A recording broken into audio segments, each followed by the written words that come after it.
How do you make money for nothing? The answer could be hiding in the 20 million tonnes of household waste we throw out every year. Sorry, Spotty, before you throw that away, is there any chance I can have a quick chat to you about it? Sure. That's why entrepreneur Sarah Moore wants to get her hands on things before they hit the skip. I am a passionate buyer, maker and user of old stuff, and I've turned that passion into a money-making business. I turn old stuff into new stuff and sell it for a profit. Sarah's ready to sift through as many boots and bin bags as she needs to. Look at that absolute box of joy. These are just fantastic. In her search for tip treasure. We've got to be able to make something out of that, haven't we? And with some of the country's elite designers and makers, I've got a little something for you. Yeah, I thought you might. Oh, this is a hard one. she can transform her finds into desirable, Oh my word. beautiful, valuable, Cha-ching. and hopefully saleable items. Well, I love this, so I would really like to have it. If Sarah is successful, then she can hand the profits back to the very people who had no idea there was cash to be made from their trash. That is incredible, isn't it?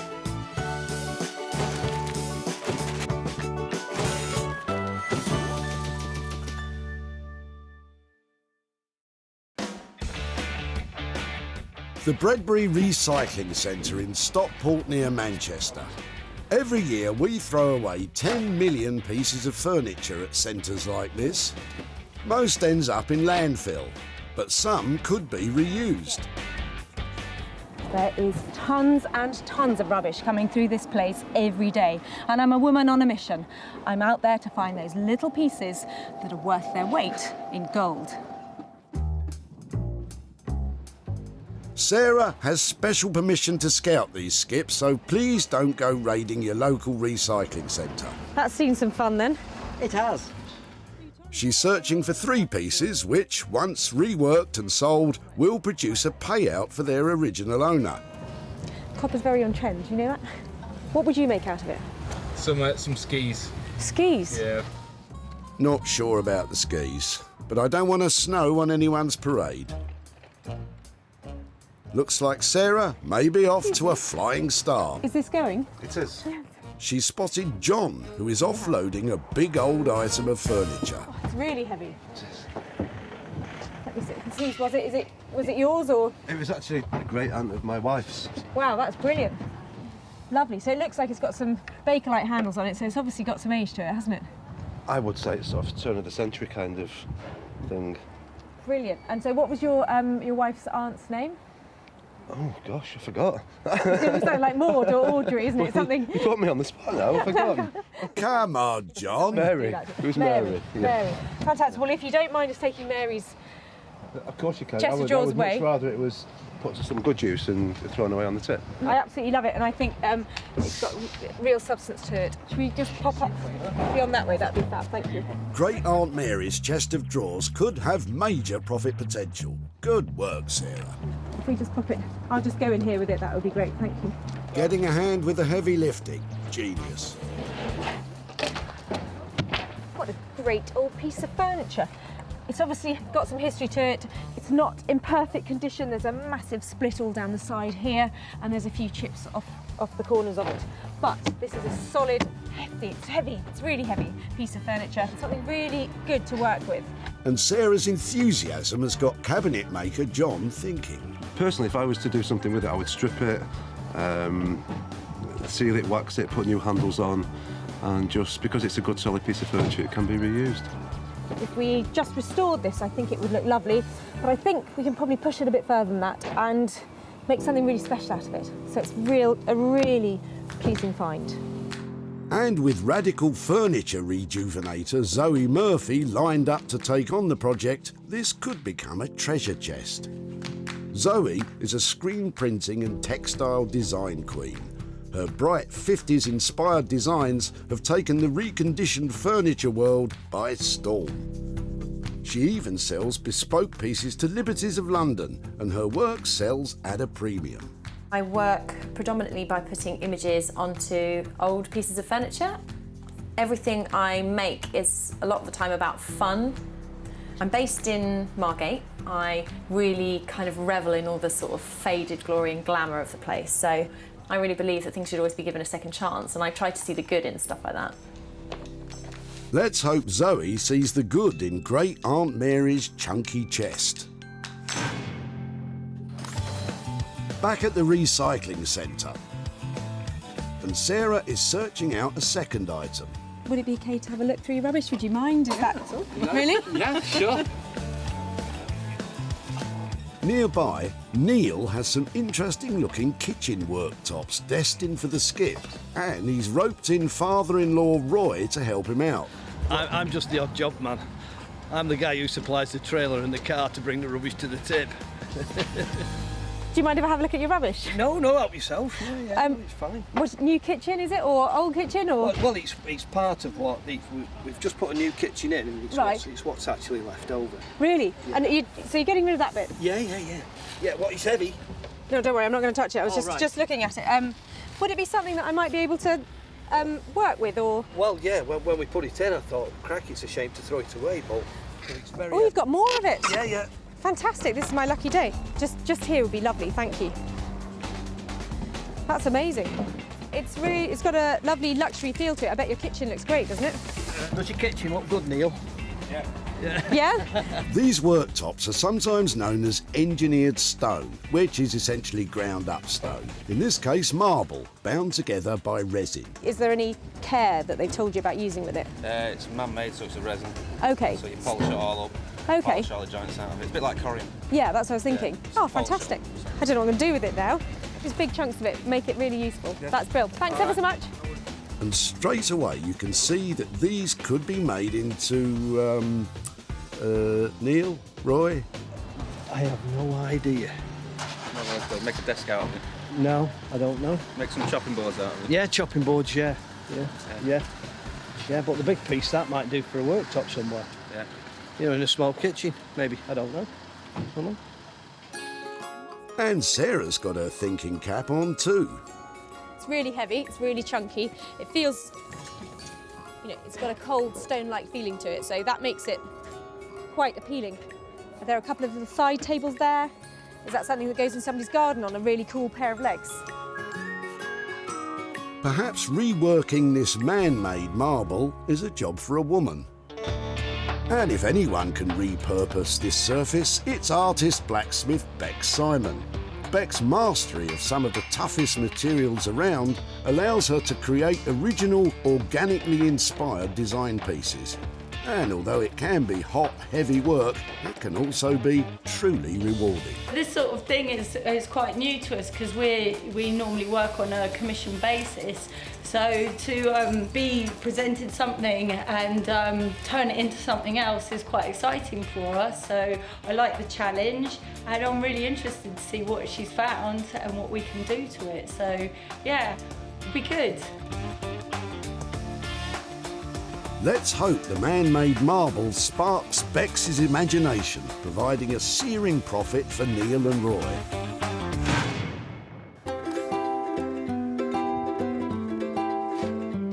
With 2 items allocated to those clever craftspeople, Sarah is back searching the site for something of a personal project.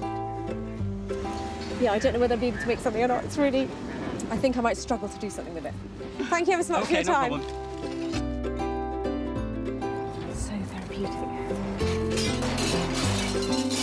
As therapeutic as this may be, I don't think there's money to be made in broken crockery. And at the other end of the dump, Joanne has some old dining chairs that catch Sarah's eye. And you've got a couple of them? You've got 3 of them? Yeah, there's about 3, I think. Fab, I'd love to have a look at all 3. I'm just trying to work out how old they are. So these, yeah, I think these are quite interesting because we've got 3 of them. That's fab, that's brilliant, thank you. And what else? You got dolls in there as well? Yeah, a friend gave us some, and I gave them to my granddaughter, and she was scared of them. Oh, really? That one, she was really scared of that one. You can probably see why, can't you, from a child's point of view? Wow. I think those I can't do much with, but I think the chairs might be worth If I could do something with them, would it be all right to keep in contact and show you what I did with them and that kind of thing? Yeah. Yeah? Fab. Right, yeah. So you're going to restore things like that, is it? Yeah, and these have got a recognisable retro style to them. So if somebody's doing up their house and they want it to have a sort of 1950s, 1960s look, then people are trying to buy up things like this to complete their look. So they might... It would be really interesting to see what you could make out of something like that. Yeah, well, I think it will only ever be a chair, but it just might be, you know, just modernised a bit. If these chairs scrub up well, Joanne could be sitting pretty with a profit. I don't think there'd be any value in them as they are, no. But if she does them up, then sells them, good on her. Well done for working hard on them. I wish I had that talent to be able to do it. And the time. I'd love to give them a new lease of life. I'm thinking strip off this tired old Draylon and put something really bright and beautiful on their seats. It would be really great if after a little makeover we might be able to get over £50 each for these beauties. And after we've taken out some expenses, I reckon £100 to hand over. That'd be great, wouldn't it? Now Sarah's designers each have their restoration projects. Zoe will reimagine John's chest of drawers. Bex will cook up something fantastic with Neil and Roy's kitchen worktops. And Sarah will set about Joanne's old seats, hopefully ending up with something sensational. I've saved 3 fabulous pieces here today, and I'm going to make lots of money from them. I hope.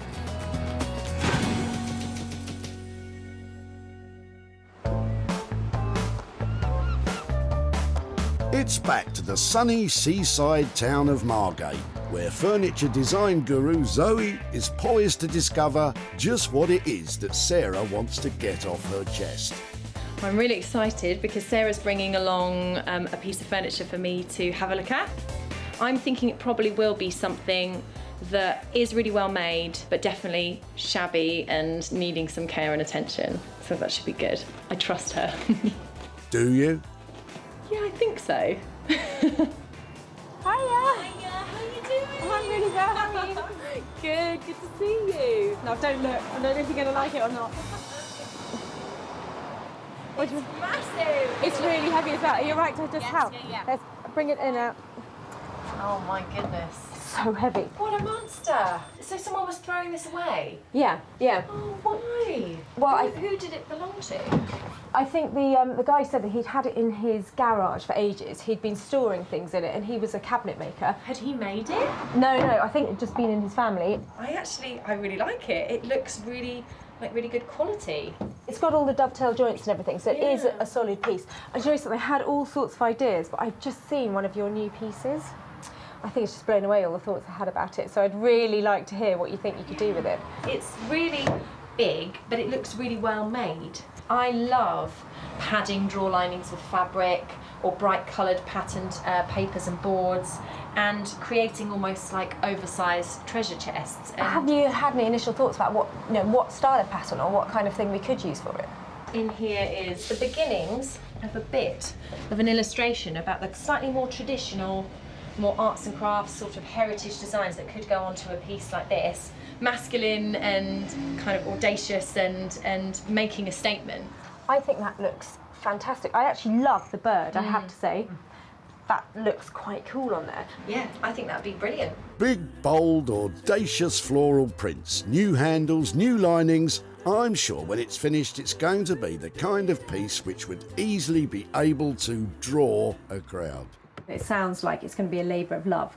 How much does that mean it's going to cost? I think around about the £900 mark for us to work onto this for however many days it takes, do all of the design work, print all of those custom designs onto it, reline everything and make it perfect, ready to go. I think that sounds amazing because I know it's going to be a huge amount of hard work. Just lining a drawer takes a long time, doesn't it? And to take on this, I think that's great. £900 is certainly not pennies, but you'd expect to pay top rates for Zoe's input on a project of this size. Wow, that girl has such fantastic ideas. The energy coming out of that studio is amazing. And that chest of drawers is going to look $1 million when it's finished. I'm actually quite fond of this. I'm looking forward to lining all these different drawers, plus a nice big surface area to get a gorgeous print onto as well. So yeah, I'm really looking forward to doing it. Great Aunt Mary's sizable chest of drawers will take a sizable budget to turn them from shabby to chic. And with such a big spend, Sarah will need to sell for more than £900 to make a profit. From the seaside to the heart of the Surrey countryside, with its rolling farmland, picturesque villages and its piles of rusting metal.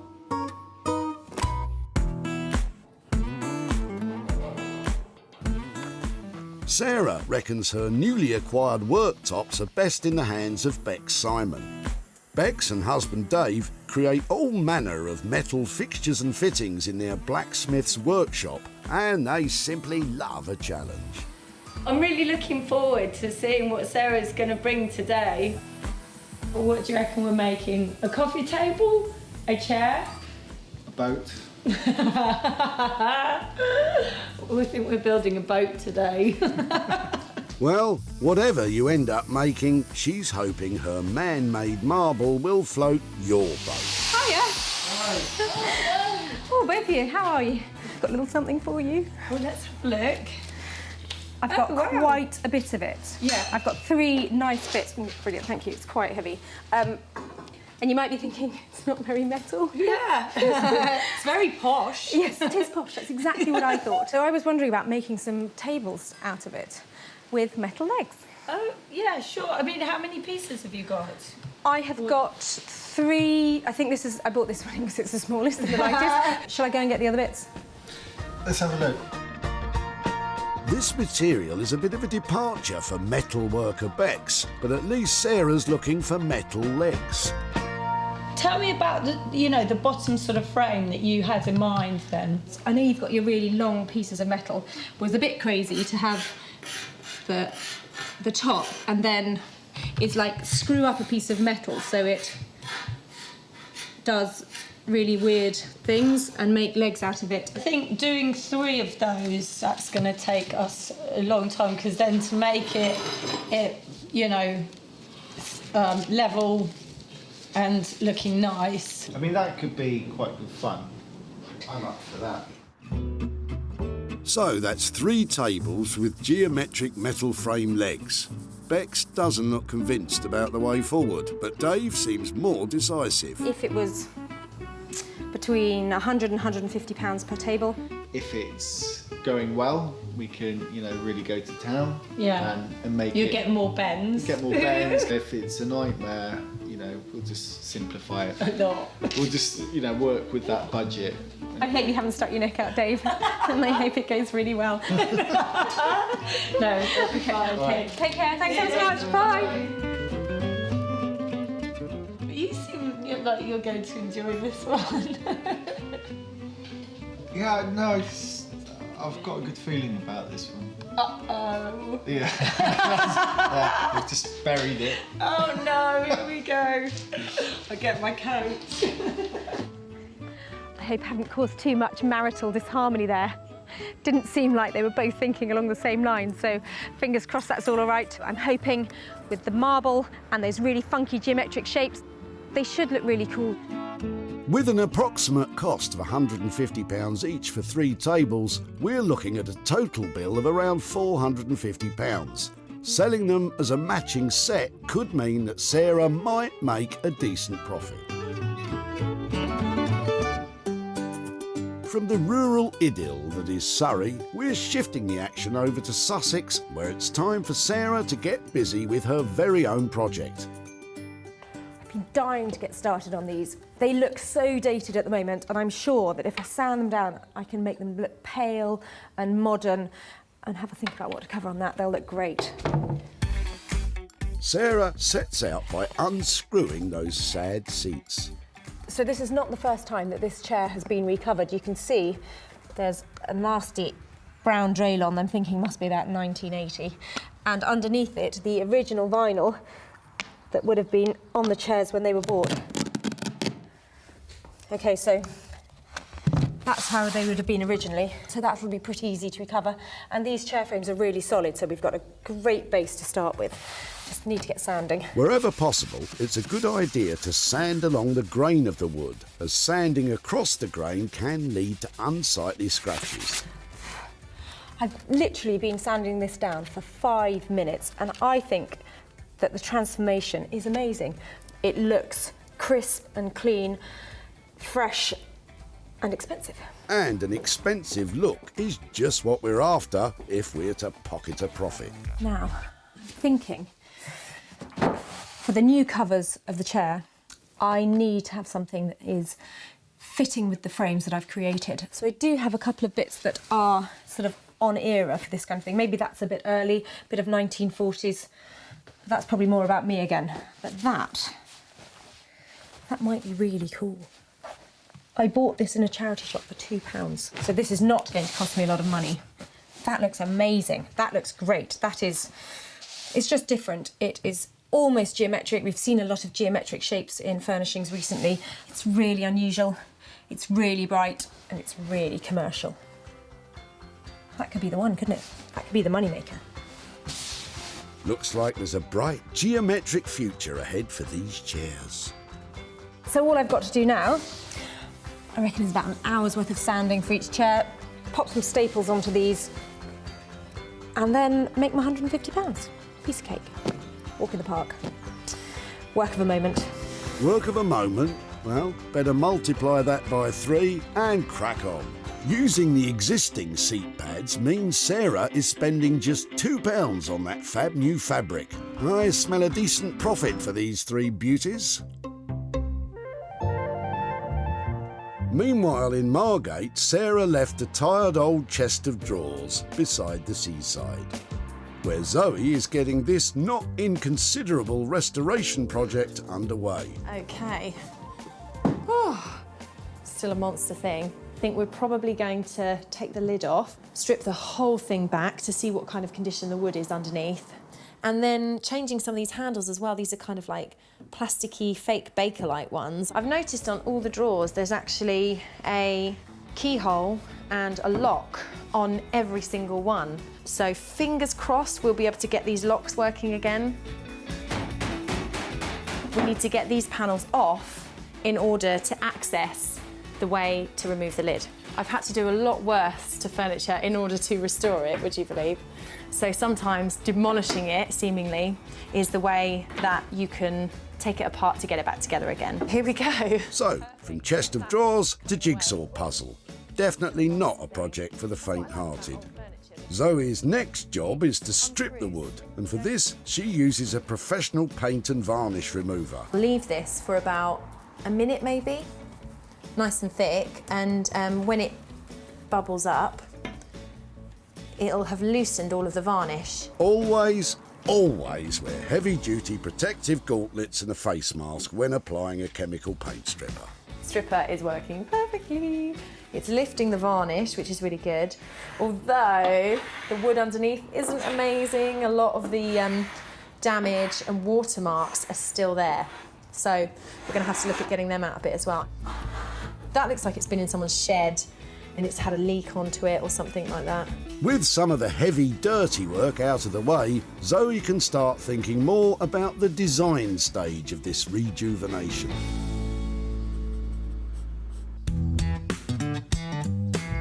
Back in the blistering heat of the Surrey countryside, Bex and Dave are getting even hotter under their respective collars with Sarah's triple table challenge. We're starting work on these slabs. We're going to make a couple of coffee tables and a console table. So we're just making a temporary desk outside because obviously we'll probably be working with some long rods and stuff. So we're going to see if we can make all 3 right now. Lengths of steel rod will form the table legs. Once Bex cuts the rods down to manageable lengths, each one will be bent into shape. Bex starts work on the legs for the smallest table by welding rods to a piece of steel plate. That will just hold it in place. What we'll do now is we'll sort of heat it and start bending. The steel will start to become malleable as its temperature increases. And if you want to know just how hot red hot is, well, it's upwards of 500 degrees centigrade. So this is the perfect job for this sort of weather. Basically, I haven't drawn it out. Again, it's going to grow organically. And while Bex bends, Dave drills. With the table designs developing organically, this really is a case of trial and error. It's all back to front. I'm all confused.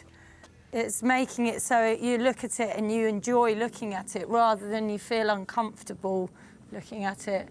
At the moment, I'm uncomfortable. But we'll sort it out.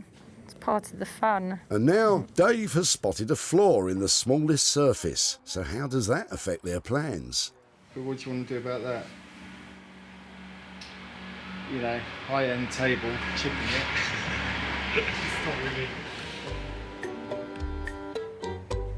If that one's chipped, find a bigger one. We've got other ones over there. Yeah, I know, but we've made that for this one.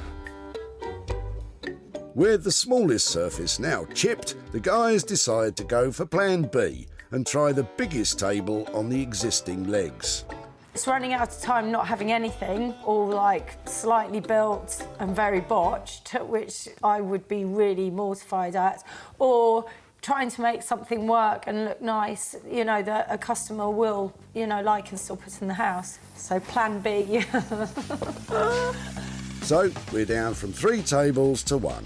Time to marry the largest tabletop to those spaghetti legs. I think that's our best Bet. option now. She looks better being a more contained Yeah. block within the table. Yeah. Like, I don't feel as annoyed with it, you know. Yeah. So that looks nice. Oh, I need a glass of wine tonight.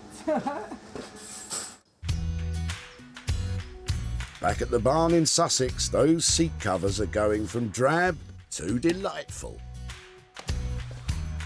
That's perfect. That's absolutely smooth, really tight. If you're going to sit on that, that's not going to cause any problems. So I'd say that's actually quite a professional looking finish. Well, we wouldn't expect anything less. So I've finished the chair, I've sanded it all over and I've waxed it down. So you can see the grain of the beech coming out and just the natural colour of the wood. And I think it looks so much fresher than it did before. These seats were in a sorry state. But now they're a triumphing triplicate. My £2 car boot fabric, I think, has transformed these chairs. It's now beautifully hard wearing and sitting really well with this lovely grain up here. In fact, I think they look like $1 million. And I'm only going to ask £150. Sarah sanded these beautiful beech chairs and spent a massive £2 on fresh fabric covers. If she can shift them for £50 each, there could be a very healthy profit.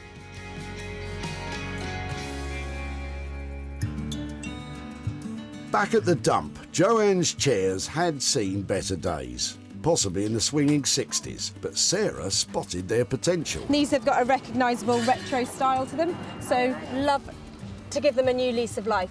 I don't think there'd be any value in them as they are, no. But if she does them up, then sells them, good on her. Sarah invited retro furniture dealer Martin to check out her chairs. So, what did he make of them? This is 1950s, 60s, and people love this look. For Martin, these were a must-have for his shop in London. Sarah has come back to Stockport to update Joanne on her 3 forlorn chairs. The refurb was inexpensive, so just how much profit has been made? Got friends. Hello. Hiya. Hello again. How are you? I'm fine, thank you. I've got some pictures to show you of your chairs that we found at the tip, but I was trying to remember where you said they came from and their history. Ah, right. Well, originally they were my husband's before we lived together. I rubbed them down and did Wow, that look at to them. them. They're dead bright. They were dead dull before. They're really nice. They're really nice. I don't think it'd go in my wallpaper though. No, I don't think. And it turns out that somebody did really like them, and Oh, really? they were what they were looking for. So I did actually make a profit. And that profit is for you. And Wow! there's £100 there for you. You're joking. Never expected that. Sarah has only spent £2 transforming the chairs, and she managed to negotiate a sale of £102 with Martin so that she could hand over the full £100 to Joanne. What will you do with £100? Well, we're going camping next week, so I think that will cover the petrol.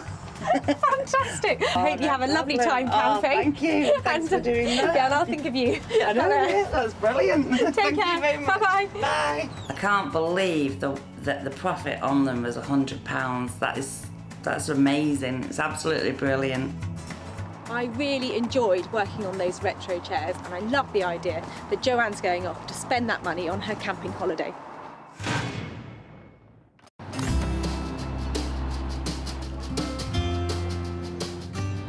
Sarah's back in magnificent Margate, where she left furniture and fabric designer doyenne Zoe with a sizable task. Now, I left Zoe with a real challenge. She had a big, broken, brutal-looking chest of drawers, so I can't wait to see if she's managed to bring that delicate Zoe magic to it. Zoe took a tired, tatty old chest of drawers and has created a stunning piece of bespoke furniture. With hand-printed surfaces, lovingly restored woodwork and new fixtures and fittings. I'm keen to know what she thinks about the all-over print on the front, because that's something a little different. I don't normally do that, but I loved making the pattern for them, so hopefully she'll love them. Hiya. Hello, how are you? Really well. How are you? Very good. It's amazing out there today. It is very nice. Thank you for bringing the good weather to Margate. I have something to show you here. Is that it? Yes, I can see it. Are you ready? Yeah. What do you think? I think it's fantastic. What have you done? Is it paper? Have you... This is all hand printed onto the surfaces, and this design has actually been made especially for this chest as well. It's bespoke. Me pulling on all my textile design background. It is transformed, isn't it? It was never going to look like this, you know. I can't believe you've done it. This interior is just inspired, and I think that when people open it, it'll be such a surprise. Does it work? Yes. I hated the idea of passing on something that had a function but that was redundant, so I jimmied out all of the locks and took them up to my local locksmith, who kind of winced a bit when I said, oh, can you fit some keys for this and stuff, but he did an amazing job, and actually we've got 2 keys that fit every single one, and they've even got little tassels on as well, so. I know that we had quite a big budget on this. I think we left you with £900 to play with. How has that come out? Are we still on budget for that? Yes, we're on budget. I'm always seeming to go a little bit over on things that I'm really fond of, but yeah, we're definitely on the 900. I think it looks lovely, and your finish is always surprisingly good for what you can do with an old piece of furniture. So I don't know how you do it, but I'm so pleased that you do. This restoration wasn't cheap, but then creating a unique design classic was never going to be. Zoe's design and labour costs came in at a whopping £900, so Sarah needs to beat that to make a profit.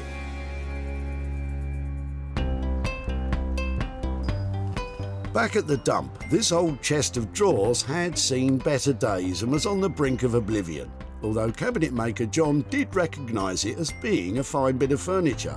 I would strip it and seal it, wax it, put new handles on, and just because it's a good solid piece of furniture, it can be reused. But it's fair to say that Zoe has completely transformed this item. And it was sold to Janet at Margate's Lombard Street Gallery.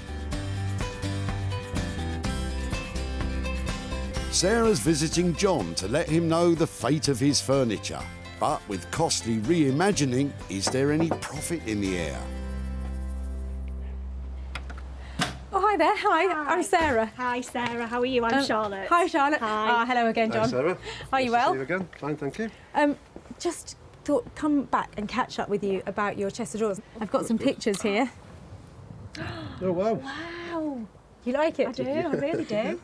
That's amazing. Zoe works with pattern and screen printing and lots of different techniques Right. and really breathes new life into furniture.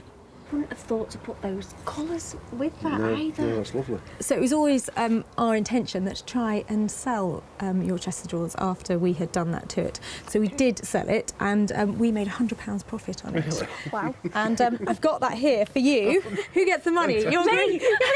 Me! Oh, Thank you so much. Absolute pleasure. So what do you think you might do with £100? I think we may go out I tonight. think we might go out tonight. What do you think? Yeah. Something yeah. to eat and a drink. Yeah, maybe. definitely, yeah.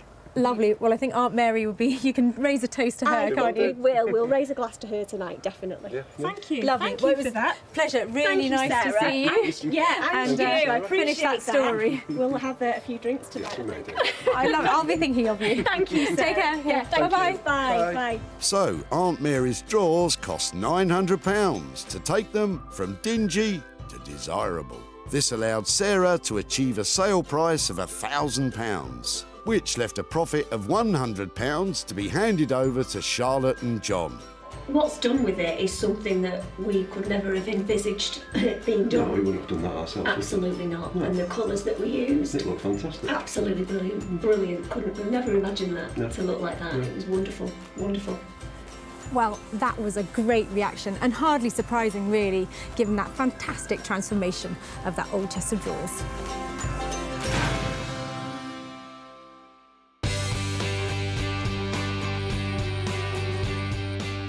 Back at Bex's Forge, the largest kitchen worktop cut-off has now been transformed into an eye-catching, iconic coffee table with the best-looking yellow legs in town, setting off the composite marble and creating a unique designer piece.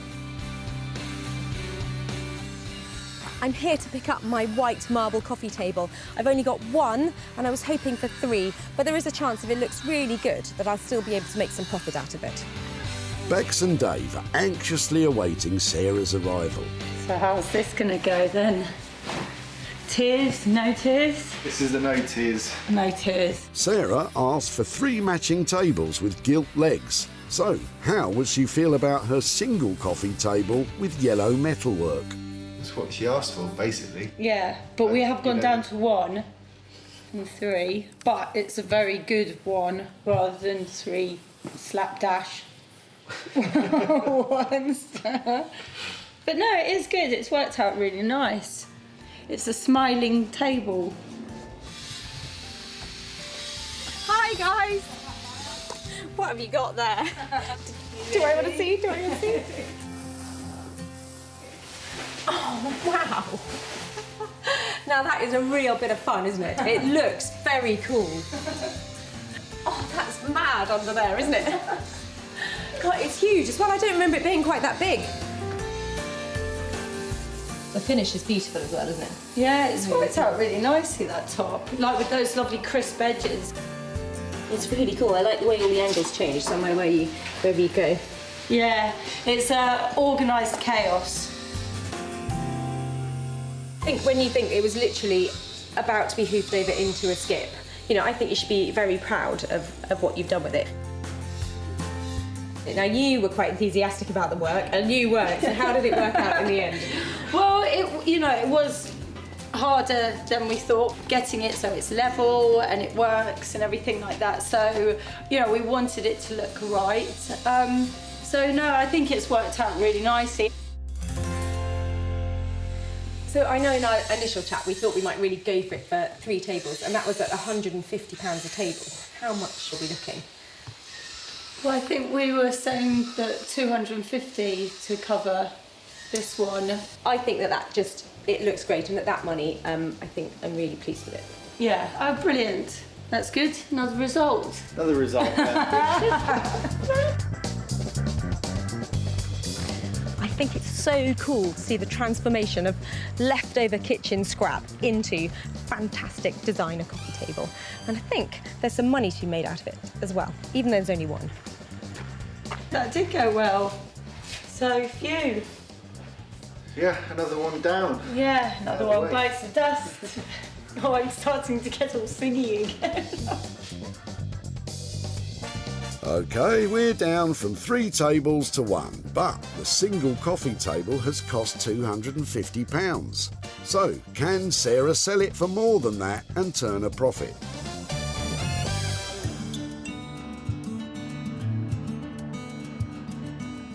Neil and father-in-law Roy took a trip to the tip to jettison some offcuts from a new kitchen worktop. Roy wasn't particularly inspired as to what they could become. I have no idea. Yeah, but the big piece, that might do for a worktop somewhere. Yeah. You know, in a small kitchen, maybe. I don't know. But Bex and Dave created an inspirational coffee table. With a brand new custom-made coffee table to sell, Sarah decided that this piece should be sold to someone with an eye for the unusual. And London's department store for antiques, vintage and retro, the Old Cinema, was just the place. Sarah has travelled to Stockport to catch up with Neil, from whose kitchen the spare worktop came.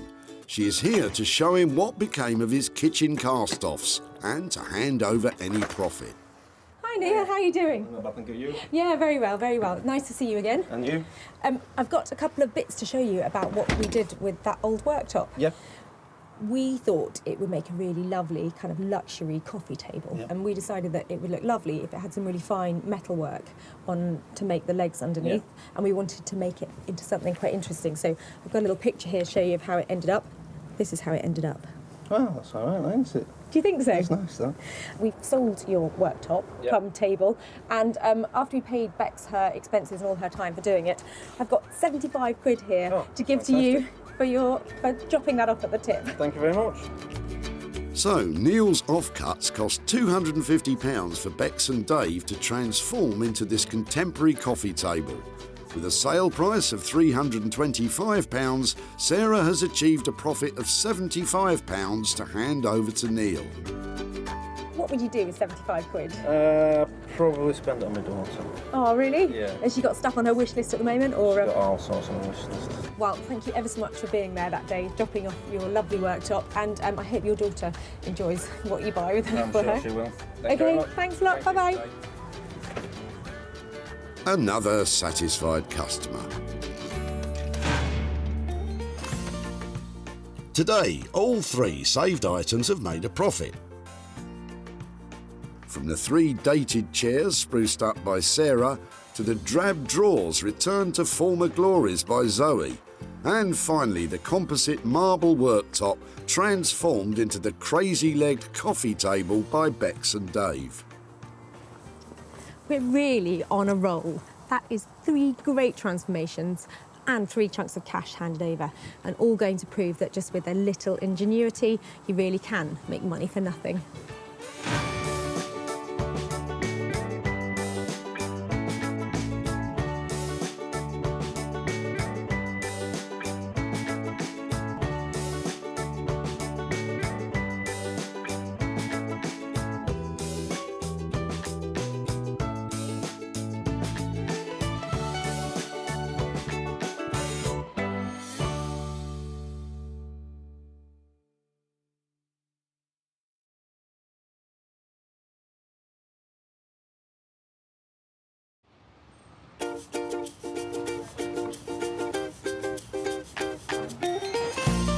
How do you make money for nothing? The answer could be hiding in the 20 million tonnes of household waste we throw out every year. Sorry, Spotty, before you throw that away, is there any chance I can have a quick chat to you about it? Sure. That's why entrepreneur Sarah Moore wants to get her hands on things before they hit the skip. I am a passionate buyer, maker and user of old stuff, and I've turned that passion into a money-making business. I turn old stuff into new stuff and sell it for a profit. Sarah's ready to sift through as many boots and bin bags as she needs to. Look at that absolute box of joy. These are just fantastic. In her search for tip treasure. We've got to be able to make something out of that, haven't we? And with some of the country's elite designers and makers. I've got a little something for you. Yeah, I thought you might. Oh, This is a hard one. She can transform her finds into desirable, Oh my word. beautiful, valuable, Cha-ching. and hopefully saleable items. Well, I love this, so I would really like to have it.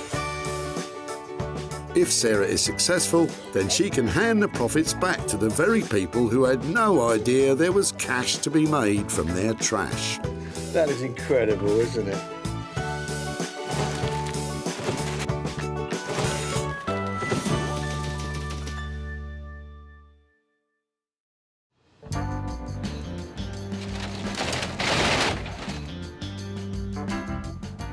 Sarah's at the Bredbury Recycling Centre in Stockport, just outside Manchester, where they can have over 200 cars a day through the gates. I am loving this place. It's so busy. There's cars coming in all the time, and in the back of them, I know there is great stuff that I can make into something fabulous. So I'm off now to have a proper old rummage. Remember that Sarah has special permission to rummage about today, so don't you go pestering people at your local recycle centre, or you'll be the one getting thrown out. I love rifling through the rubbish. Sarah's on the lookout for 3 items with the potential to turn into hard cash for their owners. We're looking for stuff that we can recycle, so I'm thinking there's not much in there, but I think you should take the bunny home. Some things, though, are just destined for the dump. But coming in at the far end, Mike and Judith might be able to give Sarah a step up in her search. There's a ladder just coming up here, so I'd really like to take a look at that. I don't know if they're actually throwing it away, but must be able to do something good with that. Hiya. Hiya. Sorry to disturb you, I know you're busy. I was just wondering, are you getting rid of all of this today? Or? Yes, we are. Really? Yes. Yep. Where's it come from? What's happening? What are you doing? Well, we're clearing a house of wife's late auntie. Oh, really? Yes. Yeah, Is it's that a a lot lot of hard work, really. A life leaves behind a lot of stuff, doesn't it? It does, it does. I'm just quite interested in the ladder. If it'd be okay to have a look at it and get it out and see how it works and all that kind of thing. No problem with that. Lovely, thank you. So was this only ever for domestic use? Was it just in the house, or was it? I think it was just domestic use, yes. I love the fact that it's got all the markings on it. Yeah. It's so funny, isn't it? Because you wouldn't think that ladder would tell the story, would you? You wouldn't really. I love it. There is another set of ladders. Pair of step ladders is always better than one. If you have some, bring them down. Okay. Thank you ever so much. Sarah knows a moneymaker when she sees it, and with 2 sets, she can double her potential profit. But what does Mike think she'll do with them? Well, I'm not sure really. She might be able to strip them down and re-varnish them or repaint them. But it need a bit of patience. I'm really excited about this ladder. And the really good thing, they said they might be coming back with another one, and that is a whole new ball game. 2 of these, who knows what I can make out of it. I think it's a great idea. I mean, as a society, we chuck away far too much stuff, and if it can be used, that's great. Well said, Mike. So that's the first item found, but what to do with the ladders? Well, Sarah knows a man who might have a few ideas. Rupert Blanchard is one of the most imaginative bespoke furniture makers in the country, ever on the lookout for undervalued materials to rework into contemporary designs. I work mostly with reclaimed, salvaged and abandoned materials. Basically other people's waste. I find some kind of beauty in it and spend a lot of time and give rubbish a lot of attention to try and bring it back into use. Something that someone's really given up on. I like giving things a second, a third, a fourth chance. Bringing something back into use is incredibly satisfying. Rupert's been making furniture for over 10 years, and in that time has developed a thing for drawers. Oh, look at that drawer. Look at that. What a beautiful drawer. He's the man to make old wood useful again, but making use out of those ladders might be a big challenge.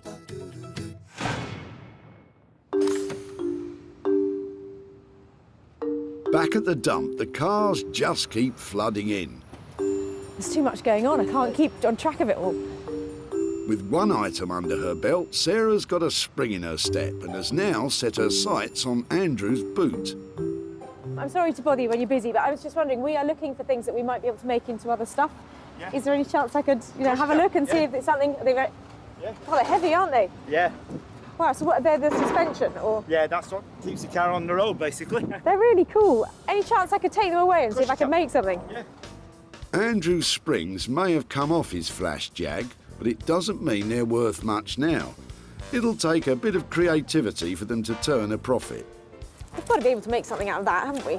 Well, what does Andrew think can be done with them? Well, she had four, she'd have a coffee table or something like that, and maybe even a stool. I was worried about their appearance at first, but I know that you can get things powder coated, which means sprayed in beautiful colours, or you can get them dipped in materials like chrome or copper. And then they'd make fantastic lamp bases. And a lamp on an occasional table, people are going to pay £100, £150 for one. And I've got 3. She's an absolute baby. So, thanks to Andrew's baby donating her old suspension springs, Sarah's onto a moneymaker. And she already has someone in mind who might be up to the challenge.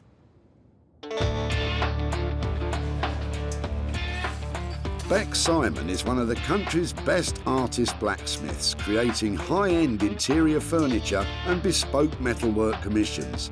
She's a woman that can bang, grind and weld metal into money. Working with found objects is quite different from what we normally do, because we work with our clients and we produce designs and we work with them. So this is kind of like really freeing up the mind and seeing, you know, what object we've got and how we can make it work into something really cool, modern and yeah, desirable. So it's going to be fun.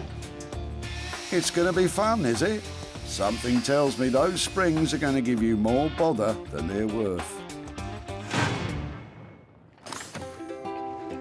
In the meantime, that's 2 items found that Sarah can offload onto her designer pals. But now she needs to find something she can sink her own teeth into. But with the day getting on, she seems to be grasping at straws. Well, sticks. See, that might be your next... The catapult. Your next candelabra or, you know, something on your dining table. You won't believe you could get a full tree in a car. And it looks like word spread round the dump that Sarah's making money out of their rubbish. Any money, send it to me, not him. All right now. You'll be lucky. But what's this? Eagle-eyed Sarah might have just spotted her own personal project, because Eric could be throwing out just what she's been looking for. I'm really sorry to bother you. I can see you're busy. Yes. I'm just looking at your Monopoly sets. Can I have a quick look? They're my daughters originally. Oh my word, you've got hundreds of bits there. Yeah, hundreds of them, yeah. We're looking for things that we might be able to make into other stuff, and things like this would be lovely to get hold of and see if we could do something with. Would you mind? No, I wouldn't mind at all. And let me No, have I'd rather somebody else have them. And you've got another one there as well. May I have a quick look at that? Yes, that's the very old one. See, that's when she had it, when she was 8. Wow, that's amazing. May I open it? Yeah, when she was 8 years old. Oh, that's so sweet. Yeah. That's amazing. Thank you so much for welcome. letting me take them. That's brilliant. Sarah can see potential profit in her own personal project. But what does Eric think she can do with it? Your guess is as good as mine. But I'm glad that you can recycle them. I prefer to recycle anything. There's 2 sets of the, I want to call them charms, because I think they look like little jewels to me. So altogether, I think as a collection, they make some fantastic jewellery. Lots of potential here, and something that I'd really like to play with myself and see what I can make. So lovely. I'm really pleased with that little lot there. All the toys from Disneyland from 1986 and things like that. I've come to a point where I like to let things go. I really like the board, because what we're doing here is pretty much a game of chance, so that pretty much sums up the day, doesn't it? I'm hoping there's no luxury tax. I definitely don't want to go to jail. Right, stop playing about now. Down to business. How much do you think you can make from it? I'm aiming for 100 quid from my Monopoly box. I think I can do it. 100 quid profit to return to Eric. It's like landing on chance and getting a bank dividend in your favour. And with that, the list is complete. 3 potential money makers. But wait a minute. Oh, hello. Again. It's Judith and Mike keeping up their promise of a second set of ladders. Great. You know, a pair makes it really exciting. It more than doubles the potential of what we might be able to do with it. So now the list is complete. Rupert will reimagine Mike and Judith's ladders, Bex will bend Andrew's springs into shape, and Sarah will take a chance on Eric's Monopoly sets. We have had a fantastic day here. I've got some amazing pieces and just the right people lined up to make them into something fantastic and to make some money along the way.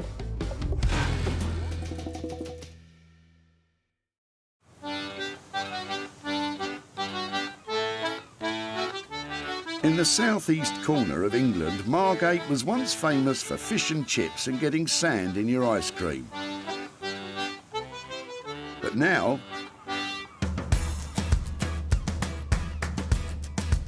Margate's had a reclamation, regeneration. With its old town now home to a bustling vintage clothing and retro furniture scene. And right in the heart of it all is our Rupert. And Carlos the cat. Sarah's about to surprise him with some old ladders.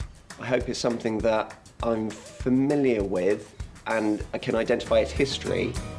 Rupert, I brought a ladder. do you like a ladder? We brought Wow Years ladders. How could these end up going to landfill? Beautiful ladders. I thought that they were just lovely. I loved the fact that the stuff they were covered in was the story of the house that they come out of. They were part of that home. This is the bedroom, that's the dining room, that's the hallway. Is there anything particular you want me to play with, or am I allowed to just go wild with these two? So I'm seeing maybe a couple of pieces. Do you think that's the direction to go? Well, I think they started out life as two separate pieces, and although I'd love to join them together some way, my initial feeling is to make two pieces, but two identical pieces, to make a matching pair. Perhaps one of the ideas is to make a metamorphic chair, which is a kind of chair that they used to use in little studies and libraries and places where they didn't have room for both a ladder and a chair. But somehow I'd like to bring another element into it. So chairs that flip around, they turn into ladders, they flip around again, they turn into a coffee table. Maybe there's some way that the two matching elements can lock together and become something new. Rupert's transformer chair is more commonly known as library steps. First built in the early 19th century as a space saver, they could be used as little stairs to reach topmost bookshelves in libraries, whilst doubling as domestic furniture. But the question is, how much is it going to cost to construct? There's got to be somewhere around a couple of £100 per item to design and produce the final piece. But we kind of have to see if you're what we can do once we've deconstructed it. We learn more, and you have a better idea about what the final outcome will be. At that price, I've got real potential of making some money for those people and surprising them with some worthy, proper chunk of cash, and that would be just the best outcome. We'll give it a good go. Right. Wow, I love Rupert's ideas for the ladders. A pair of things, always more saleable than one, and a metamorphic furniture, these things are going to be fab. So chair, ladder, and possibly table, can't go wrong. I want to do what's right for this piece of rubbish. You and me both. So, it's £200 each for two items. Or is it £400 for one big item that fits together? Either way, at that price, Sarah's confident of a tidy return. Sarah's next stop is away from the hustle and bustle of seaside salvage and into the heart of the English countryside. Tucked away in amongst the quaint villages is the place where metal goes to die.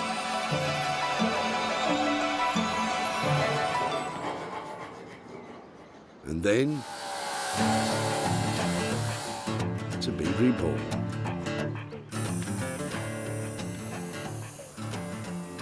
Sarah's ready to surprise Bex with the suspension springs from Andrew's Jag to see if she can, something to do with lighting. I'm really looking forward to seeing what Sarah's going to bring today. Probably something really strange. So, yeah, I'm looking forward to having a look. I don't know what it's going to be and that, but I guess that's part of the challenge. So, yeah, looking forward to seeing what it is. So I'm just eating an apple. Happy girl. Oh wow, springs. Well, at least you know what they are. We use these, there was one there, we use them for making tools with, so love them. I was worried you couldn't heat them up. And we can stick them in the fire. It's harder to work than normal mild steel because it's high carbon, but no, we'll be able to do things. What do you have in mind?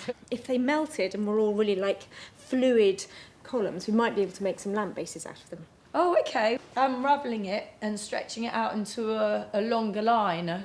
What about something like that? What? So we can make a floor lamp out of it? Yeah, completely. Like the mid-century ones that you get, it's like a marble base and then it comes up. That would sound great. And maybe if I could scavenge a lampshade, almost like an angle poise lampshade, to go on the end. Yeah. That might work. Perfect. Sounds good. In order for me to make a profit, is there any way you can get it done for, say, 250? It's quite a gamble with this because the steel is slightly tricky to work. So what I can say is we could do £250 worth of work and see, try to do at least one and see where we get with that. And obviously if it's quite smooth running, no burns, then we can attempt to do another one. Great, I'll leave you to get on with it. If you can make one, I'd be really pleased. More than one, that would be excellent. Okay, perfect. Leave it with me. See you later. Bye. Finish my apple now. Sarah's putting Bex under an awful lot of pressure. Wish me luck. If Bex can get it done for 250 or under, Sarah's on track to make a chunk of money. But there's also the light fittings to budget in, and they could start eating into the profit. So, with 2 items safely in the capable hands of Rupert and Bex, it's time for Sarah to get to work. And she's taking her item back to her cottage/workshop in the Sussex countryside, She's been running off and trying to go and see the new lambs in the field. where she's got guard dog Bramble watching over the money-making Monopoly sets. At ease, Bramble. This is my Monopoly moment. I've just looked at it. Look, it's an American one. I didn't notice that when I saw it the other day. Baltic Avenue and Mediterranean Avenue. Oh, that's quite cool. I've never seen a US one before.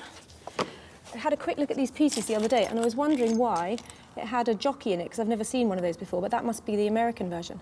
Sarah's decided to ditch the American board and focus her attention on the little metal pieces. But what to do with them? I was thinking that we should be able to turn these into jewellery, and I've done a bit of research, and I think for a dozen pieces I'm looking at roughly £30 to £40 to get them plated in silver. Maybe if I can turn a dozen of them into something to wear as a pendant, I think that maybe we might get £15, £20 each. So over £200 worth of profit potentially here. Now that has got to be a surprise after just chucking out a Monopoly set at the tip. It was actually the niece of Charles Darrow, the accredited inventor of Monopoly, who came up with the idea of using charms from a girl's charm bracelet as the Monopoly pieces, way back in the 1930s. So really, Sarah's repurposing them back to their original purpose, kind of. Having objects silver-plated can be done by mail order, and so is quick and easy and relatively cheap to do. But before they're shipped off to be silver-plated, Sarah's drilling holes in them so that chains can be threaded through to make necklaces or bracelets. Don't look what I'm doing with the dog. Ouch! The poor dog's getting the rough end of the stick. Don't look, Bramble! So these are my 14 fabulous pieces. So I'm really pleased with these, and I think they'll make lovely charms. And I'm going to get them all silver-plated, including the jockey, to make a little memento for Eric, just in case we don't make any money out of this at all. With just £30 to £40 of silver plating to budget in, if Sarah sells them all, she could be laughing all the way to the bank. Back in Margate, Rupert has started drawing up blueprints for his transforming, multi-purpose, metamorphic library steps. And if you think that sounds difficult, remember he's only got those ladders to work with. Rupert starts this mathematical mind melter by taking the ladders apart. It's falling apart very easily. He unscrews the hinges to see the raw materials he has to work with. So now it's not a ladder anymore. It's going on to its new life as a multifunctional piece of furniture. With the very detailed blueprints drawn up, he prepares to start cutting. But one miscalculation and the whole thing could be ruined. It's taken quite a while to work out the exact perfect angle I need to cut. So I've only got one chance of getting this right. Once it's cut, and I can't just glue it back together. Rupert's using a circular saw with an all-important guide rail. This ensures accuracy to within a millimetre, setting the precise depth and angle at which the wood is cut. Timber! A little while ago that was a ladder, and now it's a pile of bits. I think I'm going the right way. I'm not entirely sure yet. There's a lot of complicated angles and cuts to make. Yeah, there's still a lot of problem solving to do. Well, you'd better get a move on. There's 2 of them to do, remember? Somehow,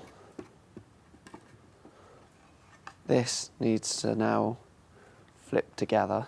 This is a tricky bit. Somehow, this has got to work through 2 angles, which hinges generally don't do. It all hinges on this. Will Rupert's calculations match up and make fold-away furniture? Yeah, I can kind of see where he's going with this, but it's a long way from something I'd pay a few £100 for. It all will be revealed. Well, I, for one, cannot wait. Back in Surrey, Bex is making a start on uncoiling that coiled spring, soon-to-be floor lamp. Twist it. That's it. Bex's partner in grime, his husband Dave, will be helping out. To make it malleable, they have to heat it in a furnace to 2,000 degrees Fahrenheit. Then they have to gradually beat out the bends on the end of an anvil. It's just really awkward, the shape, isn't it? They only have a short window before the spring needs to be heated again, and again, and again. It's collapsing on itself, so we need to open it out. High carbon steel is notoriously hard to keep in one piece when heated, so they'll have to be careful. Oh, wait.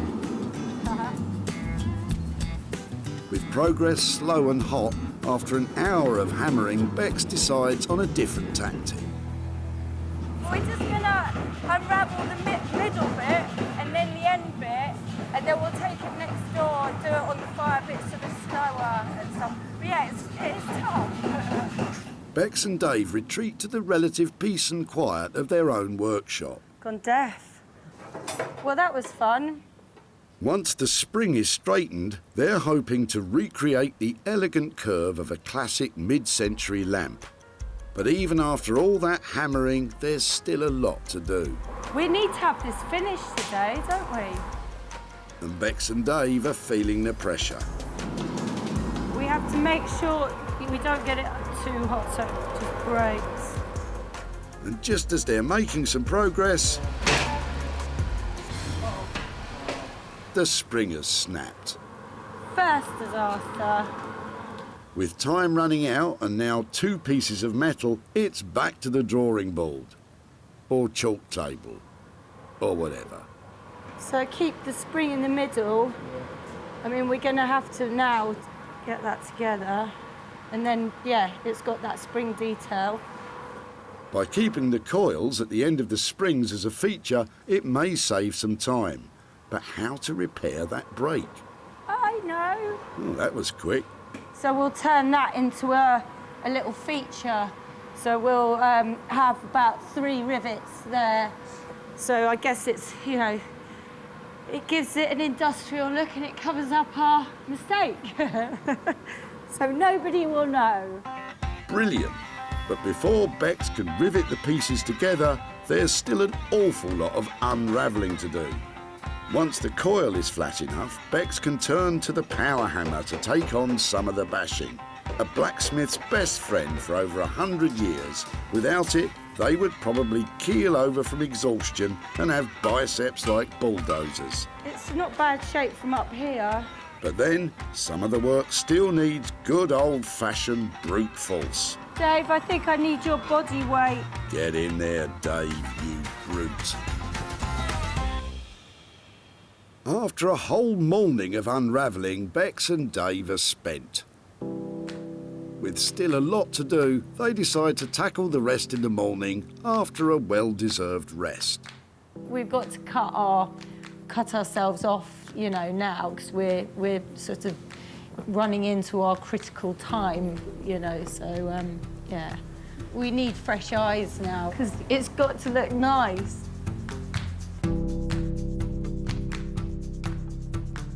Back at the barn, Sarah's been eagerly awaiting the return of her Monopoly pieces. Bramble? I've got posts. Look, this one's for you. Come on. Sarah didn't use the Monopoly boards, but sent the pieces off in the post to a specialist silver plating firm, who hopefully have made them sparkle. I've got my Monopoly bits. I'm really excited about these. I've asked for them to be really well dipped in silver, so they should look shiny. In the end, Sarah spent £65 silver plating all 14 pieces, but that's still less than a £5 a head. Oh, wow. Or hat, I suppose. Look at them, look. Luckily, they look $1 million. Now that's cute. Look at the Scotty dog. And they are so shiny. They've been dipped and finished really well. Is that it? Last boot. I think they look great. Question is, how much can I sell them for? Sarah's attaching metal hoops to the pre-drilled holes, which a chain or bracelet can then easily be threaded through. I think they look really good. So I'm hoping that people buy at least one to hang as a necklace, but you could get loads and put them on a bracelet. But I'm going to price them individually. Because Sarah's going to give the little jockey charm back to Eric, she has 13 pieces to try to make a profit on.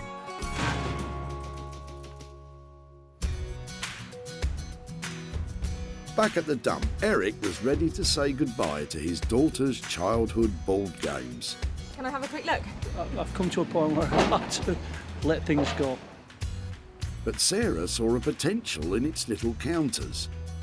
Oh my word, you've got hundreds of bits there. And formed a plan to make some money from them. Your guess is as good as mine. But I'm glad if you can recycle them. I prefer to recycle anything. With a metal makeover, the pieces are ready to be sold. But with 13 of them to shift, Sarah's taken them online. Monopoly is available in 111 countries, so she's bound to find some fans of board game jewellery there. That's them listed, so it's game on. Sarah's back in Stockport to hand over the profits to Eric. That is, if she managed to shift enough of them to cover the silver plating costs. Hi there, Eric. Hi, it's Sarah from the tip. Hello, Sarah. How are you? How are you? Yeah, very well, very well. All right. Thank you so much for meeting up again today. And Yeah. You remember we took your Monopoly set from the tip. Did you think about what we might do with it? I thought you were going to make a charm out of it. That's exactly what happened. And I've got some pictures here to show you. There they are in the end. Wow. Absolutely amazed. That is fantastic. I just can't get over that. So we sold them at a profit, and I've got that for you today. No. Give it to the charity. Well, do you know something? I'm going to give it to you and see which charity. If you want to give it to charity, It will then go to cancer, because I'm in remission. Oh, and, really? We pay every month. We give every month to cancer. Oh, well, that's fantastic. I'm really pleased that your Monopoly pieces have helped towards that cause. And as a little memento, I don't know if you remember this fellow, but I bought him for you. He wasn't easy to make into a charm, so I thought something for you to remember your Monopoly set by. He's silver-plated, the little horseman from the American. I shall treasure it. I can't get over that. With all 13 sold at 10 quid each, once you take off £65 worth of silver plating, Eric's walking away £65 richer. It was lovely to catch up with you again you and very hear your much. story Thank you and very much. keep up the fundraising. That's Oh, fantastic. we do. We look at, we're very lucky. I'm so pleased I took a chance on that Monopoly set. I think Eric loved that little horseman, and that tiny bit of profit we made, that's going to a charity that means a lot to him.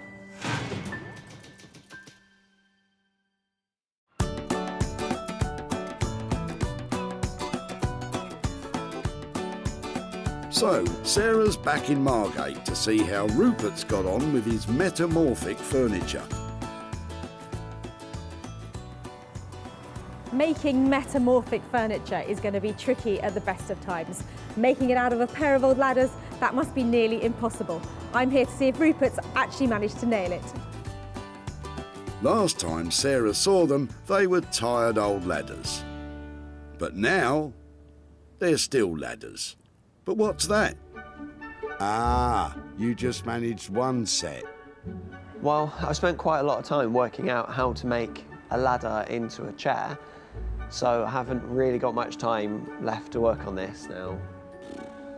Oh, don't blame yourself. It was a tall order asking you to do both. I'm sure Sarah will be just as happy with one. Oh, I don't know. What should I do? Sorry, Rupert. I think your time's up on this. Hey, Sarah. Hello. How you doing? Really well, lovely to see you. I've got something for you. I've only got half of what I wanted to get ready for you, but this is it. Oh, wow. Oh, yeah, I can still see a ladder and a chair. This one was weird, but it's taken so much experimentation to get it right. I have run out of time this time, I'm afraid. But you know the way I work, I like to use exactly what you gave me, and with this one I added a couple more screws, and literally I've got one piece of ladder left. That's what you get when you have Rupert Blanchard. You get nothing left. I added the arms from the metal rail. If you remember, on the top of the ladder there was a metal rail. Does it actually work? Does it metamorphosise? It does, yeah. Shall I flip it over for you? Definitely. Who would have believed it? It's incredible. Well, he is a designer with a lot of fantastic ideas. But one instead of two means less profit. Let's hope he won't be budgeting in all that thinking time too. At the end of our creative chat, when we were sort of going for this metamorphic stuff, we said it was probably a couple of £100 per ladder. I know you haven't done the other one. Are we looking at 200 quid for this, or is it a bit more? Yeah, I think we're well within the 200 mark. It's taken some time, but it's come well within that. I bought one can of paint and a few screws. That's all well within the budget. Before, they were ladders needing a step up. But now they're metamorphic library steps.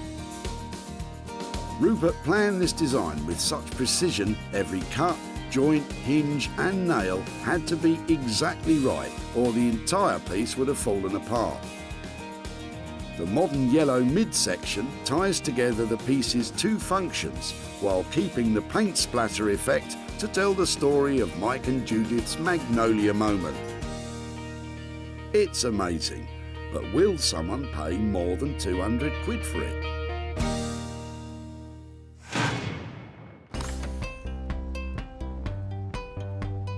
Back at the dump, There's a ladder just coming up here, so I'd really like to take a look at that. Sarah pounced on Mike and Judith's paint-splattered ladders. Some terracotta in it, yeah. Yeah, look. Terracotta. And when a second set turned up, she knew they had the potential to turn them into something special. She might be able to strip them down and revarnish them, but it need a bit of patience.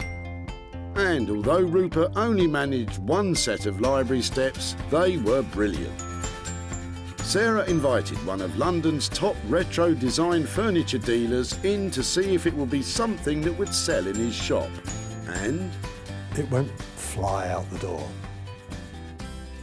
but someone's going to love it. he bought it. Sarah is back in Stockport to hand over the profit to Mike and Judith. Hi there. Hi. Lovely to see you again. Yes, you too. How are you? Yes, oh, we're fine. Nice to see you. And you, Yes. lovely day, isn't it? It is. I've got a bit of an update about the ladders that you dropped off. So I've got some pictures and things to show you. In the end, we actually ended up only using one because they were quite tricky to work with. We have a fantastic maker called Rupert Blanchard, and he was really enthusiastic about them, had a few different ideas, but in the end, he transformed them into...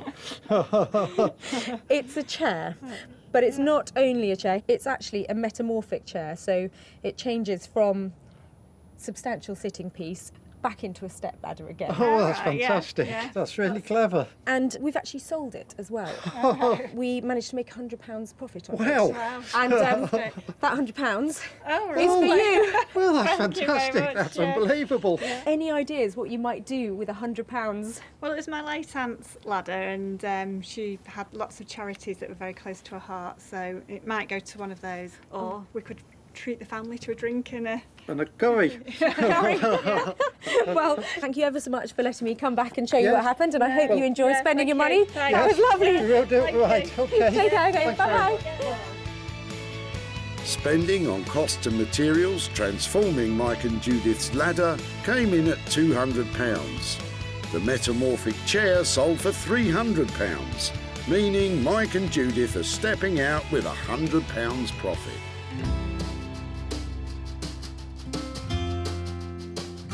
While Mike and Judith decide what to spend their money on, back in Sussex, Bex and Dave are clearing up for Sarah's arrival. A tidy workshop is a happy workshop. Before, the rusty springs may not have been fit for a car. But now they can drive a hard bargain.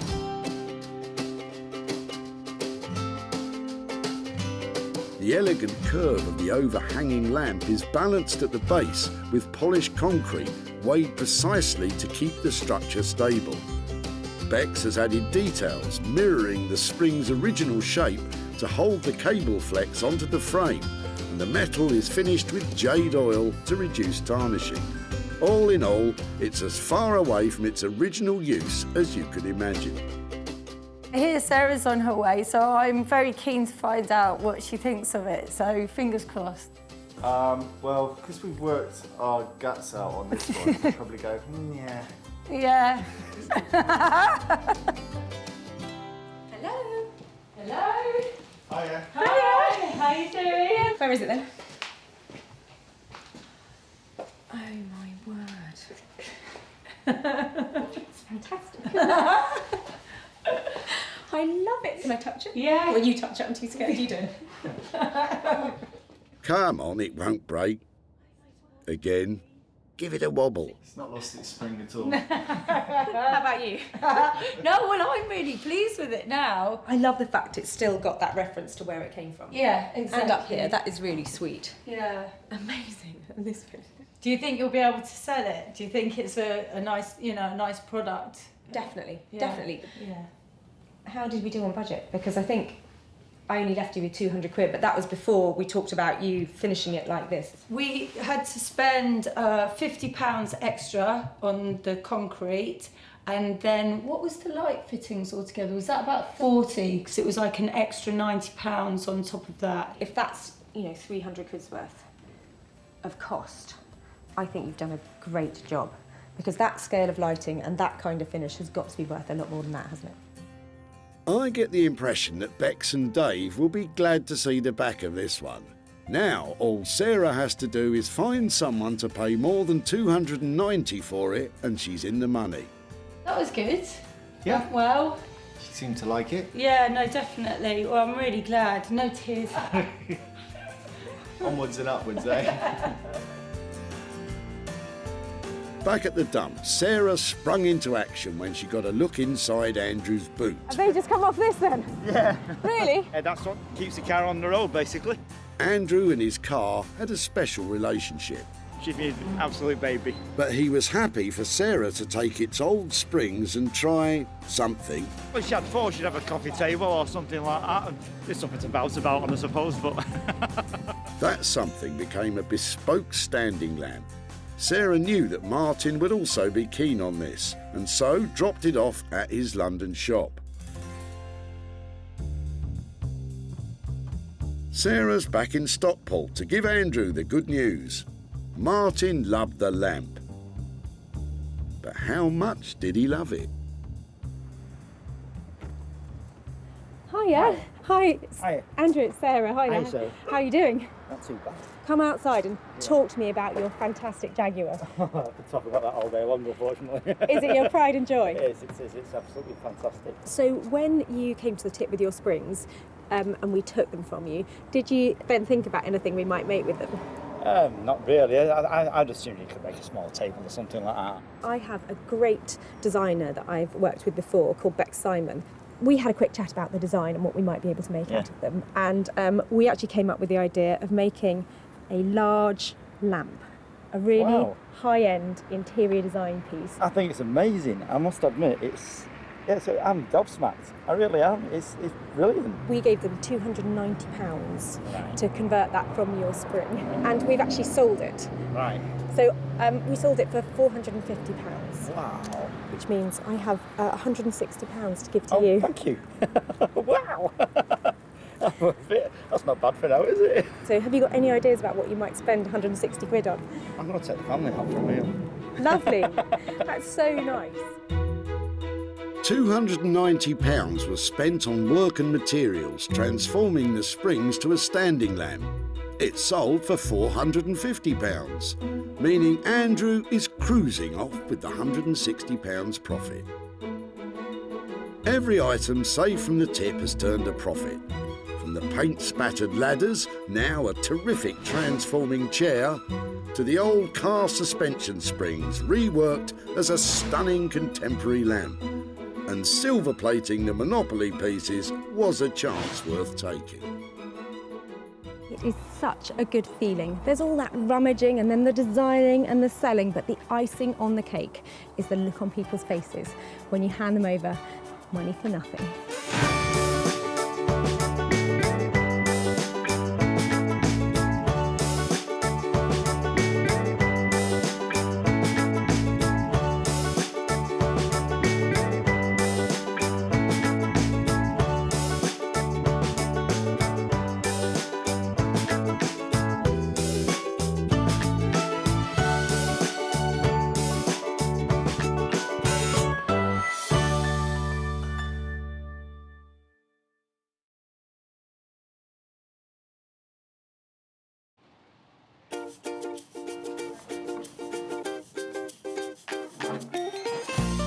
How do you make money for nothing? The answer could be hiding in the 20 million tonnes of household waste we throw out every year. But just before you throw it away, would it be possible to have a quick look at it? That's why entrepreneur Sarah Moore wants to get her hands on things before they hit the skip.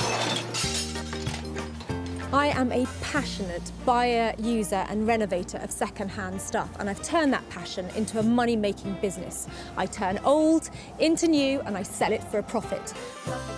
Sarah's ready to sift through as many boots and bin bags as she needs to. That's vintage gold, isn't it? It's really exciting. In her search for tip treasure. I love it. And with some of the country's elite designers and makers, what are we going to do with that? Oh no! she can transform her finds into desirable, Amazing. beautiful, valuable, Cha-ching. and hopefully saleable items. That's £80 profit. If Sarah is successful, then she can hand the profits back to the very people who had no idea there was cash to be made from their trash.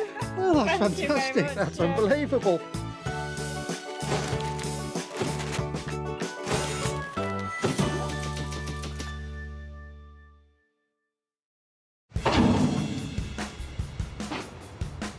Today, Sarah's at Merchants Way Recycling Centre in Walsall, about 10 miles outside Birmingham, and there's a whole lot of dumping going on.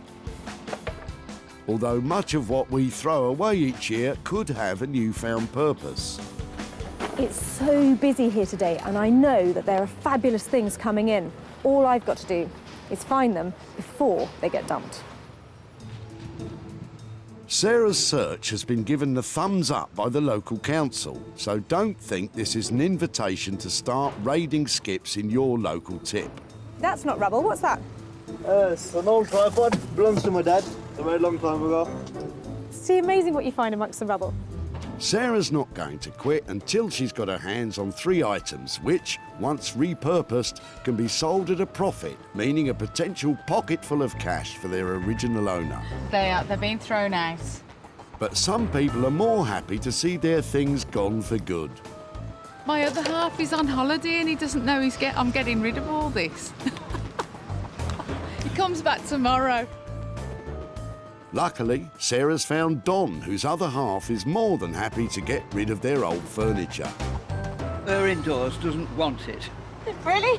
It's got threadbare and it's worn, isn't it? And the cat's been at it. It's all been scratched to death. And this is how it is. No one wants all furniture. You just have to chuck it out. Well, I tell you who might want it. Me. Oh, you can have it if you like. Because it's got a certain something about it that is now quite popular with people because of its retro styling, because of those little wooden armrests. You say to that to my wife. Well, it doesn't fit into everybody's home, Yeah. but this is the kind of thing that I'm up here looking for, hoping to give a new lease of life to. Well, there's a great big bucket full of broken glass here when the window broke in the storm the other week. Do you want that as well? She'll be fine with the chair, thanks, Don. Stick your glass in the rubble skip, because glass is made of sand, you know. This looks so brown, it's so old-fashioned now. It's going to look amazing. You hear that, Don? Amazing. You can cover them if you really want to, but people don't tend to do that these days. New stuff is so cheap, relatively. They'll go and buy, they just go and buy another one. Sarah has her first fabulous find. So what are her plans for this big brown beast? It's brown, it's a bit dirty, and at first glance you probably think that this is in exactly the right place here. But actually, I think this has huge potential.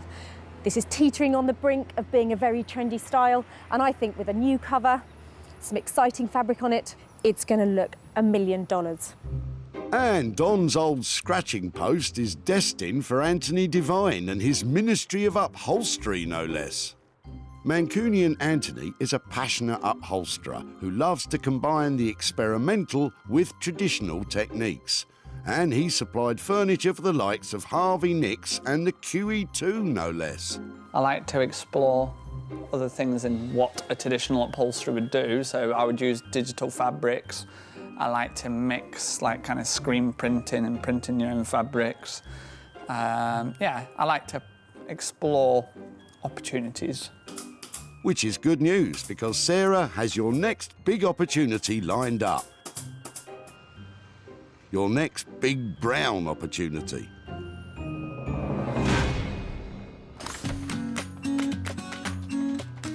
Sarah's seeking out her second item, and she has a spring in her step. I love you. What's that? I love you for you, Trish. Here, I'll do the jokes, thanks. And to put an even bigger smile on Sarah's face is Bob and his boot full of metal. Thanks to Bob, Sarah has her second item to renovate. Just before you throw everything away, tell me what you're doing here today and where this has all come from. A rotting garage. I love the look of the metal. I know it's rusty and it's old, but there's something about this sort of stuff. Is this some sort of old drill fitting or something? Yeah, exactly. The drill goes in there. It's a drill press. But it's not working anymore. No. Do you know something? That doesn't matter to me. I love the fact that it's got some writing on it and it's really chunky. This is really exciting for me. It's at least 40 years old. That's why I like it so much, because they don't make them like this anymore, do they? That's really cool. If I could take that away, I'd be so chuffed. If I make something out of the drill thing, would it be okay to come and show you what I've done? Yeah. Lovely. Thank you so much for that. I absolutely love this. So what does Bob think of Sarah's scavenging? I've no idea what you could use it for. It's a difficult shape to work with. It's large, it's heavy. You'll prop a door open with it, but that's all I could think of.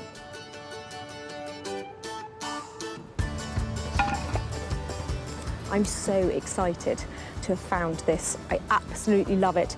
This beautiful retro styling, the lettering, all the colour of the paint that's left on here. It's a really interesting piece and it'll look great as an interior design lighting feature. Bye.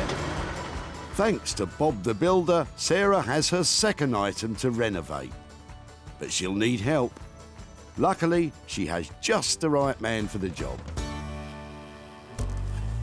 Say hello to the Rag and Bone Man, aka Paul Furbank. Launched during the London Design Festival in 2011, the Rag and Bone Man brand is best known for creating high-end interiors from salvaged heavy machinery. Normally we're working with, say, aircraft components or vintage motorcycle components, things that are really well made. I think people don't often throw metal away because it's worth some money and you can take it to a scrapyard. So yeah, it'd be interesting to see what somebody has taken down to the tip. Hopefully it's not a shopping trolley. Paul will be happy to hear it's not a shopping trolley, but I can't imagine he'll be much happier once he sees the rusty drill press.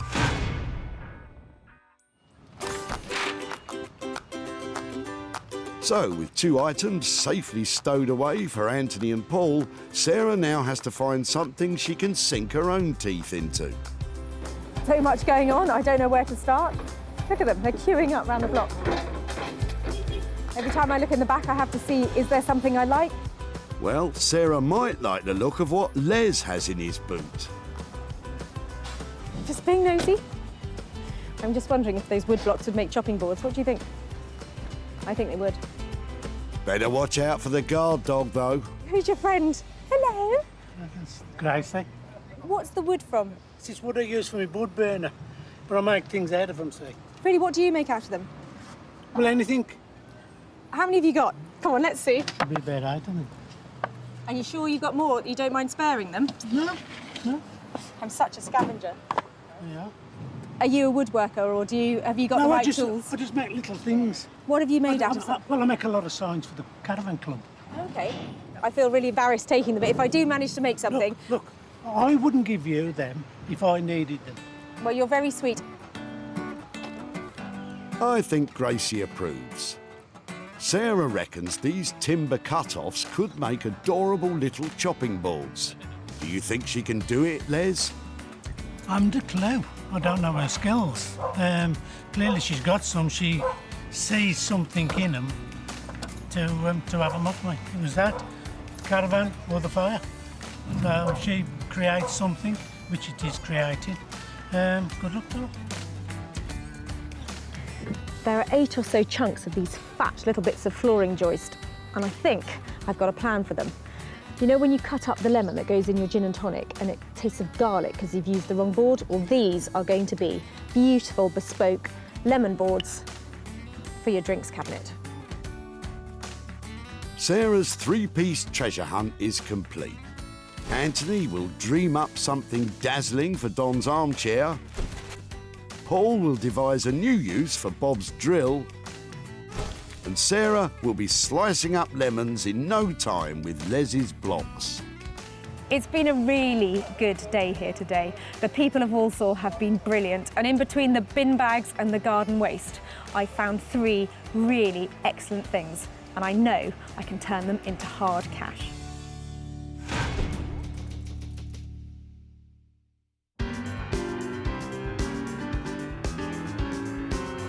Sarah's first stop is cool, happening Manchester. It's alive with established and emerging designers and artists. Sarah's taking Don's brown lumpen chair to furniture maker Anthony Devine. Anthony creates bespoke, handmade, upholstered pieces that are a world away from what Sarah's bringing him. Sarah's coming today. It's never just a simple footstool or just a simple dining chair. There's always kind of something big and ambitious. Anthony! Hello! Hiya! Are you well? Do you want a hand? I'd love a hand. Look, how cool's this? Very nice. No, it is. It's actually really nice. Right. Talk me through it then. It's not really being done any favours with the brown draylon, but I thought it was actually really... Oh, don't break it already. Sorry. Steady on, Anthony.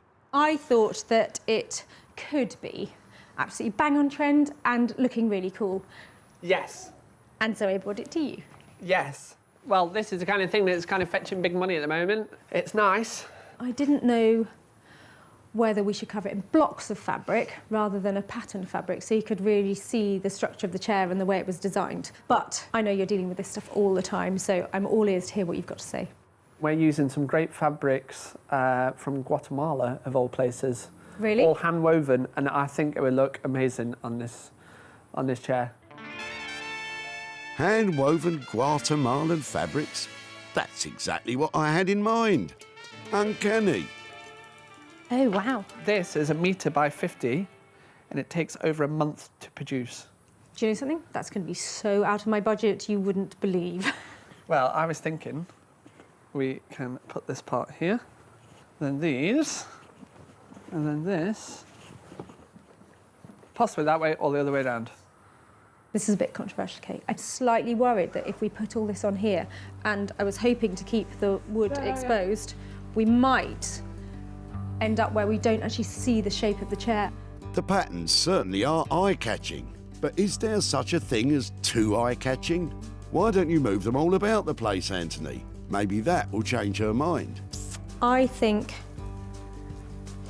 that will work. I'm not sure she's 100% convinced. It's a big money gamble with such pricey fabric. What am I looking at to get this whole thing done, including the fabric? We're going to be around, you know... Spit it out. Dare I say the £800 mark. 800 quid?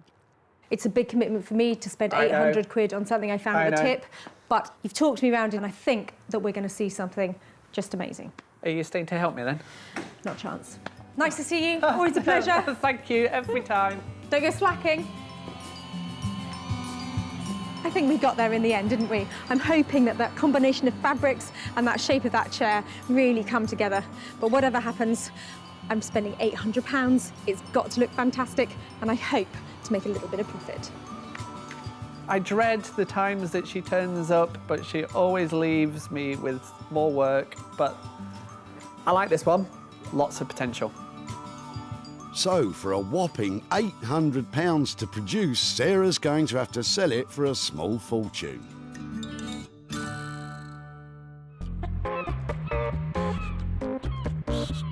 Next up, Sarah is off to Margate in Kent,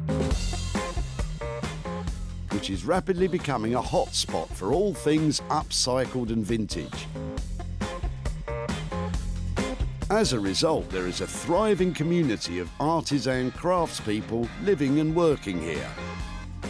And Sarah knows just the right one to transform her rusty drill press into something saleable. It's Paul. Hello. Hiya, how are you? Not too bad. Just what have you got here? Oh, a little something. Shall I hand over to you? It's Yeah, really let me heavy. take It's that off really you. heavy. Let me have that bit. How are things? Yeah, good. Paul should be feeling good. He specialises in transforming old rusty machines, and you don't get rustier than that. I can't believe somebody's actually thrown this away. It looks so cool with the cha-ching kind of handle. Yeah. I'm sure we can get that to move. Really, because I had a few ideas. I mean, when the first time I saw it, I thought, you know, it's kind of ice cream, coffee machine. There's something about it that has that kind of American diner sort of feeling. It'll probably take us a little while to kind of strip it down and actually get it all moving again. It'd be quite cool to turn it into some kind of like a wine bottle opener or something like that. I mean, this will obviously come up and down if I can get the mechanism free and get it moving. You could do something like that, but It would be great to sell it into a commercial setting. Okay. And it looks something like it would look good on a bar or something that along those lines. what about a nutcracker or something like that? Something really simple. Love it. That's a really cool idea. So you kind of buy your pot of nuts from the bar or whatever, and matey says, oh, you know, welcome to the crusher, and you can kind of pick what flavour you want and crush away. We could, you know, try something like that. You know, even if it was 5, a little handful of them that you could cha-ching in there. Sarah's got cha-ching on the brain today, and so she should. To produce a nutcracker out of the drill will cost upwards of £300, so she'll have to find a buyer with plenty cha-ching to make it worthwhile. Well, I'll leave you to it. Got your work cut out. Look forward to some beer and some nuts very soon. Every so often you come across somebody who just blows you away with the ideas they come up with and the creativity, and Paul is just like that. I am so excited about what he's got planned for that drill bit, and I just can't wait to see that nut crusher. It's going to be amazing. It certainly will be amazing. Sarah's not getting it for peanuts. With Paul's labour and materials estimated at £300, let's hope it's just the nuts getting squeezed and not the profit margin.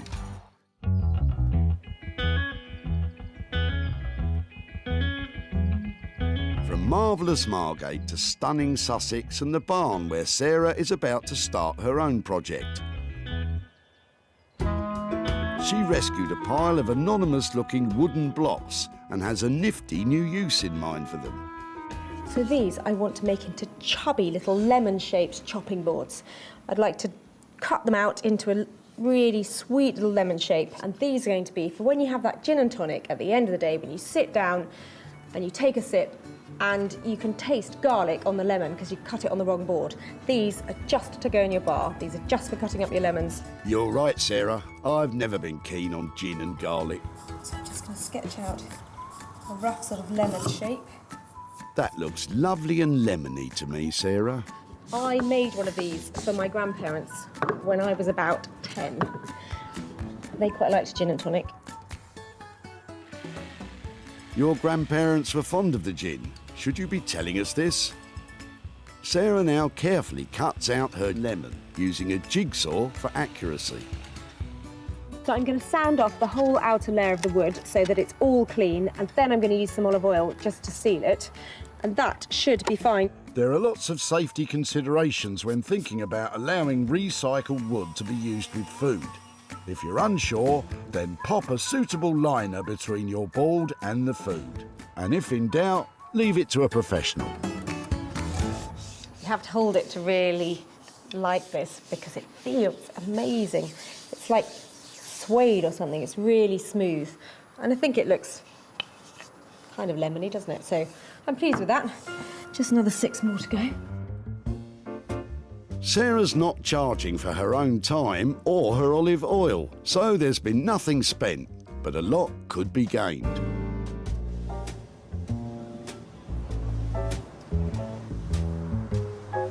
Back in Manchester, Anthony's stripping back the retro brown chair and uncovering about 50 years worth of dirt. Ugh. Thank you, Sarah. I hope he washes his hands, because Anthony's handling the very pricey Guatemalan fabric. Many textiles from this region originate from ancient Mayan culture, so it was an obvious choice, eh, Anthony? It would be easily to just be able to put like a kind of a nice wool or a nice felt on there, just kind of really blocky colour. Given this opportunity, we wanted to just have a little play around with something new. Anthony's upholstering one arm of the chair as a guide to work out how to arrange the other fabrics. And if I remember right, Sarah wasn't totally convinced with his plan. There was a lot to discuss on the day when Sarah came round. I know she was quite interested in keeping it quite defined. More defined? That should be easy. If that goes in there, what do we think of these colours? Like, does it affect your eyes too much? Having this there takes it away from that, I think. Like you were saying, less is more sometimes. Yeah, I think more is more on this one. What I'm thinking now, this is a centre, a thinner stripe of that down there.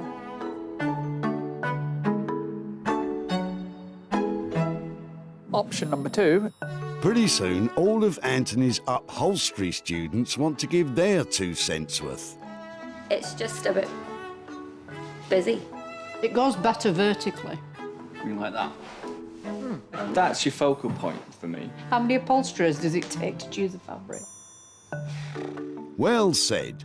Why don't you leave the hard stuff till later and get on rebuilding the insides? Anthony stitches and staples Hessian material on the rest of the chair. We're going to stitch this in. It gives him a strong base to work from and prevents the luxurious fabric catching on a spring unit. Anthony attaches much needed padding to the hard wooden frame using an air-driven staple gun. And on top of that, a nice fluffy cloud. So after the foam, we use this wadding, and basically what that does is help take the friction and help the fabric glide over your fabric better. Once all the material is on, Anthony will apply a fire retardant spray. This will bring it up to code with current fire standards. This is just a little bit of dark wax, and I'm just going to apply it over the front of the arm just before we put the fabric on, so we don't run the risk of getting wax on the fabric, which would be a nightmare. Upholstering a chair from scratch is a very skilled and time-consuming process. And Anthony's not even decided on the fabric yet, so it might be a long night.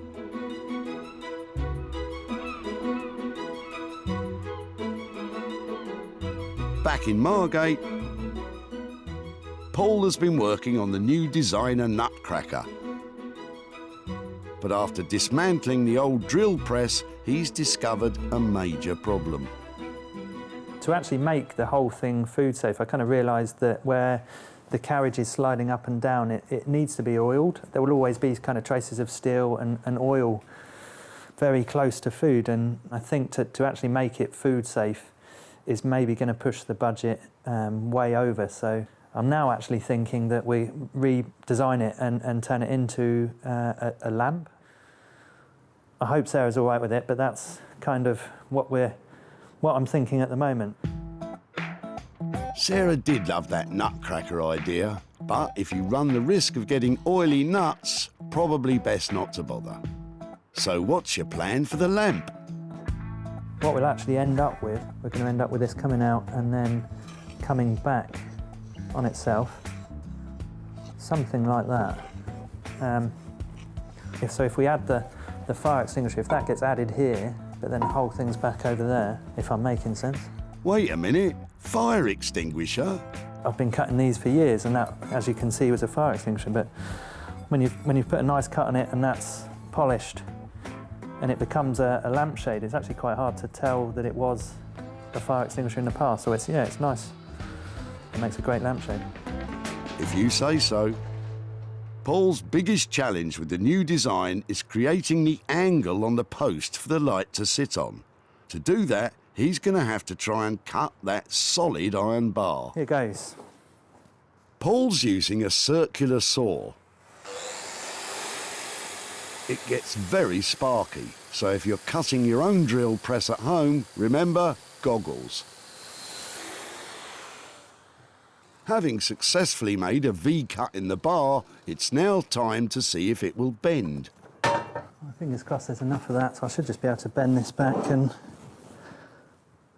It's got a square cut, actually. Go on, Paul, put some welly into it. Good job, sir. After Paul welds the joint together, he can get on with the drilling,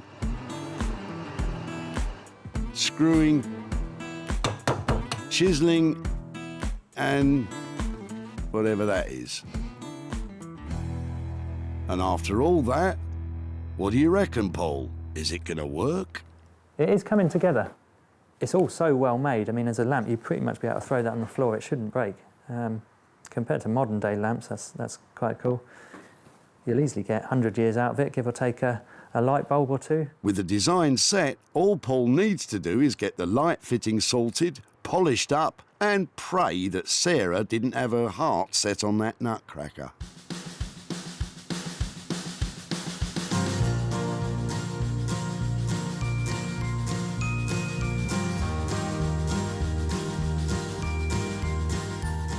Back at the barn, Sarah's sanding her last lemon-shaped chopping block.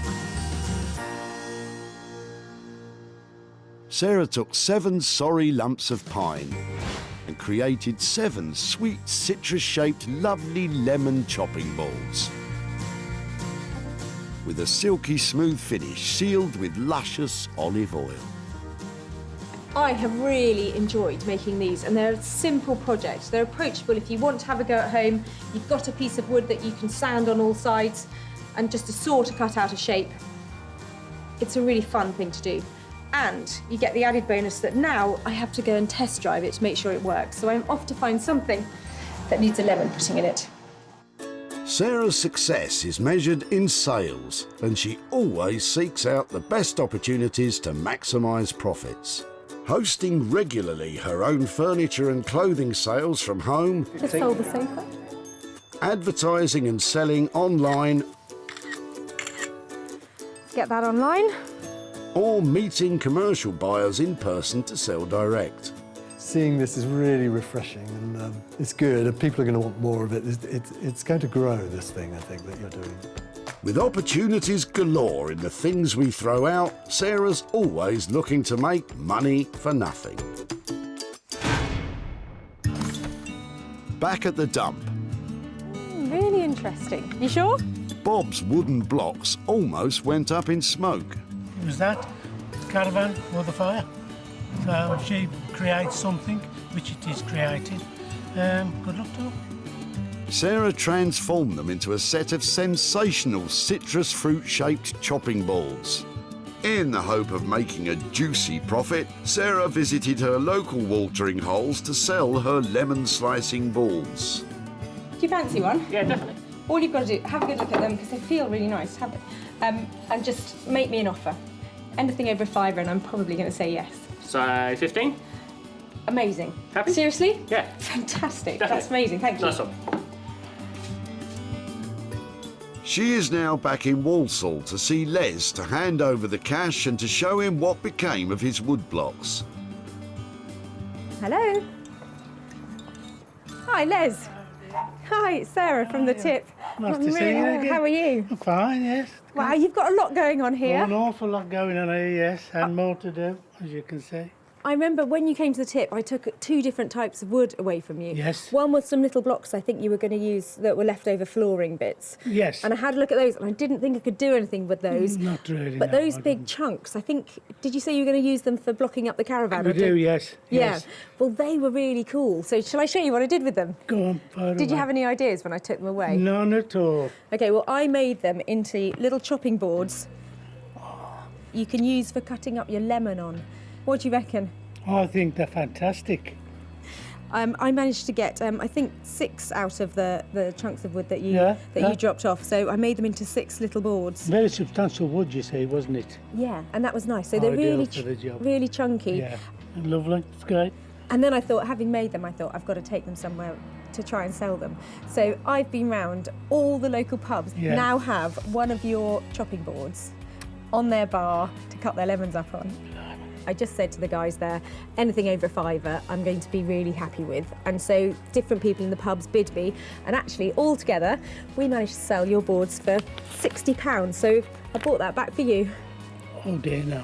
No, No. No, do you know something? Don't. No, let me explain. You can explain as much as you like. I'm sure you know a charity you could give that to. Well, do you know something? This is money for nothing because it was made out of nothing and we bought it back for you. We'd love you to take it if you'd like to give it to a charity. That's absolutely I lovely. certainly But will be able to do that, and I will do that. if you'd like to give it to charity, that's great. If Thank you so much. If you'd like to spend it and I'm think about... touched. Truly touched. Oh, that's so sweet.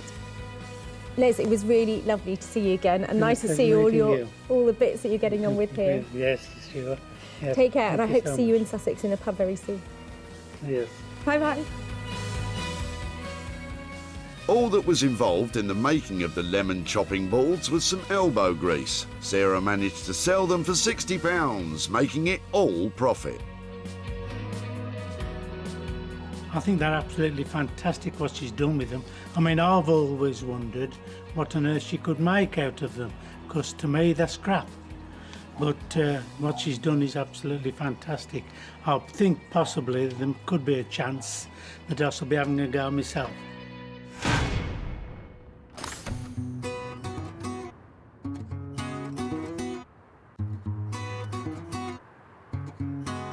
Back in Manchester, Anthony's waiting on Sarah to pick up the renovated brown chair. They didn't see eye to eye on the fabric, so Anthony's dying to find out what Sarah thinks of the finished product. In the past, she's always had a really good reaction to my work, so I would very much think it'd be exactly the same. So yeah, quite looking forward to it. I left Anthony with the brown chair challenge. Really knackered, not attractive, and definitely looking past its best. I'm hoping that with his 2,000-year-old styled fabric and all of his creativity, he's managed to make it look fantastic. Before, this unremarkable brown chair was dreary, dull and down in the dumps. Now it's been radically transformed. Anthony has pulled out all the stops to give this chair a striking personality and a quality finish. Contrasting geometric designs on lush hand-woven fabrics ensures this chair doesn't just stand out from the crowd, it demands to sit centre stage. But what will Sarah think? Hello, you all right? I'm really well, how are you doing? What are we doing? We high-fiving? Are we... You're so intense. Ta-da! Never. Where's my brown chair gone? What have you done with it? This is the new look brown chair. Blue is the new brown. It's amazing, that just the look of it. It almost killed me. Are you telling me that there were problems along the way? Not so much problems, but challenges. We had a few kind of design changes along the way, but we thought that would kind of give it more of a modern look to it. And so talk me through this, because that's quite a bold stripe down the back, isn't it? Where the fabric originates from, it's all about kind of colour and intense colour. It's going to be the right customer will literally just fall in love with it, and it'll be just, there's no hard sell involved in this. It's just walk up, I love it, I love it. And to feel it, it's like patting a really nice dog, isn't it? It's really, that's a good thing. It looks great. Is it comfortable? To be honest, I've not sat in it yet. Shall we have a go? Well, it seems Anthony's turned Sarah round with his Mayan masterpiece. It's bolder than she expected, but it's not the end of the world. It's really comfortable. Really cool. Go on, have a pew. Put your feet up, Anthony. You deserve it. After a late night in the workshop, it's nice to be able to sit in something comfy. All right, don't get too comfy. Let's get down to business and that £800 budget. It did take a long time, but we're still on budget. Really? Just. I think it looks absolutely lovely. Really cool. For £800, I would hope it looks cool. But Sarah now has to find a buyer who agrees.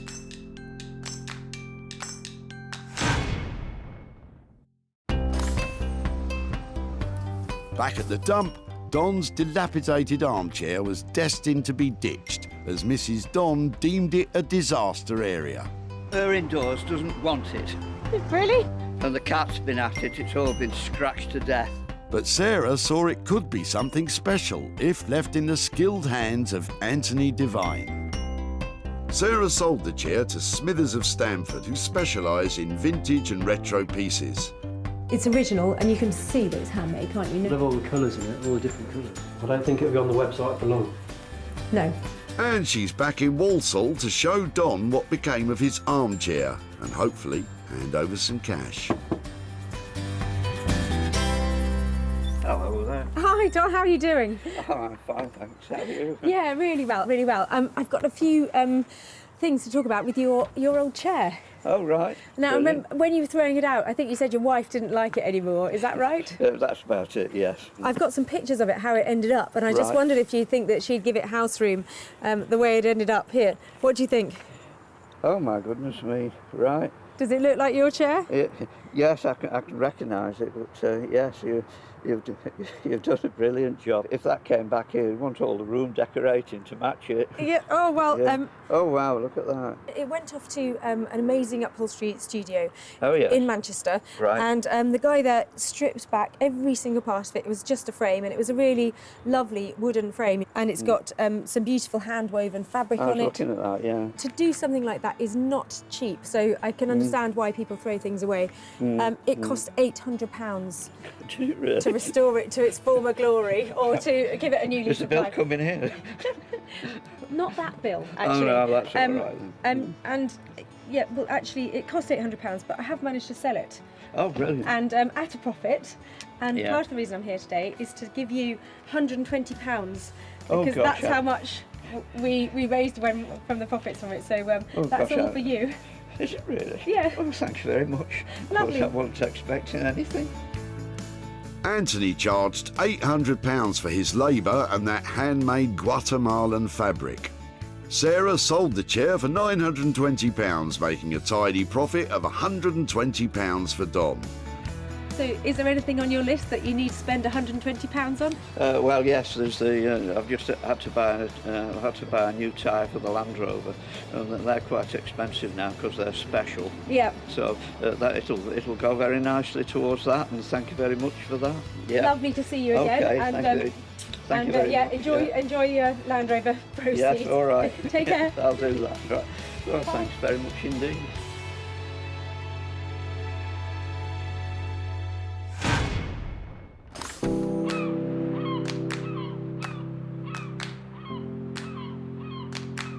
So while Don counts his cash,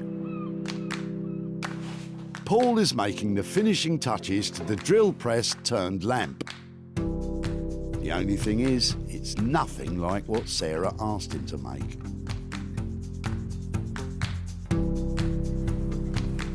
It is an absolutely cracking day here in Margate today, and I can't wait to see what Paul has done with our drill press.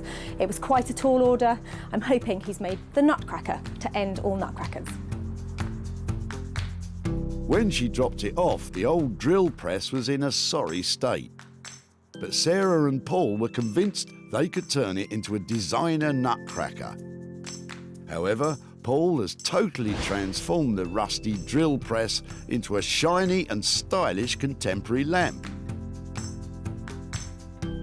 By modifying the stand, adding a Ferrari gear shifter to the handle and a repurposed fire extinguisher for the shade, Paul has created an incredibly bold designer piece. The question is, will the unexpected lamp do Sarah's nut, or will it light up her life? Hiya. How are you? Is that it? Yeah, it's hidden. How you doing? I'm really well. How are things? Good. How was it? OK, Paul, it's time to come clean about the lamp. Good luck, mate. Is that it? That's it, yeah. It's not quite what you think it was going to be, but it is what it is. So what happened? Was it difficult to make? What was the? Well, shall I just see? What is it? Let's see. Let's just go for it. Oh my word! So it isn't quite, as you can see, it's a lamp, but I absolutely love it. Oh, thank goodness. it wasn't quite what I was thinking. I was quite excited about making a nutcracker because I've never made anything quite like that before. Forget the nutcracker. I mean, Okay. that is sweet. It is amazing.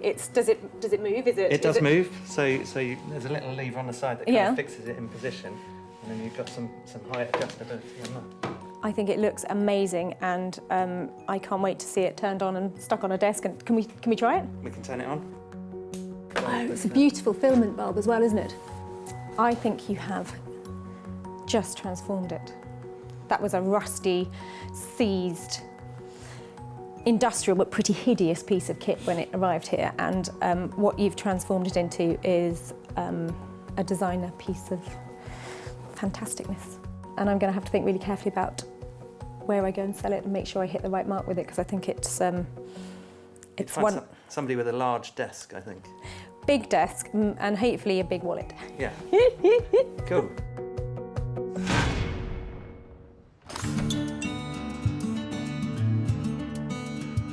Back at the dump, Bob was hard-pressed to think of a use for his old drill press. I've no idea what you could use it for. It's a difficult shape to work with. You prop a door open with it, but that's all I could think of. But it lit up the imagination of the rag and bone man, and now its future looks bright. Sarah gave Martin of the old cinema first look at the lamp. He's matched the cord, he's brought out the red, he's got some dull and he's got some shiny, and that's good. It's just a nice mix of textures. I like it. Martin bought it to add to his collection in his London shop. The Rag and Bone Man charged £350 for the table lamp. It was sold for £450, making a profit, obviously, of £100 for Bob. So the good news is I've sold that fantastic light that the Rag and Bone Man made out of that old drill stand, and I've made £100 profit. But Bob doesn't want the money, so I'm going to give it to children in need. Sarah saved 3 items from their demise at the dump. The timber cut-offs are now pride of place in pubs across Sussex. The old brown bedraggled chair is now a stylish and striking armchair. And the rusty drill press has been thrust into the limelight as a top-notch table lamp. So we've given a whole new lease of life to some blocks of wood, a drill stand and an old chair, and turned a profit too. Maybe next time I'll see you at your tip and make some money for you.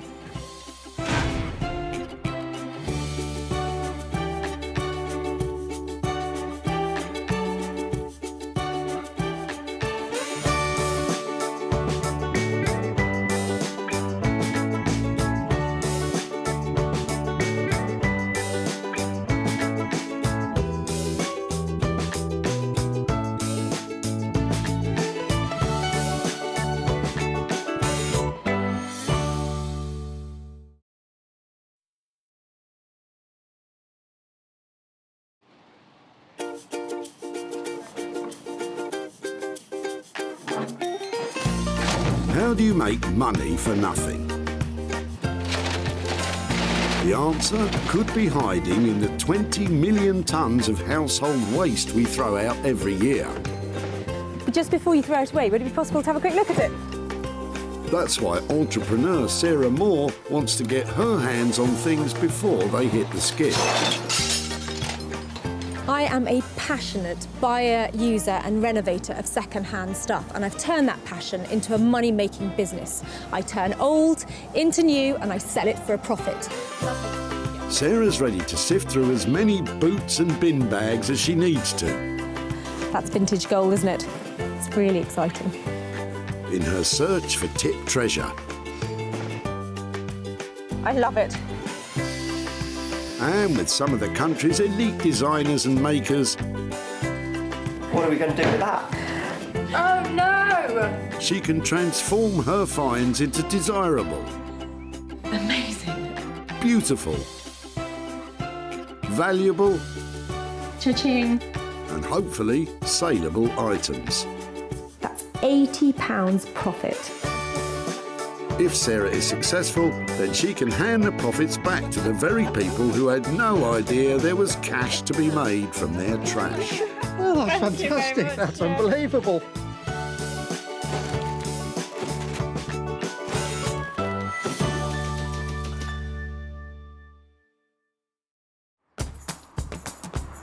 The bustling Merchants Way recycling centre near Walsall can process up to 2,000 carloads of rubbish a day, and they take all sorts. I just love the fact that you never know what you're going to find. Check these out. Aren't they cool? Sarah wants to be able to prove to the dumpers that they could be making some serious reddies from their refuse. To do that, she's been given special permission from the council to search for 3 unwanted items before they get binned. I like your Christmas trees. She may have just missed out on some festive treats, but with more vehicles arriving every minute, it doesn't take Sarah long to spot her first item, nestling in the back of Judith's car. Hiya, are these yours? Yes, yeah. Well, they're my mum's, but Okay, I'm sorry to bother you. Is it all right just to have a quick chat about them? yeah, sure. What, are they a pair of bedside cabinets? Yeah. Lovely. Would it be possible to bring them out and have a look? Yeah. Wow, they've got some age, haven't they? Yeah. I think about 1950s, I think. Okay, and have they been in your family? Yeah. They're in good condition, aren't they? Uh-huh. Lovely. So do you remember these growing up? Were these? Oh, yeah, they were Mum and Dad's wedding present. Fantastic. So they'd have had them since new, wouldn't they? Oh, yeah. His and hers? Yeah, that's right. Yeah. I'm looking for stuff like this that I can maybe do something else with. If it would be okay to take those away, I'd love to see if I could do something with them. Yes, yes, certainly, yeah. Brilliant, thank you so much for that. They're lovely. It's a shame to be throwing them away, but if something's going to, you know, be done that's nice with them, it's nice to see that. I love this little pair of cabinets. They're really sweet and they're really useful. I'm not quite sure, though, if I should decorate them, add some details to them, or just leave them the way they are. But I'm sure I can make money out of them. And Sarah knows just the man to help her turn old cabinets into new money. Jay Blades is a builder turned philosophy graduate turned furniture restorer. Jay has his finger on the pulse of modern design interiors, reworking the very best of British craftsmanship and bringing it into the 21st century. I've always had a passion for the kind of heritage that the British designers have produced over the years. Traditionalists would love to keep it as it is, but to be reintroduced into the market, I like to just add a bit of colour and add something a bit quirky. I really enjoy adding my bit and not necessarily worried about other people's reactions. It's more about, do I like it? If I like it, then it's good. Well, here's hoping Jay has a soft spot for this 1950s wedding present.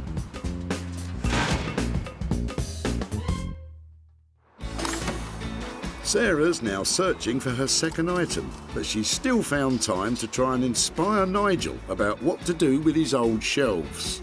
Well, I'd love to make something out of anything, but I've tried it as a planter and I just can't find any use for it in my brain, so... Yeah, I know they do sort of upright vegetable gardens these days, don't they? Yeah. So you can, put them against the wall and grow stuff. In fact, I'm going to take that back on the street. That's a really good idea. I'm taking that down with me. I'm glad you just pricked my conscience then. Nice work, Sarah, but be careful or there'll be nothing left for you. And don't even think about it. You know you can't just grab something out of the skip, so behave yourself. Instead, why don't you sneak a peek at what treasures Richard might be about to tip? I've spied something exciting in the back of your car. Sorry to bother you. Okay. Is that yours? Have you had it for a long time? I've had it, nearly 40 years, but it wasn't mine originally. It was given to me, and I've been just using it to keep tools in. Really? And what, you just had enough of it now? We're moving house and trying to clear out a lot of stuff that we don't need anymore. It's got a great shape to it, hasn't it? And it looks so battered and worn and really cool. It's got character. Yeah, I really like that. I'm looking for things that I can repurpose or upcycle or turn into other things. Okay. And there's something about that that is just so beautifully worn. You can't recreate that, and it's really quite appealing for me. Okay, well, it's all yours. You want it? I'd really like it. I really would. I don't know what I'm going to do with it, but I absolutely love that. Thank you very much for letting me have it. You're welcome. Well done, Sarah. I had a feeling Richard was going to come up trumps. But what does he think you'll do with his old toolbox? Yeah, I haven't got a clue. I can't imagine, but it'd be interesting to see. I can't wait to see what she does with it. I absolutely love this. There's something about its chunkiness that is shouting laptop or some sort of place where you put some technology. It'd be amazing if you opened it up and you had a screen on the top and a keyboard in the bottom. I think this could be a portable office. Lots of space for other things. Just really cute, and it's got just about the right amount of patina and wear on it that makes it really appealing to have on your desk. A chunky little piece of loveliness. Are you sure, Sarah? A 21st century office in an antique box? It all sounds a bit far-fetched. But if it's something electrical you want, then there's one man that might just be able to help. Meet Horse, electronic superbrain. Horse was chief engineer for a world-renowned audio recording company for over a decade. He's now taken his love for restoring vintage sound equipment and made it into a business. My name's Mark, everyone calls me Horse. I'm electronics engineer by trade. I enjoy refurbishing vintage equipment. I'm also interested in kind of antique radio equipment. It's always a shame to see stuff like that go to waste. I think it's great that people that you're giving a second life to something that would have essentially just been smashed up, thrown in the rubbish. So yeah, it's definitely a job and a passion. Horse might know his way round a circuit board, but let's just hope he doesn't get his wires in a twist when Sarah presents him with this empty old toolbox. Sarah's now got 2 items crossed off her list, but she can't relax just yet. She still needs to find her 3rd and final piece. But it looks like she's not the only one who's hard at it. Emptying garden waste. We cut my friend's garden and get rid of the stuff. It's hard work though. We gotta get on with it. And then, like I said, we still want to work.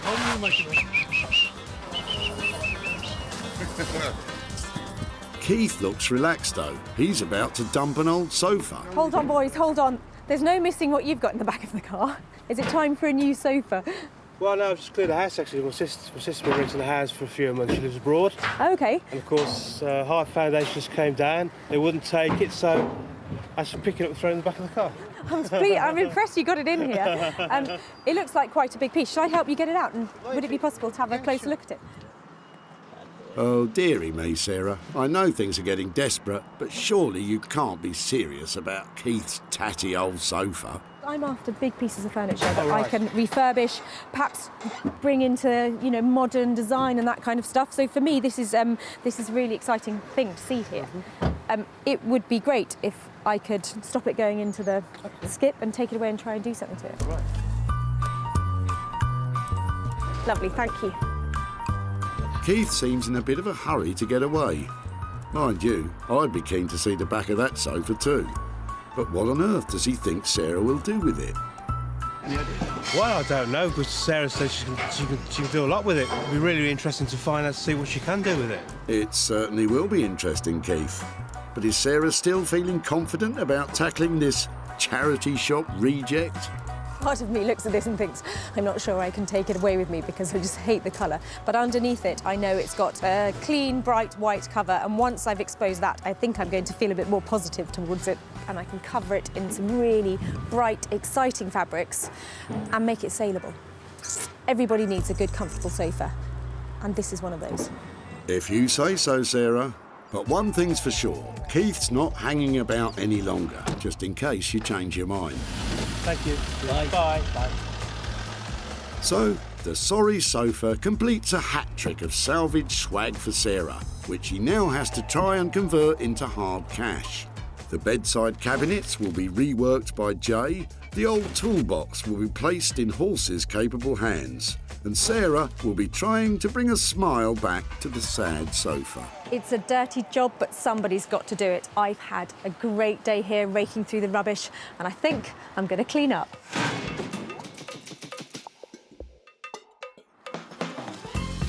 Sarah's first stop is deep in the heart of the Black Country, Wolverhampton, where a thriving arts and crafts scene is emerging. And leading the charge is woodworking genius Jay Blades. As ever, Jay has absolutely no idea what Sarah has in store for him today. So exactly how confident is he feeling? Depending on what she brings, I will be able to see if I can work my magic on there. But also Sarah will have some ideas that might not be commercially viable. Also, she might have some ideas that are commercially viable, but might cost more for us to actually make. Hello, hello. Hello. Jay. How you doing? I've got a little something for you, but I might need a hand. Okay. These are quite cool. I'm glad you said that. These are very cool. I'll tell you what, they're quite light, Yeah. which is nice because I've been carrying them around a bit. So, what do you reckon to these nice pair of bedside cabinets? Yes, you can do quite a bit with these. The thing that I would kind of do with these would be try to restore the outside and then inside just go a fusion of colour and hopefully put some holes in here so it becomes kind of like a more modern thing so people can charge their phones in there and stuff like that. And I might, depending on how the cover comes out, I might introduce a colour there, but I won't introduce a colour that's going to make this look a bit too out there. It's going to blend in. Actually, I like that. I think a little pop of colour at the bottom, I think that's a good idea. It makes them fresh, and maybe change the handles on them maybe as well if you find something appropriate. Yeah. But obviously, you know what I'm like, I've got budget in mind. How much do you reckon it would cost? I'd say this would be about £75 for the two, because I'll have to remove the backs, work on the inside, and take off the doors, restore the actual... That might be a problem there. Bloomed a bit, hasn't it? Yeah. Depending on how good the veneer does come up, I think you would definitely double your money on these ones. Yeah, definitely.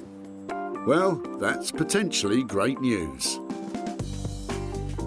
With labour and materials estimated at £75, Sarah could be in for a tidy profit. But only if Jay can bring those 65-year-old bedside cabinets into the 21st century. Next up, Sarah's off to Manchester. Famed as being one of the founding cities of the Industrial Revolution, it is perhaps best known today for its football teams and thriving music scene. But it is also home to a man called Horse, one of the country's leading audio engineers. And he has no idea what Sarah's bringing. I'm expecting anything at all, really. I'm hoping it's something that will possibly lend itself in some way towards being some kind of audio device, as that's kind of my main kind of thing. But I've no idea what it's going to actually be.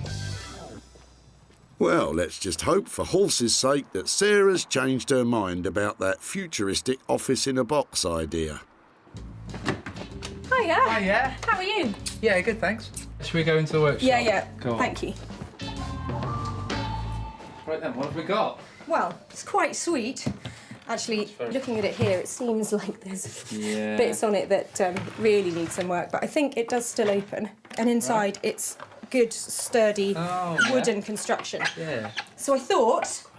I thought maybe it makes a noise. That's as far as I got. I got some sort of amazing speaker. Yeah. I don't know if it's something that you put in here and you open up like an old record player, or, you know, I have no real plans for it other than the fact that it would be so nice if you could make that. Something to make a noise. What do you think? Because it's got a handle, I'd want to make it portable, but you could still make a decent sounding kind of like a ghetto blaster sort of thing, and make it rechargeable possibly. I'll look into that as well. I was thinking maybe have it so that it doesn't open, so that you can actually just house the system inside. Speakers in here. That looked a bit dodgy. Do you think it'll stand the process? Okay, that sounds good. I totally agree. If you don't need to see inside, there's no point in making it complicated, is there? Maybe makes it a bit easier. Maybe have like a panel on the back or on the side with adjustments on. Okay, and so to make something like that, what kind of value are we talking about in terms of what I need to pay you? I reckon probably 300 to 350, probably. Okay, and so that sounds quite expensive, but what do you think the retail price would be for something if it's got really good sound quality? Yeah, I mean, if it like, I don't think 450 is out of the realms of possibility if it does sound good, you know, and if it looks good. I think this has got the potential to kind of break.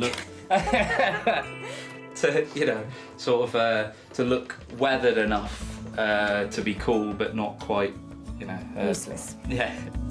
Paul certainly has a big challenge on his hands, and it's a big risk for Sarah too. With labour and materials estimated at £350, converting the box into a speaker is not going to be cheap. So let's just hope Horse can make it sing.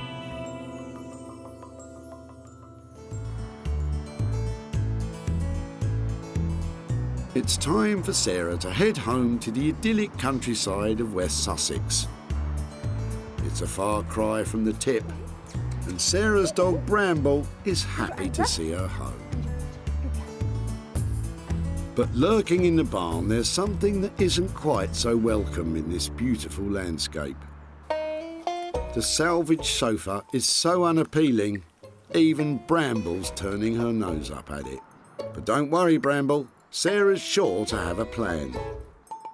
This sofa has got a lot of substance to it, but it's definitely lacking in style at the moment. I'm looking for a way to update it, make it look fresh, make it look exciting, and make it look saleable. And I think my best choice is ripping off the covers. I'd like to surface stitch some new fabric to it to give it a really light, floral, refreshing look. First things first, let's get rid of the maroon. That's it, Sarah. Don't forget to check down the back. It might be the only way you make any money on this item.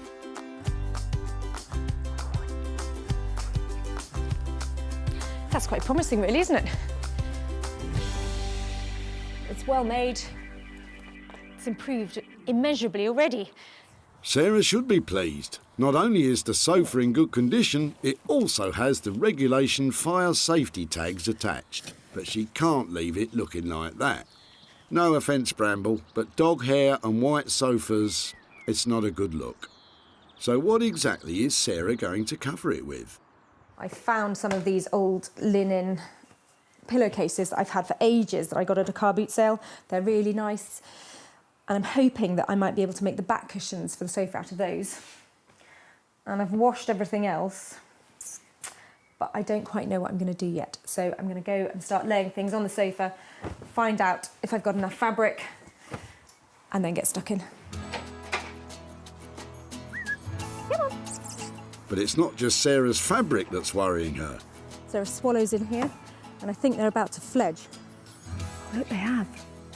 So those are baby swallows having flying lessons up there, which is very sweet for them, but I really don't want anything they might leave behind going on the sofa. I think if the swallows are in here, I'm going to take the sofa outside. With the sofa safely out of harm's way, Sarah can finally get started. So the plan is to cover the whole of this frame as it is in these lovely strawberries and chintzes. Sarah managed to scavenge these feather cushions back at the tip, but before she can cover them, she has to tackle the sofa. First up, Sarah has to staple a base layer of fabric to the sofa's wooden frame. And when you're doing this kind of thing, don't hold back on the staples because they're cheap, but the effect you want needs to be really tight. It takes quite a while to get the first layer tightly wrapped in place. Brambles found a way of entertaining herself though. Excuse me. But if the stapling wasn't taking long enough, it's going to take Sarah even longer to hand stitch all the extra patches on. So we'll find out later if she really can turn these rags into riches.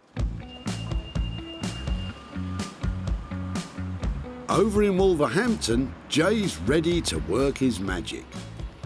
We're starting on the bedside cabinets that Sarah's brought in and just trying to get my colour scheme to make sure that everything works. What I'm hoping to achieve is keeping this as it is, as neutral as it possibly can, so trying to bring this back to its former glory. Then inside the door, the wow factor inside. So I'm hoping to paint this one colour and then have wallpaper on the door and probably wallpaper on the shelf that's inside there. And I'm just checking to see if this colour lifts this wallpaper. So the colour that I see that has the minimal amount is a blue that's here. So rather than copying this blue, I'm going for that blue what's right there. That little minute piece of blue, I'm trying to just lift that. Having decided on his colour scheme, Jay can now get cracking on wallpapering those shelves and doors. He starts by applying an even coat of PVA glue to the wood and the paper. Then, this is where you need a steady hand, Jay. And mind you don't get any creases. Sarah won't be able to sell it with a lumpy finish. And that looks perfect. Now, while the paper dries, Jay can paint the insides of the cabinets with the carefully chosen paint. With the first coat now on, Jay wants to see how it's going to look with the wallpapered shelf. That is really, really cool. I am really, really chuffed with that. Now, this has passed the test of it being in my house. I would have this in my house. just the way that looks now, like, I haven't even put the door on, and it's the shelf alone just makes that. I really like it. If Jay likes the cabinets that much, maybe he could buy them off Sarah. Well, you never know. Back in Manchester, electrical engineer Halse has got all of the components ready to build the new speaker. He's even made a new handle for the box out of one of his girlfriend's old belts. But today, he's really stepping into the unknown. The next bit is going to be the point of no return, really, which is drilling a hole and then jigsawing out the holes for the speakers. It's a bit out of my comfort zone because I'm not really that used to doing it, but yeah. More at home with his circuit boards, just how confident is Halse feeling about a spot of carpentry? I could have measured it completely wrong and then I've ruined the box and any chance of doing anything good with it, but I don't know, fingers crossed. Oh dear, this doesn't look too promising. Let's just hope Halse kept his receipts for the speakers, otherwise one slip with that jigsaw could prove costly.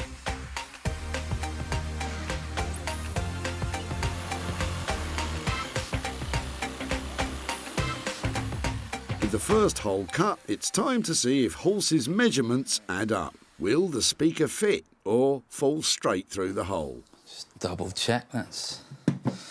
Oh, there we go. Not too bad. Nice one, Halse. I never doubted you. Now, you just need to do it all again for the second speaker.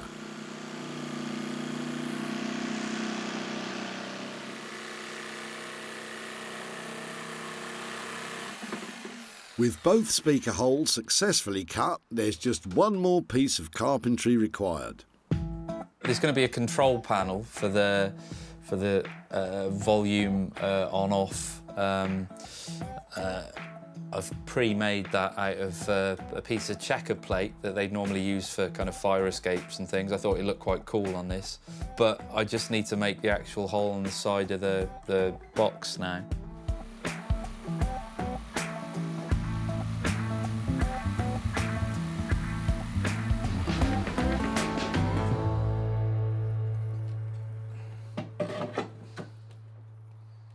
So there's going to be some tidying up to do, but eventually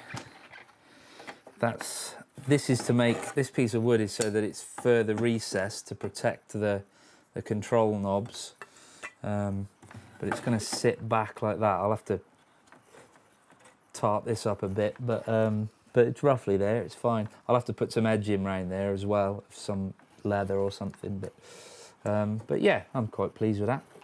With the box now virtually ready, Halse just needs to wire up the electronic components and the new mobile speaker is good to go.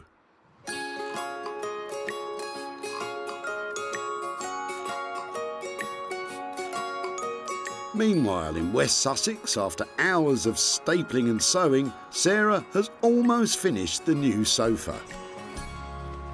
So the more I sew onto this sofa, the more I like the look of it. I have patched all the way around really tightly, and I know you can see the stitches, but it's all part of its handmade charm. I can't make it look much neater than that, so I thought I might as well really go for the rustic look. So I've just sewn these panels of vintage offcuts all the way around here using a curved upholstery needle. With the patchwork complete, now all Sarah needs to do is to add the cushions. She made some basic covers for them earlier by using more of the vintage fabric. I can hardly remember what it looked like when it was maroon. Thank goodness. Thank goodness indeed, because the old sofa was so tired and worn, it was even rejected by a charity shop. But now, Sarah has utterly transformed it. With just a bundle of vintage remnants, she's made the sofa bright and welcoming and just bursting with old-world charm. And after all her hard work, I think it's time Sarah put her feet up. So, I hardly want to sit on it because I just know I'm going to have to plump up the cushions again, but now that is a really good selling point because this is so comfortable. It really is. It's lovely.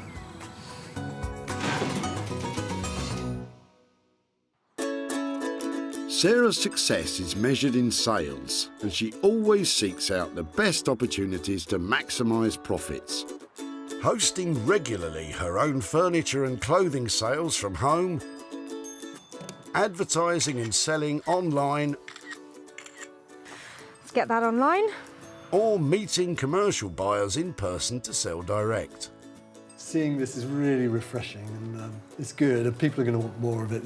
It's going to grow, this thing, I think, that you're doing. With opportunities galore in the things we throw out, Sarah's always looking to make money for nothing. Back at the tip, Keith's old sofa made quite an impression. Hold on, boys, hold on. There's no missing what you've got in the back of the car. I'm impressed you got it in here. Having served its purpose and been rejected by a charity shop, Keith was only too happy to let Sarah take the sofa away. Sarah said she can do a lot with it. It'd be really interesting to find out, to see what she can do with it. Well, after covering the sofa in beautiful vintage fabrics, Sarah decided to put it up for sale in one of her barn sales. And the response was overwhelming. Just sold the sofa. Now it's time to show Keith what she did and to see if there were any profits from the sale. Hi, Keith. Hello, Sarah. How are you doing? Very well, thank you. Nice to see you Nice again. to see you too. I've got a few things to show you about Right. the sofa that we took. I've got some pictures on here. That's the one, isn't it? Yes, that's the one, yes. So we started off, we stripped off all the covers from it, and I actually chose some vintage fabrics to reupholster it. And looking completely different, I think. Wow. What do you think? Fantastic. I just can't recognise it. Yeah? It looks good, but did it make any money? We did go through a bit of a process with the sofa, and I spent £120 on it. Oh, right. But I did manage to sell it for £1,200. Wow. So Keith, I've got for you £1,080 for your sofa. Oh. All yours. Thank you. Wow. Absolutely flabbergasted.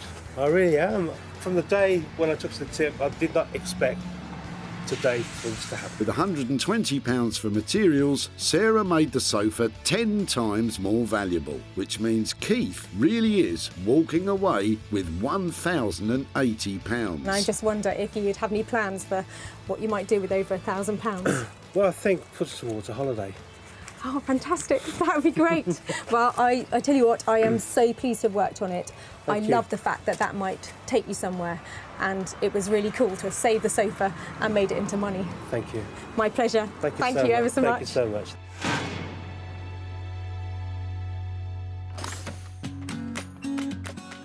much. Over in Wolverhampton, Jay is applying the finishing touches to the bedside cabinets. Well, Sarah's due any minute to come and pick these up, and I'm in a bit of a rush to try and get these finished.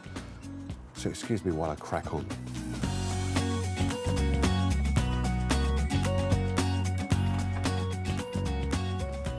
Jay? Hello. Hiya, how are you doing? I'm very good, but I'm not ready for you to see them just yet. Do you want me to come back in a minute? Just give me 2 minutes and I should be ready. I'll go and have a coffee. I'll see you in a sec. All right. Don't worry, Sarah. I think it'll be worth the wait. When she last saw them, the 65-year-old bedside cabinets were looking tired and worn. But now, with a delicate restoration of the veneer, a splash of colour and designer wallpaper on the doors and shelves, Jay has reinvented these relics for modern living.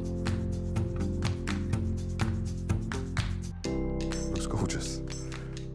Jay's pleased with them, but it's now finally time to find out what Sarah thinks. Oh, there they are. What do you think? They look fab. They're really shiny, aren't they? They are really shiny. And I'm loving the blue. It's a good colour combination. May I look inside? Of course you can. What Go have you for done? it.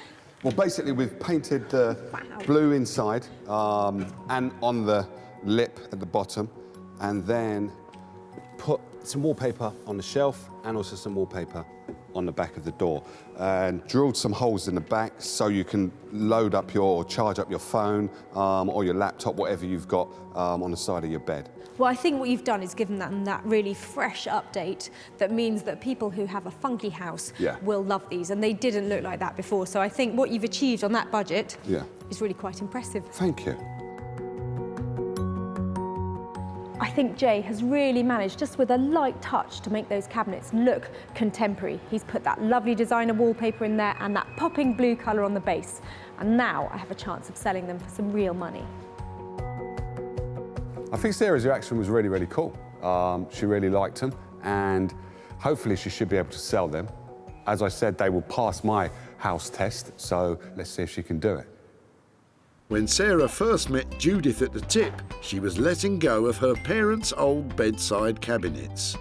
Wow, they've got some age, haven't they? Yeah. I think about 1950s, I think. Mum and Dad's wedding present. His and hers? Yeah. Yeah. Brilliant, thank you so much for that.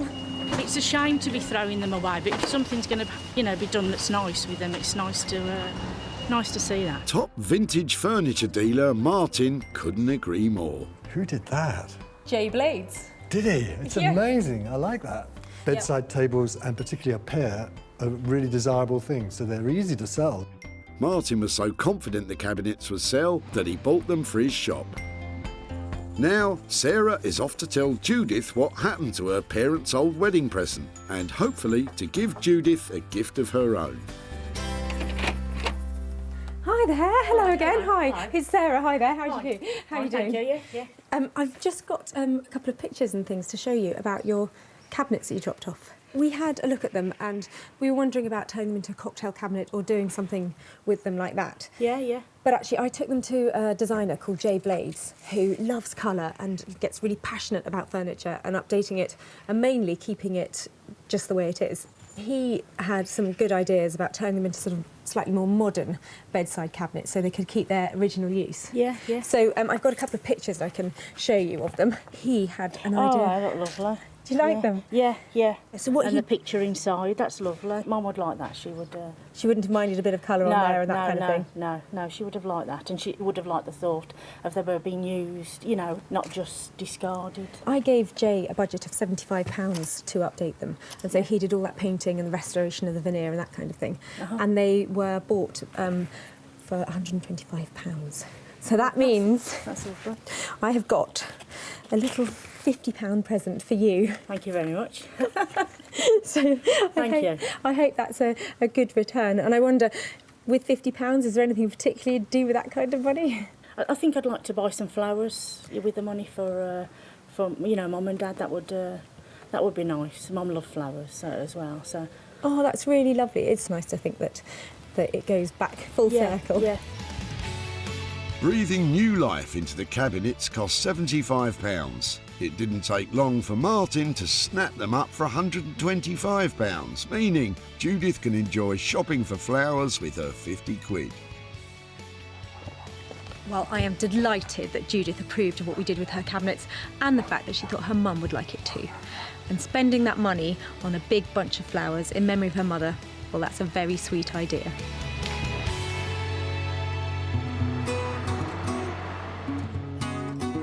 In Manchester, Sarah is on her way to collect the third and final item. When she last saw it, the old toolbox had some charm, but no longer had a purpose.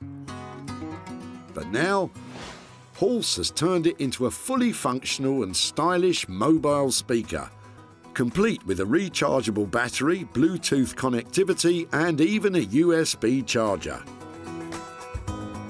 So how's he feeling about Sarah coming to see it? I think there's quite a transformation, so I think hopefully she's pleased with it. I think it looks quite cool, but then I'm a massive nerd, so I quite like the idea of a Bluetooth-powered speaker, but I'm not sure everyone's that fussed about it. I love surprises, Horse. How's it gone? Pretty good. Oh! You're nuts. Do you know that? You are nuts. Look at that. Wow. So, you've been really busy, haven't you? What on earth have you put inside there to make it like that? there is a very hefty battery, so you've always got this kind of compromise between battery life and weight. So that's the battery. I mean, Okay. it's, it's not short of a car battery really, but it's going to last. Okay, so normally this won't be on show, will it? No. That's right. Normally, Okay, normally these are shut, and then there's also screws to put in the side just to properly seal it, because you wouldn't really want it open. So, yeah. Horse, you're really clever, do you know that? It's got an instantly attractive look about it. And what, this bit here, so this is, Yeah. talk me through what gadgets you've got in here and how it works. So that's sort of, on and off switch is the big switch there. Main volume control. That's an input just so you can plug anything into it that's got a mini jack connector from like a smartphone or whatever. This switch either turns it to the input, or if you turn it to the right, then it engages the internal Bluetooth receiver, so you can just use it without having anything connected to it. This is the voltage that the battery's at. Okay. So when that drops below a certain point, you'll kind of lose volume and fidelity, so it just kind of tells you whereabouts you are. The USB charger there that will send power to any kind of USB device. So you can charge something on there as well. You can. And I think it's that kind of attention to detail that just makes it so lovely. It feels like it's a well thought out design. Well done, it's cool. Ace. Brilliant. Ace? You've aced it. I absolutely love it. Shall I demonstrate? It's a really good mixture, isn't it, of kind of retro and Yeah, I think new. so. I think so.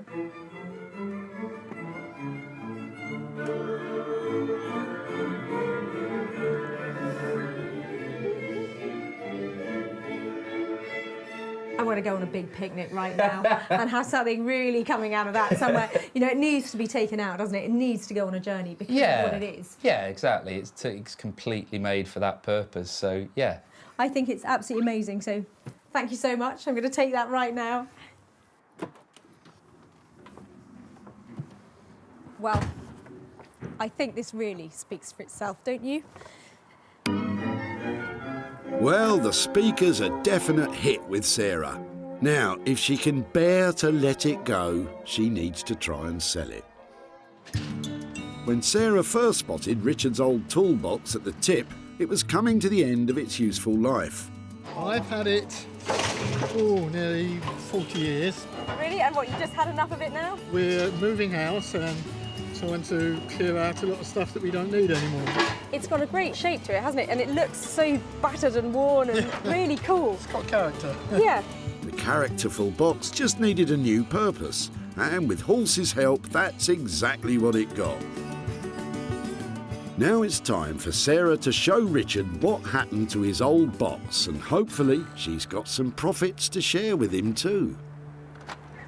Hi there, Richard. How are you? Sarah. Yeah. Hi there. How are you? Yeah, very well. Nice to see you again. I've just got a bit of an update about the box or case or whatever you called it. What did you call it? I think it's a case, but... And I know that when we caught up at the tip, it was something you said you just used for storage and you'd had for, That's right. for ages. When we took it away, did you have any ideas about what we might do with it? None whatsoever. So I'm quite excited to see what you've done. We decided we'd make it into the most amazing boombox. Oh, excellent. A music machine, the like of which you've never seen before. I've got some pictures to show you. It went to a chap called Horse, and he turned it into this fantastic machine. And he has plumbed in the most amazing sound system in there. Yeah, that looks amazing. It's a work of art. It's beautiful.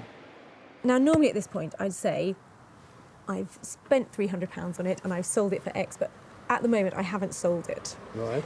But I've got high hopes for it. It's such a great looking machine. I personally would absolutely love it. So, but what I'd like to do is, when it sells, just come back to you and give you the money for it. Wow. Well, thank you. So, despite this amazing transformation by Horse, the search continues to find this unique speaker a new home. But the costs of £350 and no profit generated, this could be a potential loss for Sarah of 350 quid. So I'm really disappointed that I wasn't handing over money to Richard, but I've got high hopes that his boombox will sell and I'll be back here with some cash soon. So, Sarah's managed to make a profit on 2 of the 3 salvaged items. The bedside cabinets, beautifully brought back to life by Jay.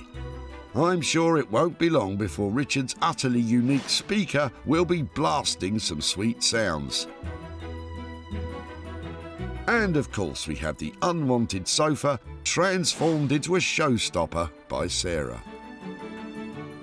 We have transformed, restored and repurposed 3 things that were destined for the dump and handed over some money for nothing. Maybe the next time you take a trip to the tip, I could do the same for you.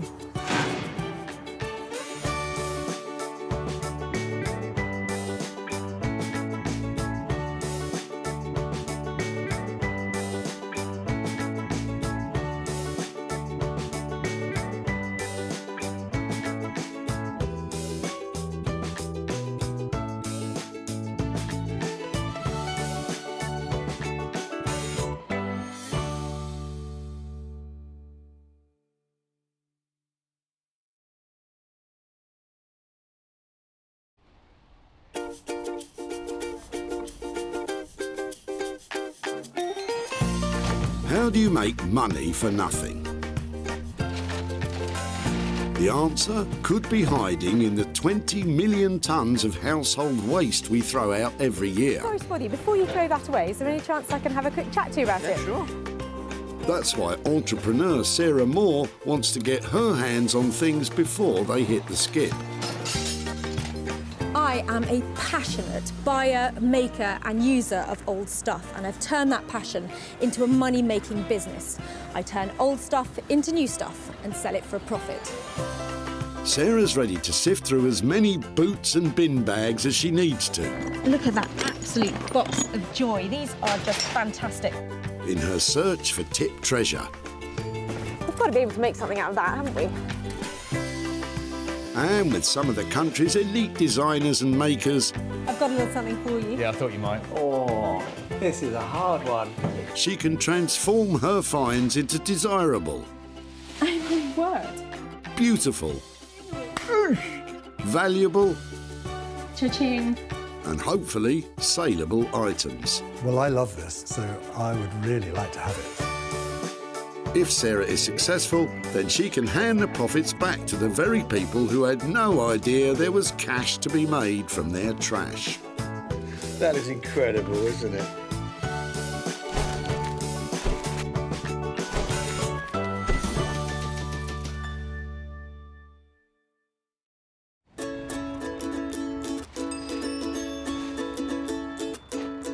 Today we're at the Whitley Recycling Centre near Guildford, where 800 tonnes of waste is dumped by Surrey locals every month. I have no idea what I'm going to find here today.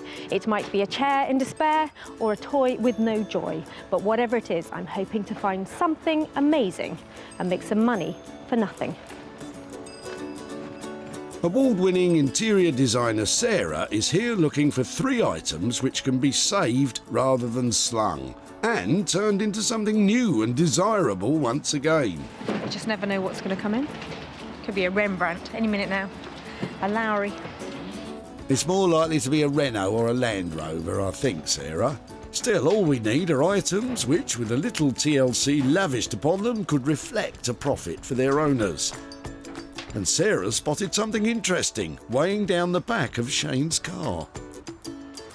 Hi, I'm really sorry to bother you. Hello. I'm just looking at people's rubbish today and what they're throwing away and just having a chat about it. Okay. Manhole. We've had a new patio laid, and the builders left some of the old patio covers. Wow. So it was left to me to throw them away. Well, we're looking at things that we can recycle and make into other things. And I know that they're not probably the daintiest thing I'm going to see all day. Yeah, they weigh a ton, and they're quite old. Is there any chance that I could take them rather than you putting them in the tip? I'd love you to. How many have you got? Have you got 2? Got 3. 3? I'm going to get somebody to help me. The provenance of these old manhole covers is important. Having come from Shane's patio, Sarah is planning to turn them into, well, something. You'd never think it, would you? But looking at them, the moment you see them in that lovely crisscross pattern, geometric stuff's really in at the moment, that's going to make a fantastic garden table or something. There's some scrap weight there, isn't there? Whatever she does make, it'll last a long time. There's a lot of steel there. They weigh a ton, so I look forward to seeing it. If Sarah hadn't seen the potential in these manhole covers, it could have been money down the drain. There's money to be made out of these drain covers, and I'm going to go for it in a big way. I didn't think Sarah would be quite so into heavy metal, but fortunately, she knows a man who is. Headphones. Rob Scher has years of experience bending, shaping, grinding and welding metal. Years of experience, know-how, tips of the trade, so to speak.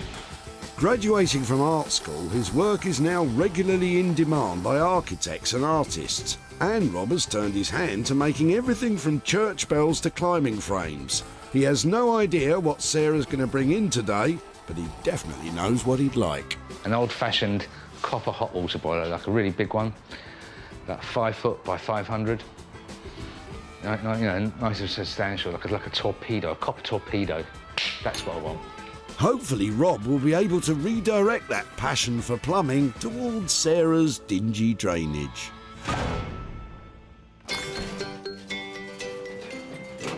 I was only looking. Just as well, Sarah. Of course, once items reach the skip, they can no longer be retrieved. All I'm seeing is bush, grass, tree. Not much stuff I can recycle. Sometimes it's difficult to see the wood for the trees.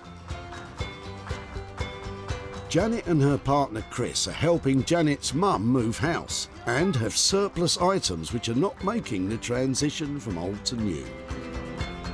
It's really grotty stuff today because it's just come from the loft. Oh really? Well, you never know. Did you mention grotty old stuff? Well, you weren't far wrong in the case of that old case. It hasn't got the heirlooms in it, has it? Without heirlooms inside, I think it's fair to say that case has seen the last of its travels. But hidden away on the back seat of the pickup is something with much more potential mileage. Oh, they're really sweet. Told you. 2 of those. Yeah, they're quite nice. They're so retro. They're quite sweet. They are. It's just finding things that have got that old-fashioned look, and anything mid-century is really collectible, and people are loving having it in their houses. Okay, that's good. All right, yeah, no problem. If you don't mind, I'd love to add them to our collection from you.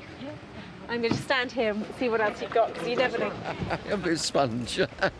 Tempting, but maybe not today, thanks. How cool are they? If it's all right, I'm going to take them down here out of your way. Yeah, sure. Thank you. Looks like it's easy to get carried away around about here. You better stay there and look at what else is coming out, because I'm going to look after these, but there could be more exciting things. It's not always the case that people don't see the value. Sometimes it's just a question of time. You just think, right, it's going to go, it's going to go, it's going to go. And someone else might have the time and effort to think, I know what I can do with that, I'll save it. You know, but at some point you've just got to think to yourself, no, it's got to go, out. That's it. So how cool are these two? I absolutely love their styling. They are bang on 1960, don't you think? I think we could stitch something fabby over here and really sort out these seats. And I think I'm going to be sitting on a fortune. So, item 2 today has the potential to be double money in the shape of these 2 gorgeous 1950s chairs. And Sarah has just the man in mind to help bring them bang up to date.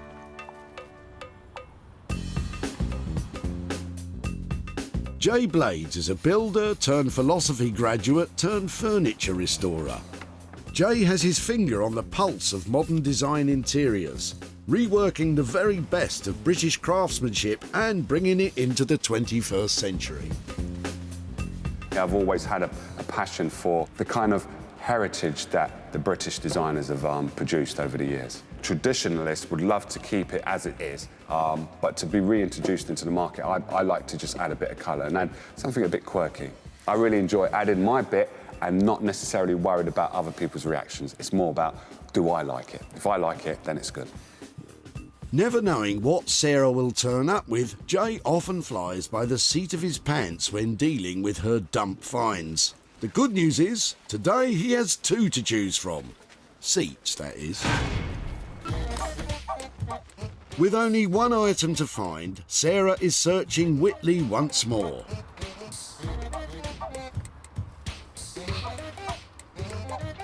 Rubbish it may be, but luckily Sarah has spotted Chris with something much more suitable.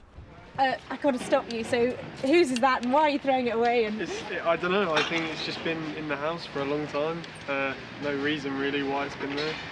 And you're just not using it, so it's no, gotta just go. not using it. Yeah, and I think it's for some. I think it's like to put your suit on or something. Yeah, and then it's really cool. maybe have your cufflinks here or something. I love it don't know. because nobody has pieces of furniture that just do one thing anymore, do they? No, definitely not. I really like the styling on it. It's really cool. Yeah. We're looking for things that we might be able to sell for people or repurpose or Definitely, redo. Is that something you might be able to share with us? Well, you can have it if Yeah. that's what you want. Yeah, I think just, sort of I'm not key. sure if I'll be able to use it, but just to have the option to do it. Do you know what it is? It's the bits on the bottom, the fact that it's got such lovely little casters and stuff. Yeah. I just think maybe maybe there's hope for it yet. Maybe, yeah. It could Lovely. be revived. Yeah. Something, yeah. Well, that's fab. Thank you ever so much for sharing it. You're very welcome. I don't know, I've got to find something to do with it now. Look at that. That's brilliant. Good luck. Thank you ever so much. I'm sure you've got something up your sleeve, Sarah. Just been sitting in my house, not doing anything.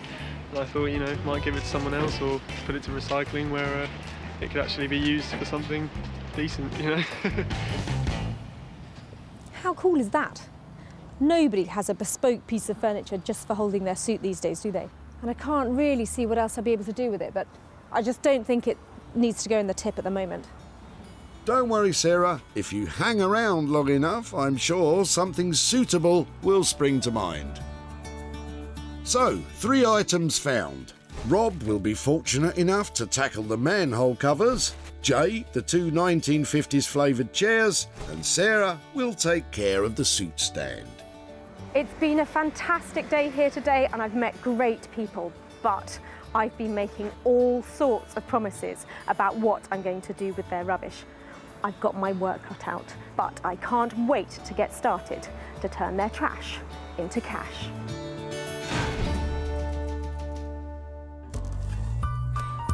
Walthamstow was home to the British Film Studio in the early 20th century, where Broadwest Film Company made many films in the silent era. These days, there's nothing silent about the Black Horse Workshop, where Rob Scher specialises in turning brutal into beautiful. I never have any idea what Sarah's going to bring. It's always a bit of a challenge, always a bit of a head scratch. What would I like Sarah to bring? Something a little bit ugly, something a little bit brutal. Look at those little beauties. Something that I could beautify, pimp up. I think I'm going to get Rob out here. These things are really heavy duty. Come with me, come and see what I've got. No need to look so worried, Rob. It'll be something perfectly normal. So these, it's a little bit unusual. Ready? Ta-da! Come in, what do you reckon? Yeah, completely random. As usual, like completely off the shelf, completely off your trolley. They're heavy duty. There's loads of metal there. There are 3 of them and 3 covers. And so I was thinking maybe we could make some kind of amazing desk out of them, stitch them all together or... Could do, a shelving unit. Ooh. Or, they're very macho, aren't they? They're very macho. I mean, maybe we can make a nice little delicate touch, make it maybe a little vanity unit. I like the idea of turning it on its head. That would be so cool to put this into a girl's space. Because nothing says feminine like an enormous slab of old rusty iron. Go on, impress me. How are you going to do that? Powder coating, maybe a very, very light pastel-y colour. Oh, my word. Keep the shape. And then something quite fine on the bottom then to support it. Let's get the weight hovering above the ground. Yeah, some hairpin legs. Are we just talking about a table? Have we got a mirror at the back? What kind of thing are we looking at? Mirror frame. I'm looking lighting in here. An LED's like strip going around on the inside. That really takes it up a level, and I think it just puts it in a different bracket. Different price bracket. Different price bracket, you know me and the money. I know. I've always got an eye on the cash. It's all very well having an eye on the cash at this point, but this project won't be a success until we get our hands on some. Talk to me about the money. In terms of powder coating costs, what are we, 100 quid, 150? 100, 120 quid, to get them powder coated. OK, and what about legs? Roughly about 50 quid. And then the mirror? 50, 75 for 3 mirrors, yeah. Roughly materials-wise, we're in the kind of 400 quid ballpark then. I would say about that, yeah. On top of that £400 for materials, Rob's expertise and time will cost a further £600, transforming these 3 manky manhole covers into 3 makeover vanity tables. Well, The van is a lot lighter, but I've just committed to spending £1,000 on 3 very old manhole covers. I don't know if I'll make any money on this one, but it's going to be interesting. So really what I want to do is, transfer a very masculine piece of material, a very masculine object, a heavy bit of steel, cast. I want to try and make it kind of light and feminine. That's the challenge, really. So, Sarah's committed to £1,000 of costs to transform 3 masculine manhole covers into 3 feminine freestanding vanity units. What could possibly go wrong? Wolverhampton is a city in the heart of the Black Country, whose city motto, "Out of darkness cometh light," seems appropriate for Sarah's quest to make money from others' cast-offs. She's here today to seek the help of furniture rejuvenator Jay Blades. I tend to like to work with stuff that is real wood. Pre-1970s is my kind of flavour. It's going to be rather interesting because I don't know what Sarah's actually going to give me. Normally when she brings stuff down, it's weird and it's wonderful. Jay is a retro modern craftsman who specialises in reviving ageing furniture. Hello, hello. Hello, how are we doing? Yeah, really well. What have you got today? I think I bought you a couple of crackers here, but I'm not quite sure. OK. They look interesting. They do look really, really interesting. Are they... I didn't know if they were sort of too new, too utility to be collectible or interesting, because I haven't found out anything about them. The utility, yes, and not too new. These are beautiful. In my eyes, these are modern-day antiques. So these are things that you should not do too much to. You shouldn't, like, plaster it with gloss, or you shouldn't rub it down so you get rid of the wood. Personally, I think you should just lift it a little bit more than what it is now. Do you have any ideas of what sort of fabric we might be able to put onto the seat covers? The fabric that I think going into someone's house, I believe it has to be a velvet. Luckily, I've got something here. Perfect. Wow, I would never have picked a colour like that. So I would probably leave the top, clean that up so it brings it back to life, but add a really luxurious velvet that once you sit on there, it just feels to die for. The other thing I would add, just a little bit of a twist, would be to put wallpaper underneath the seat. That's quirky to have something like that underneath where, not many people see it. It's a little surprise, isn't it? Yeah, definitely a little surprise. And it's a little talking point as well. I think they're going to look fabulous, but you've got to tell me, what about the money? I knew that was going to come. Well, basically, the money, I could do the cleaning and the wallpaper and also putting the fabric on top for £50 for the turban. How does that sound to you? That sounds like a good deal. Hopefully, not too much work for you, and I think we could make some profit on that. So that... Yeah. I think that's just where I want to be. That's excellent, thank you. So that's a deal? That's a deal. All right, I'll best get to work then. Brilliant. OK. I'm really pleased with how that went. Those chairs are going to get the update they deserve, and I might make a little bit of money out of it. This is going to look so good that I would even have these in my house. Anything I tend to work on, I love so much that I would have it myself, but these should sell as well, with what I'm about to do to them as well. Jay's plan to simply update rather than renovate could provide Sarah with a bumper profit. So, £50 in total for the transformation of these 2 glamour chairs. Seems like a proper bargain to me.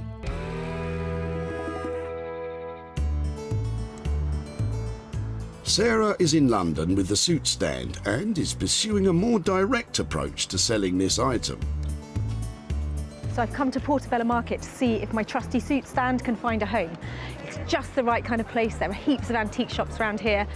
It'd be really cool to get above 50 quid for this, but if somebody offers me a pink note, I'm going to take it. The suit stand is an odd item in that it's a perfectly good and useful piece of furniture. It's just become unloved. Sarah recognised that to make a profit, the only work required is some fancy footwork in order to find the suit stand a new home. That's a no. Another no. Easier said than done. Hiya. Hello. It's very cool what's going on in here. Yep. Really nice. Are they all vintage clothes that you're selling, or are they mixture? No, it's all new. Is it? Yep. God, it looks fantastic. It looks really classic. I've got a little proposition for you. Go on. I am looking to find a buyer for this today. Right. It's something that somebody was going to throw away, and I'm trying to find a new home for it and hopefully raise a bit of money for the person who was chucking it away. So this one, I think, was the classic kind of butler's thing that people had in their houses when they couldn't afford a butler. Okay. So just a suit stand, it's got somewhere to put the shoes, somewhere for your trousers. I was thinking that if I could get 60 quid for it, Right. I think it would be cool to go in a place like this. Do you fancy buying it then? I think we could maybe negotiate, but you know. Okay, well, I'm happy to negotiate because this is something that somebody thought didn't have any value. But if you think it's got, should we say 50 quid? Despite Sarah's best efforts, £50 proved to be a bit too rich, and a suitable compromise couldn't be found. If you change your mind, okay, I'll leave you some details. You can maybe give me a shout. Lovely. Okay, thanks ever so much. Thanks for your time. Bye-bye. So, a bit more shoe leather required if Sarah's going to gain a dividend from that old suit stand then. These are the manhole covers. I want to see how easy it is to drill. This could be cast iron, so depending when it was cast, it could be like a real nightmare to drill. So the legs are going to sit something like that, I think. Yeah, what am I going to do? It's a bit of an ugly duckling, but they make it to a beautiful swan. I think that's why I quite like it. Starting to make the legs, Rob uses brute strength to bend each iron bar to the correct angle, making the legs feminine and dainty. Suitable for any girl's bedroom, I think we said. Okay, it's time. Let's see what we got. I must remember which way round it goes.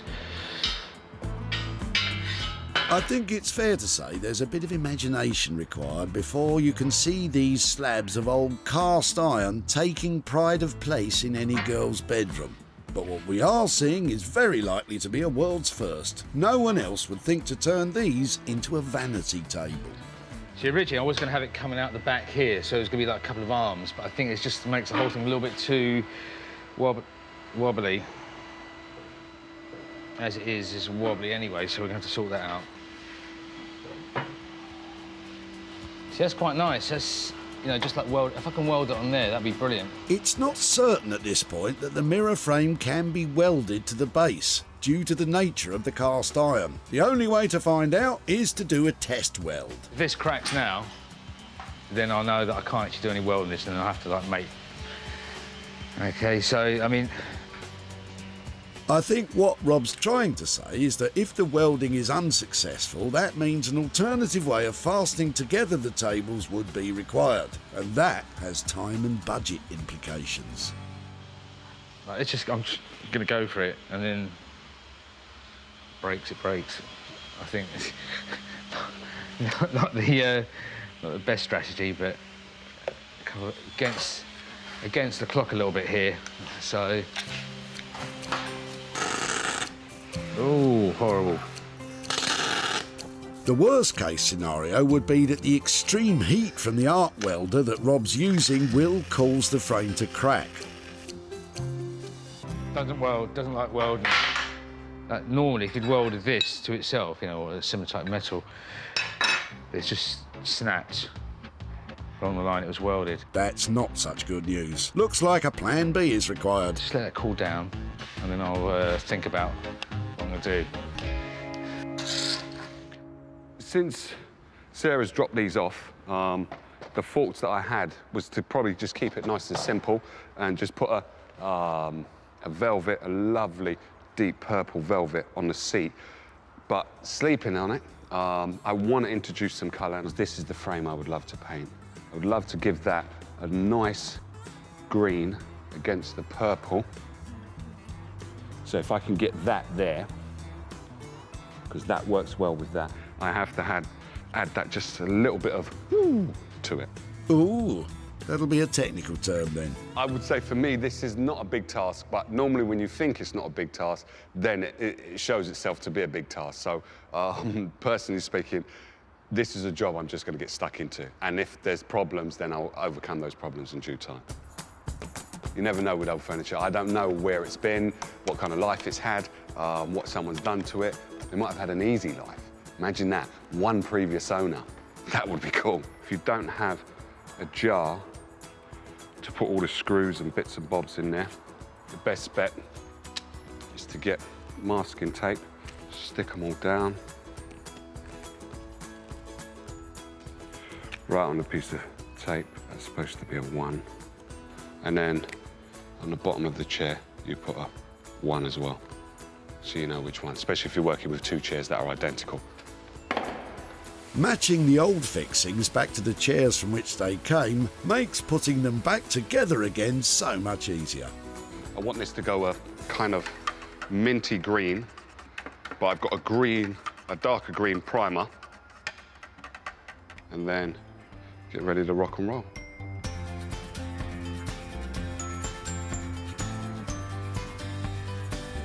It's just going to give the purple a lift, it's going to give the chair a lift, it's just going to make everything look fresh and new, even though it's not new. 60-year-old chair, giving it a facelift. Or, modern terms, a little bit of Botox. That's what we're doing. Botox may seem an odd analogy, but of course we are hoping to reverse the signs of ageing and bring these chairs bang up to date. Previously in Portobello Market, the suit stand remained stranded with Sarah, but never one to give up. A change of location may be what's required. So me and my special friend have come all the way from Notting Hill to Brick Lane to see if we can make a sale here. Brick Lane can be found in East London in the borough of Tower Hamlets and is famous for its curry houses. Let's hope that suit stand will be able to curry some favour eventually. I've been to lots of shops around here and I have met a man called Michael in this one who is interested in my Italian bespoke designer suit stand. He's not very keen on the camera, so I'm just going to pop in, see if I can persuade him to come out.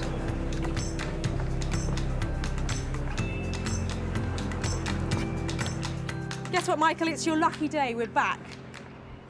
Sarah's success is measured in sales, and she always seeks out the best opportunities to maximise profits. Hosting regularly her own furniture and clothing sales from home, Just fold the sofa.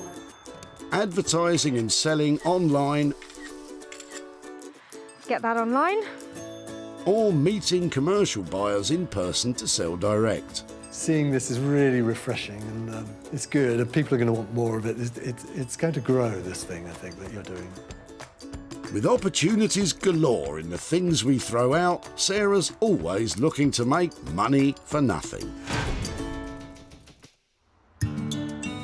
The suit stand, salvaged from Chris, You're just not using it, so it's No, just not using it, yeah. And I think it's for some, I think it's like to put your suit on or something. and then... Yeah, it's really cool. has covered some miles searching for an elusive new home. It'd be really cool to get above 50 quid for this, but if somebody offers me a pink note, I'm going to take it. Sarah made a sale, and the only question remaining is, did she get a pink note? Sarah is back in Whitley to tell Chris what became of his suit stand. Hi, Chris. Hello nice there. to see you again. Nice to Hiya. see you again. Thank you. I've got a few things to show you about your suit stand if you'd Oh, like yes. to come and catch up. Oh yeah, sounds good. Come in. Lovely, please. thank you. So we decided that it was probably the kind of thing that would fit well into a shop as a shop display piece. Oh really? Yeah. A really nice guy in a vintage shop, and he has all sorts of things in his shop. So he specialises in vintage clothing and accessories and that kind of stuff. He immediately said, oh, I really like that. So I did a bit of bartering, and I tried really hard to get, you know, like some real sales stuff behind it, but actually in the end I got £25 for it. Oh right, that's better than nothing. It is, and that £25 I've got here, and that's for you. So wow. It was really good fun. Well, thank you very much. My pleasure. It's not $1 million, but I don't know what you'd do with 25 quid. I'll put it into the daily shop or something like that. Find somewhere for it. But anyway, it was lovely to have met you again. And you too, thank you very much. I'll be at the tip, no doubt, sometime soon. See you again. See you again. Yeah. Thanks ever so much. Okay, bye, Chris. See you, bye. Sarah sold the suit stand for 25 quid, which is all profit. I didn't think the coat hanger would have any sort of value to it, you know, it looked old and abused, so I'm shocked there was any money made out of it, to be honest. Rob has managed to manhandle the manhole covers into what can at best be called butch beautiful vanity tables. But it's not been a project without problems. Everything that's been put together, apart from the actual frame, has been bolted or just placed. So we've drilled the backing for the mirror. The support here has been bolted on. Nothing has been welded except for the base. The inability of the cast iron to take a weld has caused no end of problems. This has meant that the project has taken much longer than anticipated. But we were going to utilise the recess here on the drain cover for lighting. Now, I had to work within the budget, and to be honest, it went way over budget with the lighting. So the next stage, if there is any next stage, is to talk to Sarah and see what she thinks about it. This restriction on both time and costs has also meant that some of the final finish is a little more temporary than Rob would like. It's the manhole makeover moment, and I'm here to see if Rob has managed to turn those 3 dirty bits of drainage into 3 fabulous vanity units. When Sarah managed to save these manhole covers, they were destined to become molten metal. Now they are unrecognisable as dirty drainage and are just a tiny step away from being magnificent mirrored vanity units. Hiya. Sarah, how you doing? I'm really well, how are you? Not too bad. Come in. Quiet here, it's never quiet here.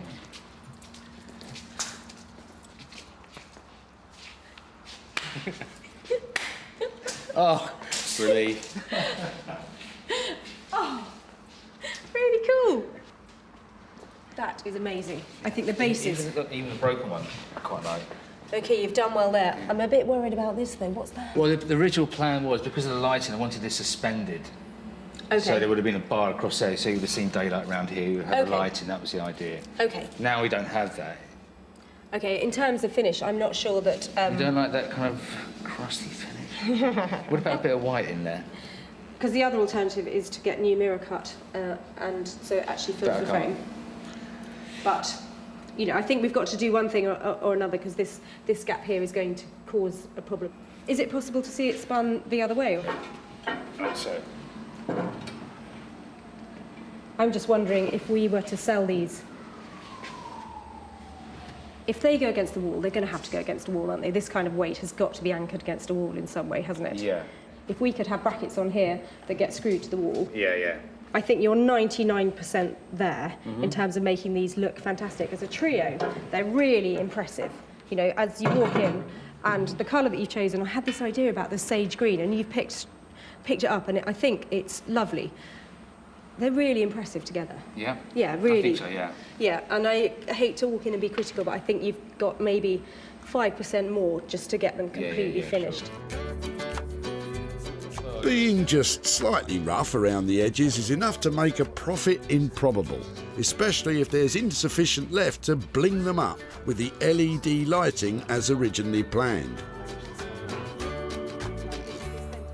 How are we doing on the budget? So I think we had £1,000 for the 3. We're up to budget on that, yeah? OK. I think that all 3 together, the finish, the really lovely legs you put on them, and the detail of that is cracking. It's just pushing that last bit. So give me a shout when they're ready to collect, and then I think we'll have something that's really saleable and really stylish, because I think they are so close to being perfect. So thank you very much. You'll be so pleased to see the back of me. Take care. Bye. Clearly, when attempting to make a profit, costs have to be tightly controlled. And if just a little more of Rob's time invested at this stage means they can be sold for a much higher price, it will all be worth it in the end. Well, Rob has certainly transformed those manhole covers, and I feel really picky because the colour on them is really good and the legs are really good detail. But I just need that 5% extra finesse because they need to look $1 million. I need to be able to sell them at a profit, and for that, they've got to be bang on. What I'm going to do is put some hooks on the back here, raise the mirror. I'm going to tighten up the brackets, give them a good crank up to make sure that the whole thing's quite steady. Give Sarah what she wants. Back in Whitley, Sarah spotted something distinctly masculine in the back of Shane's car. Manhole? We've had a new patio laid, and the builders left some of the old patio covers.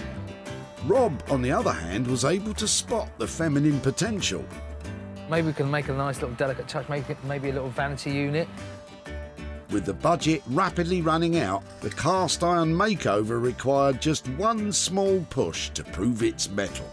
And I hate to walk in and be critical, but I think you've got maybe 5% more just to get them completely finished. Rob has taken these 3 dank, dirty drainage covers and, with a few necessary strong-arm tactics, has transformed them into make-up, touch-up vanity units.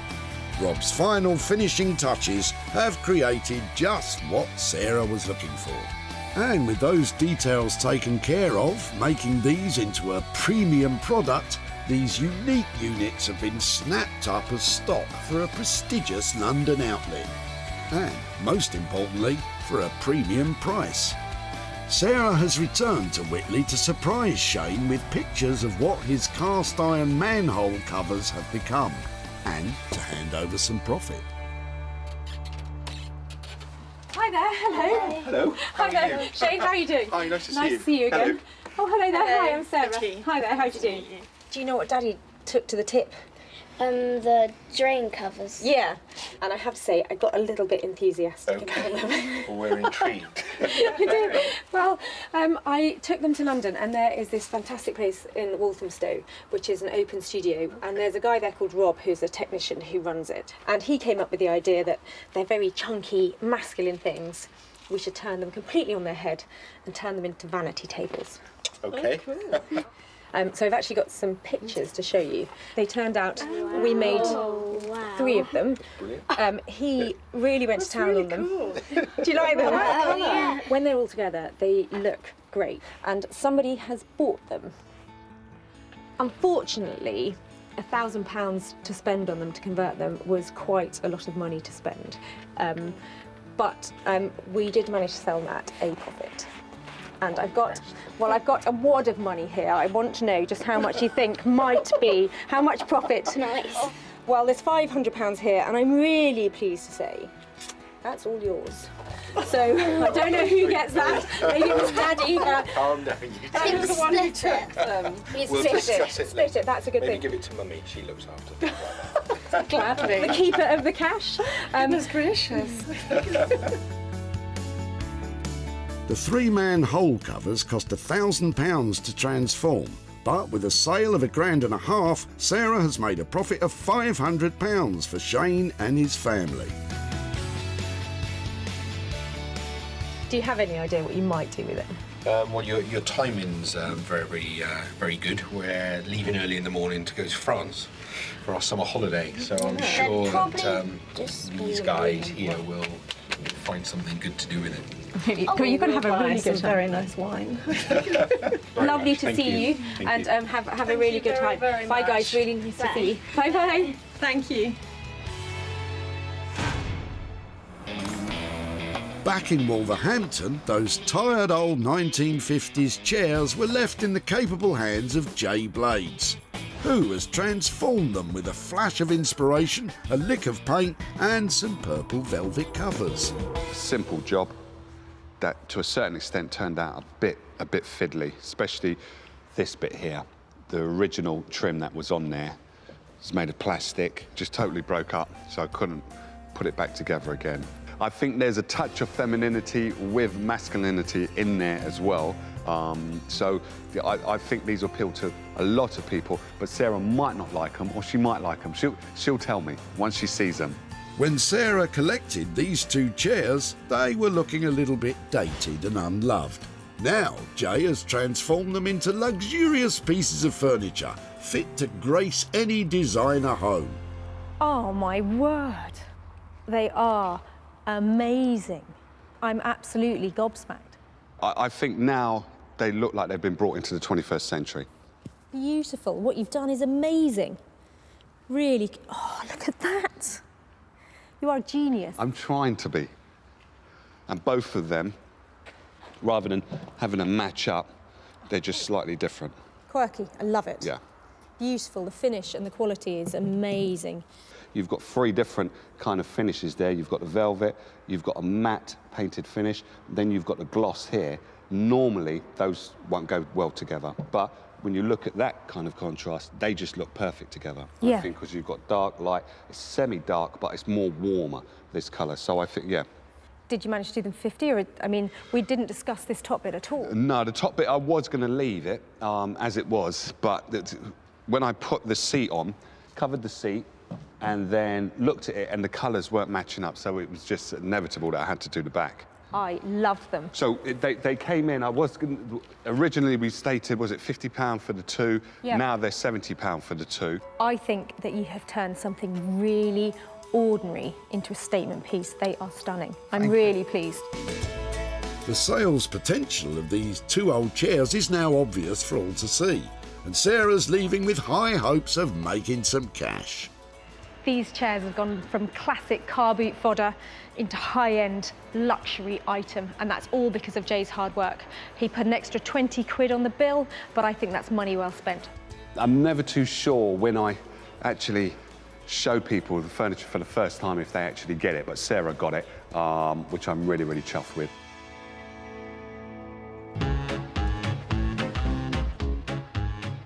Back at the tip, Sarah made a beeline for Janet and Chris, who had a pickup full of potential.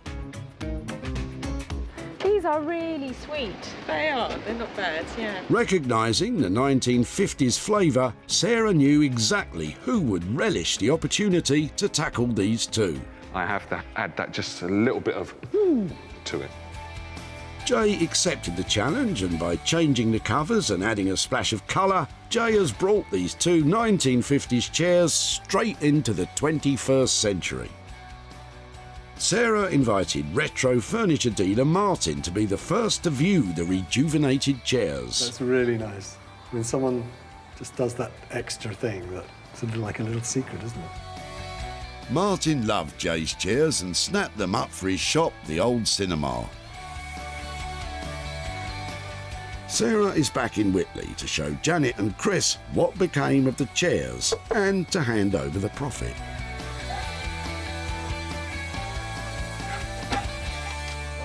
Hi there. Hello. Hi Chris, how are you doing? Oh, how are you? All right. Yeah, really Good, well, good, really good, well. good. Are you coming out too, Janet? Yes, Hi there. hello. All Nice right, to see you again. I've got a few pictures to show you about the chairs. Yeah, do you want to come and have a look at them? Yeah, by all means. The chairs that you dropped off, this is how they ended up. Oh, Wow. fantastic. Yeah. They look No, brilliant, they don't look they? brilliant, don't they?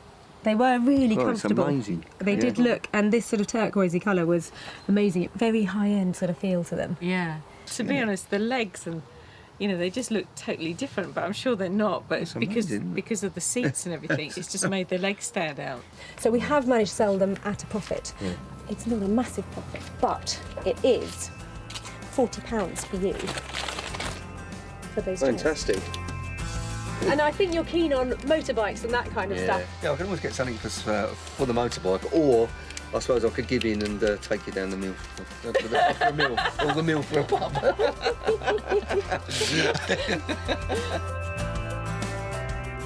The two chairs were transformed for the grand cost of £70, and Sarah sold them for £110, leaving Janet and Chris with 40 quid to fight over. Two things that would have ended up rubbish have now got a life, and they can carry on and be used by other people and appreciated. And we've got some money to spend on a BSA. yeah, that's right. Yeah. So that's yet to be discussed properly off camera. Sarah has made a profit on all of the things she saved from the crusher. The soup stand has found a new home in a London shop. The iron manhole covers have been transformed into 3 pastel-coloured vanity tables, and the two chairs reborn as chic velvet-clad beauties. Whoa. So that is brilliant. That's 3 things that have been saved that might have been lost forever, and 3 people who've now got a little bit of extra cash that they weren't expecting.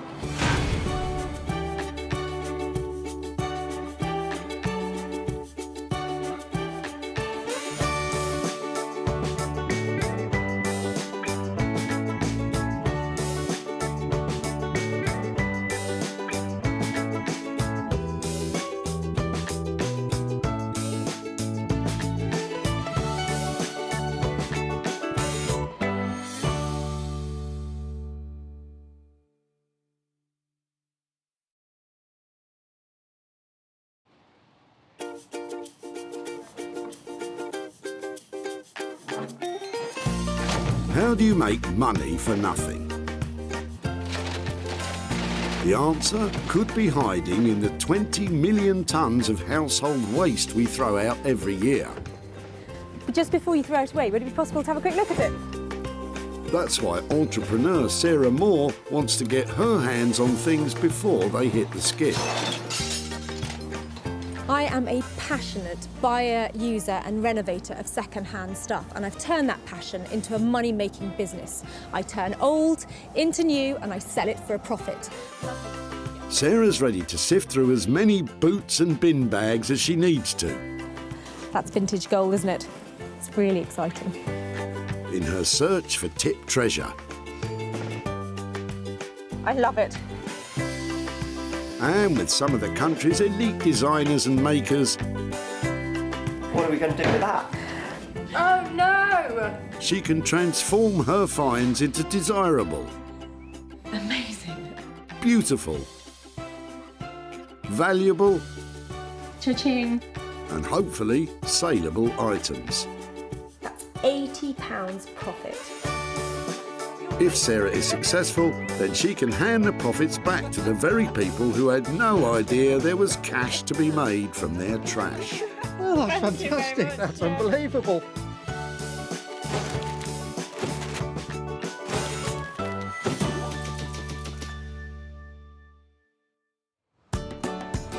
Sarah is at the Whitley Community Recycling Centre in Surrey, where the people of Whitley and the surrounding area bring a treasure trove of unloved and unwanted items destined for landfill. It's so exciting. People are flooding in here all day long, and I'm going to turn their old into gold, their trash into cash, and make some money for nothing.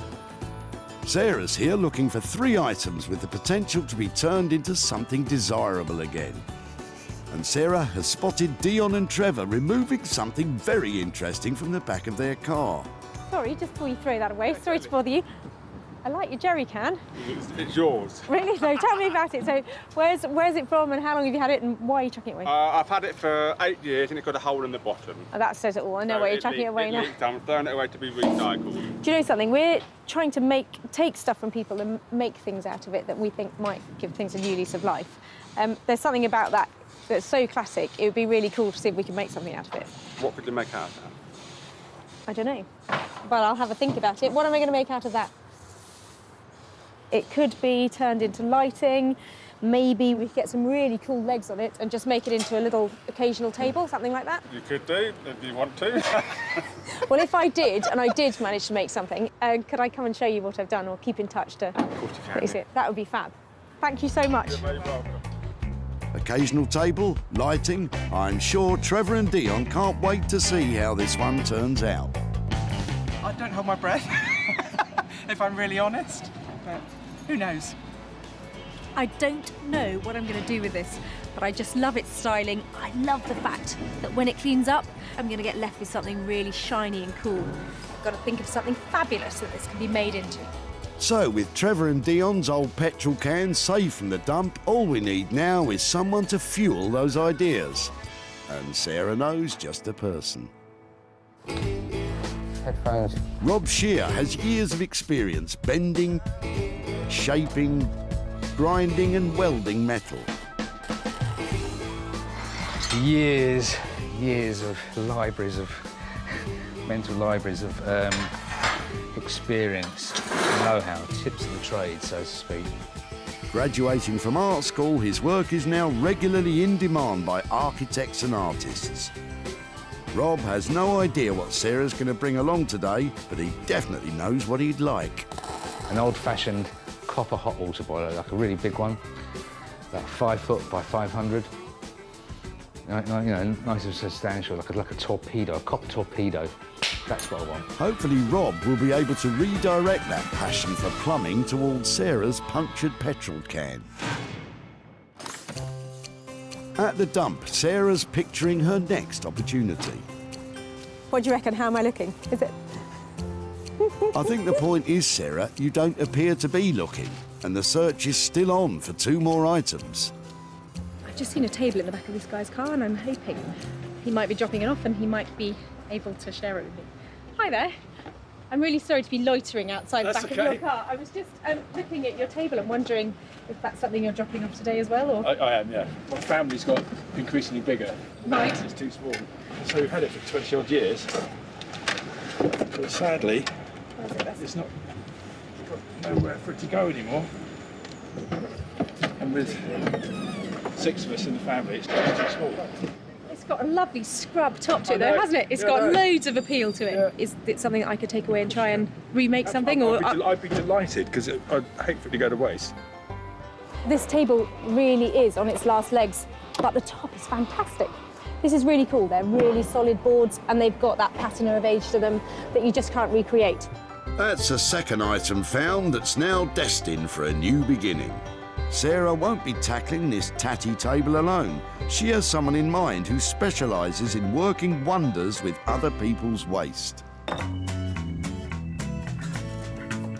Rupert Blanchard is a sought-after furniture designer based in Margate.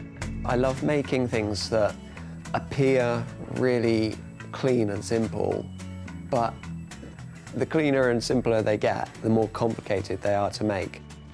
Basically, other people's waste, I find some kind of beauty in it and spend a lot of time and give rubbish a lot of attention to try and bring it back into use. Anything that you might find in a skip, basically, I'm happy to work with it. He may well love working with rubbish, but Rupert's yet to clap eyes on Sarah's latest find.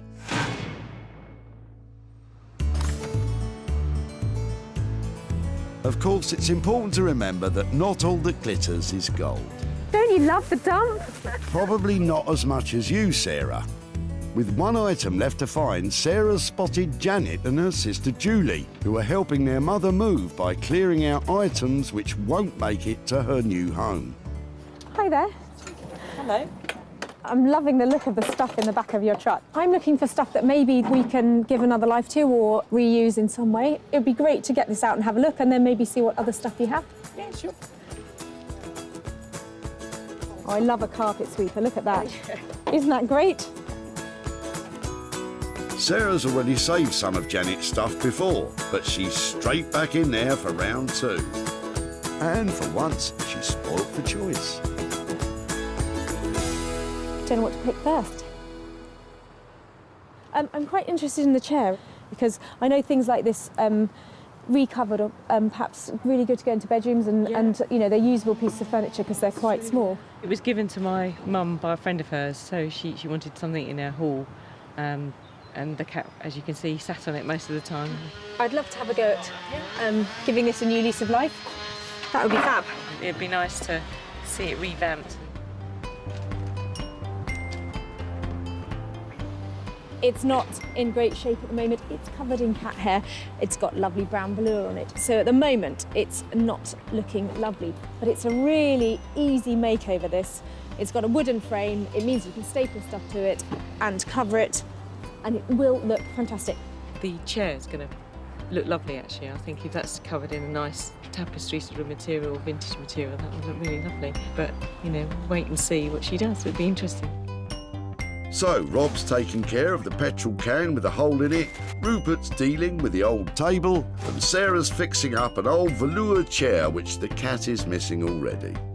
I love the things that I've found, but I hope I haven't bitten off more than I can chew, and I can actually make some money out of them.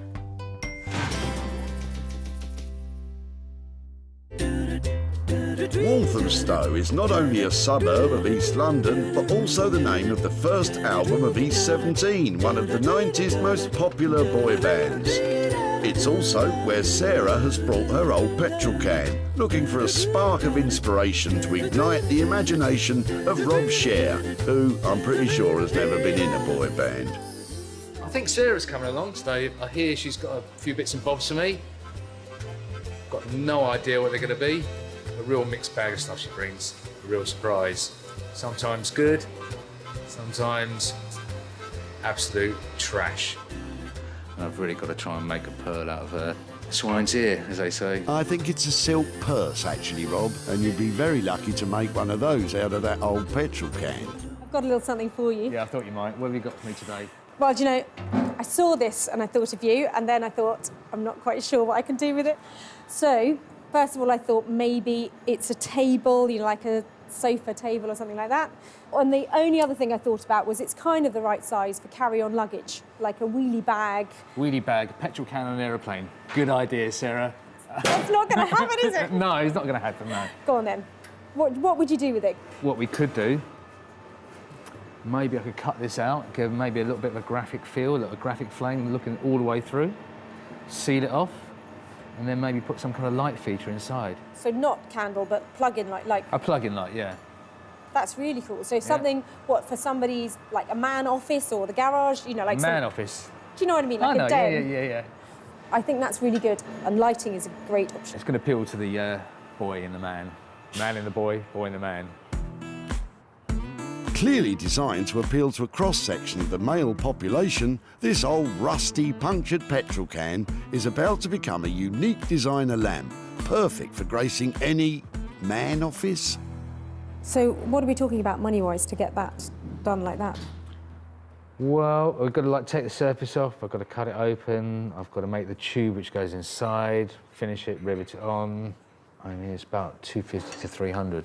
So we're looking at quite a high-end item here in the end, aren't we? This has got to sell for a load of money. It doesn't look great now, but I have every confidence that the next time I see it, it's going to look really fantastic. So I give you the challenge. Always a challenge from you, Sarah. Don't worry, it's going to look lovely by the time we come back. Rob is a genius. That light is going to look amazing. I can see it going into all sorts of different places, so I couldn't be more pleased.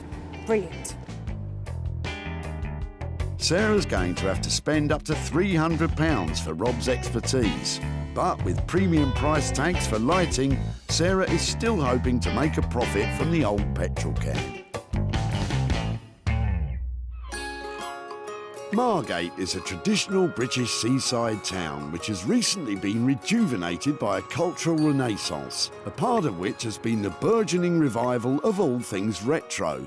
It's where Rupert Blanchard has his workshop. Today I'm hoping that Sarah's going to turn up with something really rotten, really far gone, something that most people would only assign to landfill, and hopefully I can pull something out of it. Sarah knows that if anyone can save Andrew's table, it's Rupert. There's a really sweet story behind this table. The guy was dropping it off, he's got 4 kids, and you can see where there glitters all over it and everything, and they've just grown out of it. So they've got a new, bigger table, and this one, surplus requirements. But I was wondering if there's anything we can do to make it into something like smaller or cubey, or just not a table. Oh, this is a hard one because it's such a nice table, but it's obviously outgrown its use and it is actually rickety. If we're working with the material as it is, it is a lovely worn kitchen table, so why not have it as a worn kitchen table? Maybe just becoming a bigger table. You're talking about putting slabs of new product in here to make it into something really substantial. You can have a split, perhaps it does pull apart, if another element comes in, something that just really brings it up to date and celebrates what it is. It looks like Rupert is convincing Sarah to see the inner table in this dinner table. I love that idea, and I love the fact that it was redundant because it was too small, and now we're making it into something really impressive and bringing everybody together around the table again. That will be brilliant. However big the table becomes, Sarah will be hoping the cost stays small. So if we're looking at some kind of insert in stone or something like that, are we looking at 400 to 500 quid, depending on the material a little bit more? It's about 2-3 days work, depending on what we're casting or, as I say, the material. So, yeah, I think you're about right. Brilliant. OK, that's a great place to leave this and then go forward. Hopefully come back and find something much more substantial. I love the fact that Rupert has recognised that that table has been at the centre of so many good times. And I know with his radical redesign, it's going to be surrounded by a lot more fun in the future. With this transformation costing as much as £400, Sarah's going to have to sell the table at a premium before she sees any profit.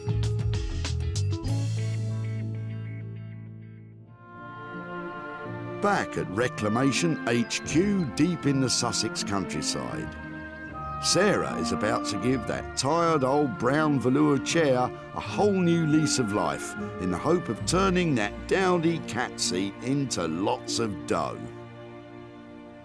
To keep costs low and profits high, Sarah has an idea which will turn her collection of old free rags into riches. Sarah's idea is to create a new patchwork material as a luxurious replacement for that old brown velour. I'm going to cut all the offcuts and all the random bits into the same size square. I'm going to sew them in strips first and then sew the strips together to make a whole panel of fabric. So I'm going to put the fabrics with their good sides facing each other and then sew along. And then I'll do the same again and again until I get a long strip of fabric, but just using all the scraps, and that makes it cheaper. That's really pretty. And that on the back of the chair, that'll make money. I've given the chair a good old clean up because I'm going to cover it completely as it is. I've got some fire retardant calico here, which will bring it up to the right regulation, so I know that it's safe to use.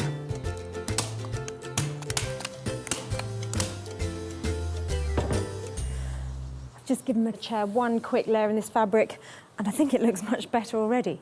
Now I'm going to lay on our new panels of patchwork fabric.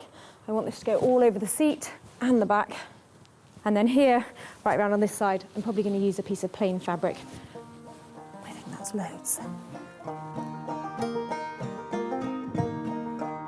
The tip of the trade is to begin at the front edge of the chair with the fabric turned back on itself. That way you can achieve a nice neat finish with the staples hidden below the fabric. Okay, so that's a really good neat start there. Quite lucky there, I've got a line going all the way along the back. That makes it look like I almost planned it. Very well, it's fine. With the new patchwork cover securely stapled, that old brown velour chair is already totally unrecognisable. Looks better already, doesn't it? In Margate, Sarah's tatty old table find is revealing to Rupert the reason why it ended up in the tip.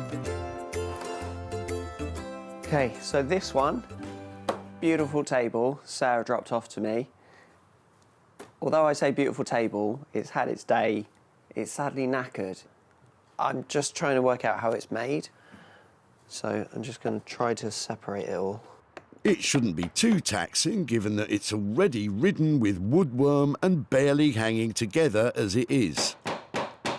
I can already see that this table's had a strong history. There's marks and glitter and PVA glue from the previous children playing around the table. And sadly, the family that this came from, they just outgrew it. You're often with old wood like this, when you start playing with it, you reawaken old smells or all sorts of things. Every meal and every glass of wine that's been spilt on it. A nice old kitchen pine table always makes me hungry. Could go for a nice sandwich around this table right now. That's the last piece of the top. Walthamstow was lucky enough to have a new fire station built only 3 years ago, but hopefully we won't be needing their services today. This kind of goes into the risk assessment. Put that there. Headphones. Of course, we all know there's a perfectly valid reason why we avoid all forms of ignition when dealing with petrol. Okay, so more importantly than any of this is to get the proportions right. So what I've got to do now is cut this right. I'm only going to get one chance. So tape measure. Oh, look at that! Look at that! Look at that! Look at that! The form's right across this line here. That's good. That's good. It's meant to be. It's meant to be. Now, at the moment, you may be thinking of a flame silhouette light for a man office. But Rob has had a spark of inspiration, potentially a dangerous thing when dealing with a petrol can. Having noticed a striking resemblance to the shape of a Zippo lighter, Rob is now going to cut the top from the can and have a light in the lid. Not sure what Sarah's going to think of this radical rethink. OK, here we go. Not looking good.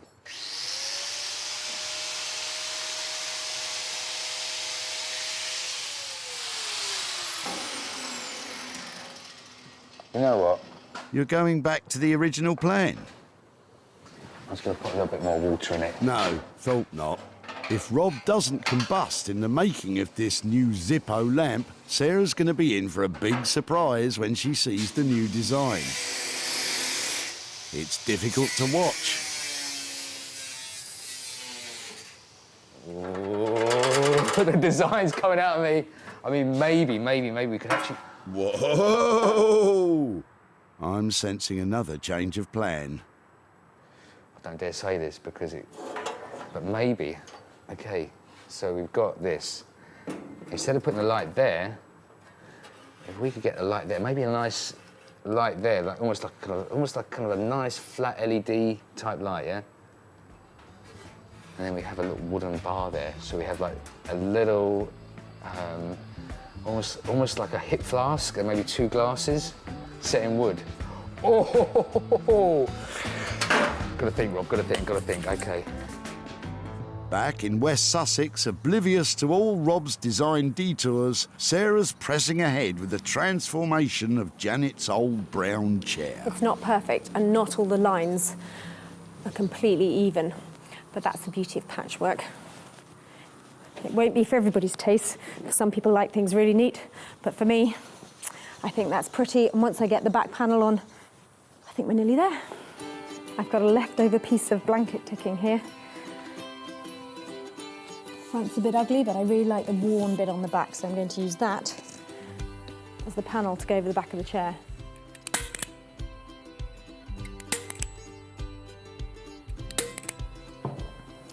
Because I want to get a really neat finish all along the sides, I'm actually going to hand sew it in place, tucking it under as I go, like that, so I don't have to buy any expensive braid or anything to finish it off. And I think some little hand stitches, happy for them to be visible so it looks handmade. Just catching the chair and the fabric.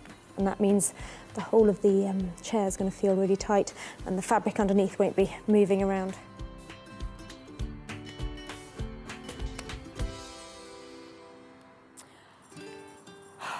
Should have painted the legs first, but at least now I can see what colour's going to look best.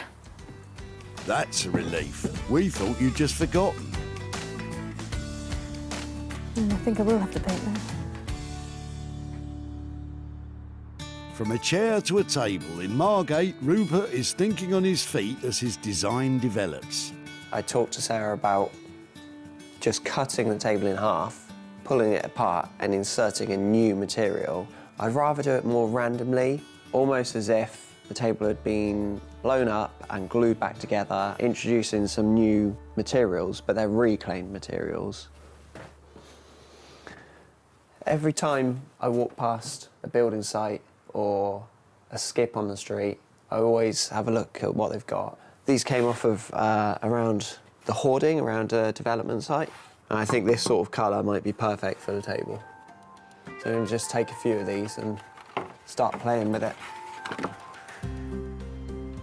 I've kind of worked out what I'm going to do with this project, and it's just a case of doing it now. Assembling the many pieces of this jigsaw back together. I've got to work for quite a while to get it all nice and level, all sanded, all lovely. But I might put a thick sealant on it, maybe several coats of varnish, to get it to a really clean, glossy surface. Try to give it a little bit of an edge. Something a little bit different table. With Carlos the cat overseeing things, this table has grown from a table too small for a growing family to a tabletop large enough to seat a party. By adding extra materials sourced without costs, which add a splash of colour, Rupert is definitely thinking big. So, that's pretty tight there. So actually this is, having done all this, I think I'm gonna have to take this bit out, yeah? This bit's gonna come out and then we're gonna have the light bulb running in there. That's going to sit up like so. And I've got to find some kind of catch to hold this, almost a bit sharp, hold this down when it's been moved. So there's going to be a hinge on this side. Haven't quite found the hinge yet, the hinge, or maybe I'll just make one. And then when we lift it up, like so,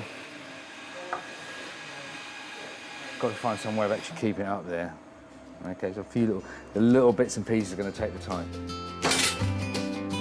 It's unusual for Rob to have such freedom of design on a project.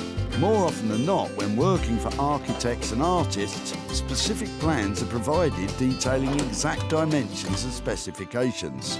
So, with all this creative freedom, anything could happen. Not quite even, so I'm going to start again on this.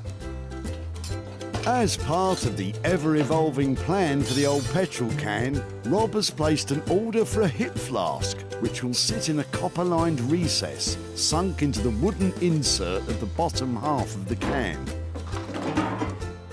At the same time, in the lid, Rob has installed a light bulb of epic proportions. What I'll do is quickly fix this in so that's fixed in. Like I say, I want to replace it with some... I might even just use roofing nails, like zinc roofing nails, which might look okay as well. I just want that kind of whack. And now it's kind of like changed a little bit. Did you mention change? If this continues, there won't be much change from that old petrol can. With an ever-evolving design and limited resources in the shape of the original old petrol can, it's important for Rob to keep in mind that whatever we end up with still has to have a potential for profit. Back at home in the barn, Sarah is nearing the completion of the revamp of the brown velour chair. So the only thing I'm thinking about now is these legs are looking really odd because they're still brown. I do have a few pots of paint that maybe I could try out to see what looks best. I think the blue is too harsh, and the green is a bit dull, so that one I think. I hate painting. I'm going to give it a quick and dirty coat for the first one and then a nice neat one afterwards. Of course, if you'd remembered to paint the legs before covering the cushions, it wouldn't be a dirty job at all. It wouldn't have been worth a £5 before. I'm going to ask over 100 quid for it now. Over £100 for what was a tired old velour chair. But now, after plenty of patchwork, patience and painting, it's transformed into a modern piece of furniture that's sure to turn a profit. With Sarah spending just £15 on a fireproof calico material and sample pots of paint, this patchwork seat has the potential to provide plenty of profit. Back at the dump, Sarah picked up from Janet her old brown velour chair, which had definitely seen better days. I'm quite interested in the chair. It was given to my mum by a friend of hers, and the cat, as you can see, sat on it most of the time. Sarah took the chair home and provided it with patchwork and paint. I'm going to give it a quick and dirty coat for the first one and then a nice neat one afterwards. With the transformation complete, the old brown velour cat seat had become a stylish piece of modern furniture. The revamped patchwork chair was perfect to be offered for sale in Sarah's very own barn sale of recycled items. With a suggested price of £125, bids were invited, written on folded pieces of paper, with the chair being sold to the highest bidder. Fingers crossed they might buy it. Sarah is back in Whitley to show Janet how her old brown velour chair has been transformed into patchwork profit, and to hand over the cash. Somebody friendly there. Hi there, hello again. Hello. How are you? Very well, thank you. I've got a couple of pictures to show you because after we took away your brown velour chair, Yes. you're laughing. We did some work on it, so I thought I'd show you what we did to it. Yeah. We made it wow. vintage style. Isn't that nice? Well, I'm glad you like it. Yeah, it's really lovely. So I made a patchwork fabric using lots of offcuts and things that I'd had from other projects. Yeah. And that sort of thing. So Oh, it looks really pretty, doesn't it? Isn't yeah, it I think it was a good makeover. Do you think your mum would approve of it? Yeah, I think she will. Actually, she likes flowery things, so I think she would see that as a big improvement. Excellent. So in the end, somebody actually paid £100 for it. Good grief! So that means I've got £85 to give to you. Fantastic. Thank you very much. Oh, my It's pleasure. unbelievable. Wow. Good grief, who'd have thought? So, Sarah spent just £15 on this transformation and was able to achieve a sale price of £100, which leaves £85 profit to hand over to Janet. So, what does she have in mind for the money?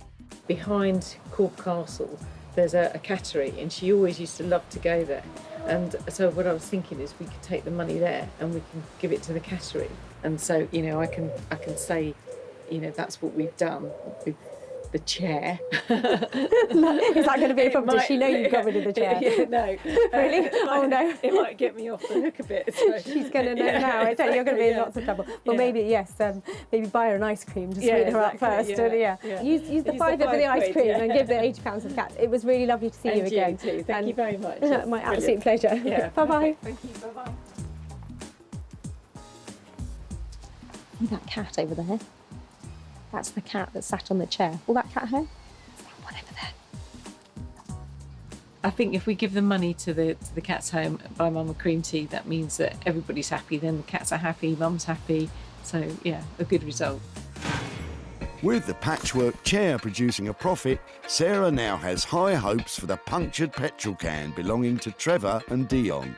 She's back in Walthamstow, where Rob has finished fiddling with the old fuel can, which, after a number of different design directions, has come full circle and is back to being a table lamp for a man cave. The original idea was to cut a hole all the way through it and put a light in it. After she'd gone, I had a little bit more to think about it. I quite like the shape of it, a Zippo lighter. So that's when I decided to split it. And I was originally going to have a hinge on it and have the clip. And I just preferred the idea of having a much more stationary kind of fitting, much more stationary fixing. More of a table lamp you'd have on like a little low table. Well, I'm not quite sure what I'm here to pick up from Rob. I know that it's changed a little bit from our high-end lighting, and it's got something to do with a hip flask, which sounds very interesting. You might want to take a big gulp from that, Sarah. I don't know what she's going to say, actually. I hope she likes it. I really hope she likes it. When Sarah saved this old petrol can from the dump, it was on its final journey. But now it's been refitted and repurposed with the intention of reselling for a profit.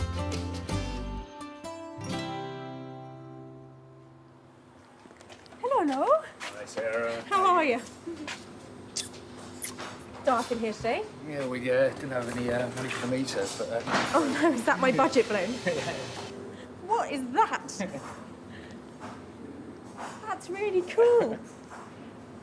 Oh my word. What have you, so talk me through, what have you done to it? Let's have a look. Ah! Is that where you wanted the... Quite hard to bring it fast. And so turn the lights on. Let me have a proper look at the finish, if that's all right. Yeah, of course. It's really cool, isn't it? So was it a tricky process? It looks like it might have been through a few stages of development. It went through a constant stage of development. It was, you know, it was designed on the fly, really. So. Rob was left with a budget of up to £300, but including the price of the hip flask, the final cost has risen to £330. I have just some reservations about the finish for that kind of money, just to tidy it up. I mean, if I know that I think there's a few little things you could do. And one of them was actually putting a car trim. You know, like the trims you get on the windscreen. Yeah. I quite like that as a reference to the car. Okay, so if Just like a rubber trim around the edge. I think that we'll definitely just have to make sure that that is tied up, if that's all right. I think that. Give me a shout, and I'll get it picked up when that's finished up. But for taking on the challenge. Well done, Rob.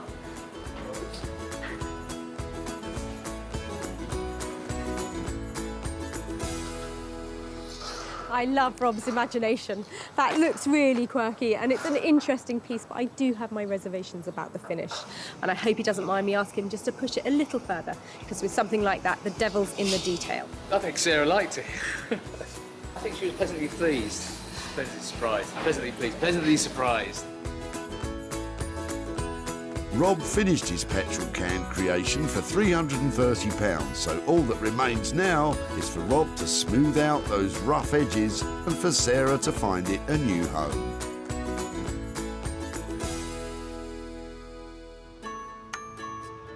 Back at the tip, Sarah spotted the potential of Dion and Trevor's petrol can. I like your jerry can. It's yours. I've had it for 8 years and it's got a hole in the bottom. Sarah's potential ideas were met with a certain cynicism. I don't hold my breath, if I'm really honest. With the help of Rob, that old punctured petrol can has now, after a few changes of plan, become a Zippo-styled table lamp. Sarah's returned to Whitley to show Dion and Trevor what has become of their old petrol can. Hi there. Hello, Tara. How are you doing? Very well, thank you. Hello, hello. How are you? All right, thank you. Nice to see you again. I've got a few bits here to show you about your jerry can. All right, lovely. Come on out, let me show you. So that's what it ended up like. This has got a fantastic, really bright light inside it, and he's cut it in half and opened it up, so it was sort of like a Zippo lighter. What do you reckon? Well, very different. A lot of work got into it. It's not something I'd have indoors. Normally at this point I would say, great, it went really well, I've got fantastic news, I've got money to hand over to you, but I haven't managed to sell this yet. Some things you sort of think maybe they should have carried on at the tip, but we've had quite a lot of fun with this. And yeah, I'm sorry not to be handing over hundreds of pounds for a high-end piece of lighting, but... We've got some more rubbish if you like it. I mean, recyclable bits. So, despite all Rob's hard work, the search continues to find his lighter new home. With costs of £330 spent and no income generated, this could be a potential loss for Sarah of £330. We weren't sure quite what she was going to do in the first place. We were stumped at that one, and I think it's been a bit of a struggle for them to come up with a design, but they have, so good luck with that. Well, I think Trevor and Dion were really good sports because there was no money for nothing to hand over, but we've had a good laugh and quite a lot of fun with that jerry can. Back in Margate, Rupert has managed to complete the jigsaw puzzle that was this new table, but he's not sure what Sarah will think of his radically different approach to what was discussed. It was a bit of a battle with this table, and I've made it into something new, and hopefully she's going to like it and find a suitable home for it. Last time I was here, I dropped Rupert off a real challenge, a table on its last legs. I mean, like hardly attached to its last legs, in a really bad state. So I can't wait to see what he's managed to do with it. Hiya! Hey. How are you? Hey, Sarah. How you doing? Yeah, really well, really well. How about you? I'm okay. I'm just about ready for you. Really? Has it been tense? It's always tense, but it's done somehow. That is amazing. Is it? Can I touch it? You can. It's not actually wet. It's high gloss. It looks like sort of nail varnish or like something's poured on it. It's really thick. I wanted it to look like a toffee apple. That's what it is. It really does, doesn't it? It's beautiful. So it's huge. It is rather big. I know originally I said maybe I just cut it in half and cast a new bit in the middle. But when I looked into that, the table was so rotten and it would have cost so much over the budget to cast a nice piece. So I decided I'll work with exactly what I've been given, make something new. It out of is something old. absolutely amazing. The red sections are actually reclaimed wood. So the budget hasn't changed at all. I've perhaps spent another £3 on it. Really? That's it. So it's ready to go and have a new life and hopefully lives for some more years. I think you've just absolutely nailed it. It's beautiful. Thank you so much. It looks fantastic, glossy, beautiful, and I'm going to go all out to try and get that back into the heart of somebody's home. I'm really pleased that she liked it. I just hope she can find a suitable new home for it now. The final cost of Rupert's work on the table has come to £400. Sarah's going to need to convince any potential buyer that this is the perfect family table if she's to make any profit at all. When Sarah first met Andrew, he was throwing out a rickety kitchen table his family had outgrown. So we've had it for 20 odd years, but sadly, we've got nowhere for it to go anymore. He was pleased when Sarah took an interest. Is it something I could take away and try and remake something? I'd be delighted, because I'd hate for it to go to waste. And now, with some reclaimed wood and a tin of varnish, Rupert has served up a large and strikingly beautiful family dining table. Sarah invited Martin, one of the country's leading retro furniture dealers, to take a look at Rupert's transformation. Whoever's done this is a very creative guy, and it's good. And he loved it so much, he snapped it up for his shop, the Old Cinema. Sarah has returned to Whitley to show Andrew and his family what has become of their kitchen table and to hand over any profit. Hi there. Hi, Andrew, Sarah. Hi, Sarah. Hi there. Oh, hello, girls. Hi there. This is the big family you were talking about. Yes. Some of them. Most of them. They're four, aren't there? Yeah, there's my son's hiding away somewhere. I don't know if you remember what your dad dropped off at the tip. Do you know what we're here to? The table. Yeah. And did you all grow up with that table? Do you remember it being in your house? Yeah, it's a real kitchen table. You know what we did with it? We made it into a table. I've got some pictures. This is how your table ended up. Oh, wow. It's had a That's whole amazing. new lease of life. Your table went to the most amazing designer called Rupert Blanchard. So he spliced every single bit of your table Brilliant. together with some new material to make it into a table for 10. Wow, that's incredible. Somebody has already bought it. Oh, have they? Yeah. Somebody who wanted a big table paid 750 quid for it. Wow. So we spent £400 with Rupert, which means that I have got 350 quid to give to you guys. Really? For your table. No way. Yeah, really. So that money is yours to do whatever you like with it. pub? That'll be a really good night in the pub. Well, I'm amazed. Thank you very much indeed. So, transforming Andrew's table from a table into a table has cost £400. But Sarah was able to sell the finished item for £750, which leaves Andrew with a profit of 350 quid. If he can keep it from the bar, does he have anything else he would like to spend his money on? A new bed, probably, for me and my wife, because we've been sleeping on the same one for 25 years and it's pretty worn out. And having just come back from holiday, my wife has got used to sleeping in a proper bed, so it'll go towards that. So a drink at the pub and a new bed. What better way to spend money for nothing? So, Sarah managed to make a profit on only 2 of the 3 salvaged items. The dining table restructured by Rupert and the brown velour seat seen to by Sarah. Rob's petrol can lighting has still to find a new home.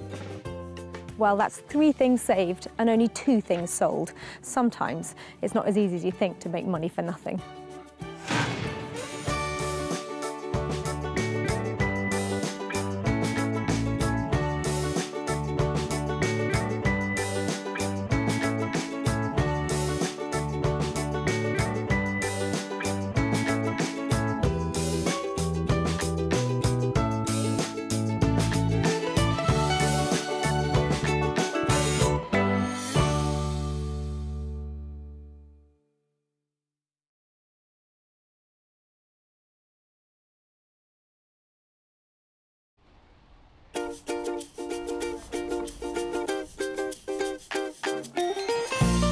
How do you make money for nothing? The answer could be hiding in the 20 million tonnes of household waste we throw out every year. Sorry, Spotty, before you throw that away, is there any chance I can have a quick chat to you about it? Sure. That's why entrepreneur Sarah Moore wants to get her hands on things before they hit the skip. I am a passionate buyer, maker and user of old stuff, and I've turned that passion into a money-making business. I turn old stuff into new stuff and sell it for a profit. Sarah's ready to sift through as many boots and bin bags as she needs to. Look at that absolute box of joy. These are just fantastic. In her search for tip treasure. We've got to be able to make something out of that, haven't we? And with some of the country's elite designers and makers, I've got a little something for you. Yeah, I thought you might. Oh, this is a hard one. she can transform her finds into desirable, Oh my word. beautiful, valuable, Cha-ching. and hopefully saleable items. Well, I love this, so I would really like to have it. If Sarah is successful, then she can hand the profits back to the very people who had no idea there was cash to be made from their trash. That is incredible, isn't it?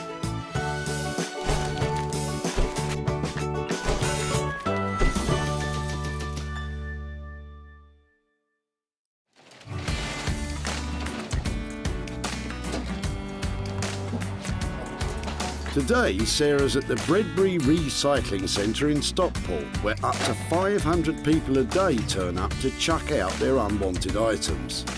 That is, if Sarah doesn't intercept them first. It's really embarrassing to be caught looking in people's cars all the time.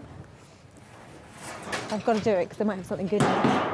Remember, Sarah's got special permission to rummage about today, so don't go pestering people at your local dump or you could be the one getting thrown out. All right? Would it be okay to have a look through your rubbish? Would you mind? Is that... Really? Yeah, sure. Sarah's searching for 3 pieces, which once reworked and sold, will hopefully produce a payout for the people dumping them. You look like you're having a good clear out. Oh, wow. Sarah always has high hopes. I get really excited every time somebody pulls up. I think it might be a Rembrandt. Don't think there's going to be a Rembrandt in there, I've checked. But you never know. And it's clear people have cottoned on to what she's up to. She's a rubbish burglar. Yes. But the contents of John's boot could mean all that prowling is about to pay off. I was just looking in the back and seeing some of the older pieces in here. Yeah, some of it is the mother passed away recently, so we're clearing the house out. Okay. With some of the. It's got that sort of time warp look to it, hasn't We've got it? some old 78s in here. If you Oh want really? them. I was just looking at the case actually, Yeah. and the. So were these weren't yours then? No, these were my father-in-law's. Oh wow, they're fantastic. Yeah. Yeah, I would definitely like to have a look at them, and I really like the case as well. Yeah, look at that. And you've got a sewing machine as well. They're normally really heavy, aren't they? Yeah. So get them out there. Got this. Do you know how to? Oh wow, look, that's almost like brand new, isn't it? Wow, look at, I absolutely love that. Look at that badge and stuff on there. There's something about that that's just so appealing. I think the little badges and all the bits on it. Don't make it like that now, do they? I haven't got anything else hidden in the trunk? No other old stuff? I don't think so. All right, Sarah, don't get greedy.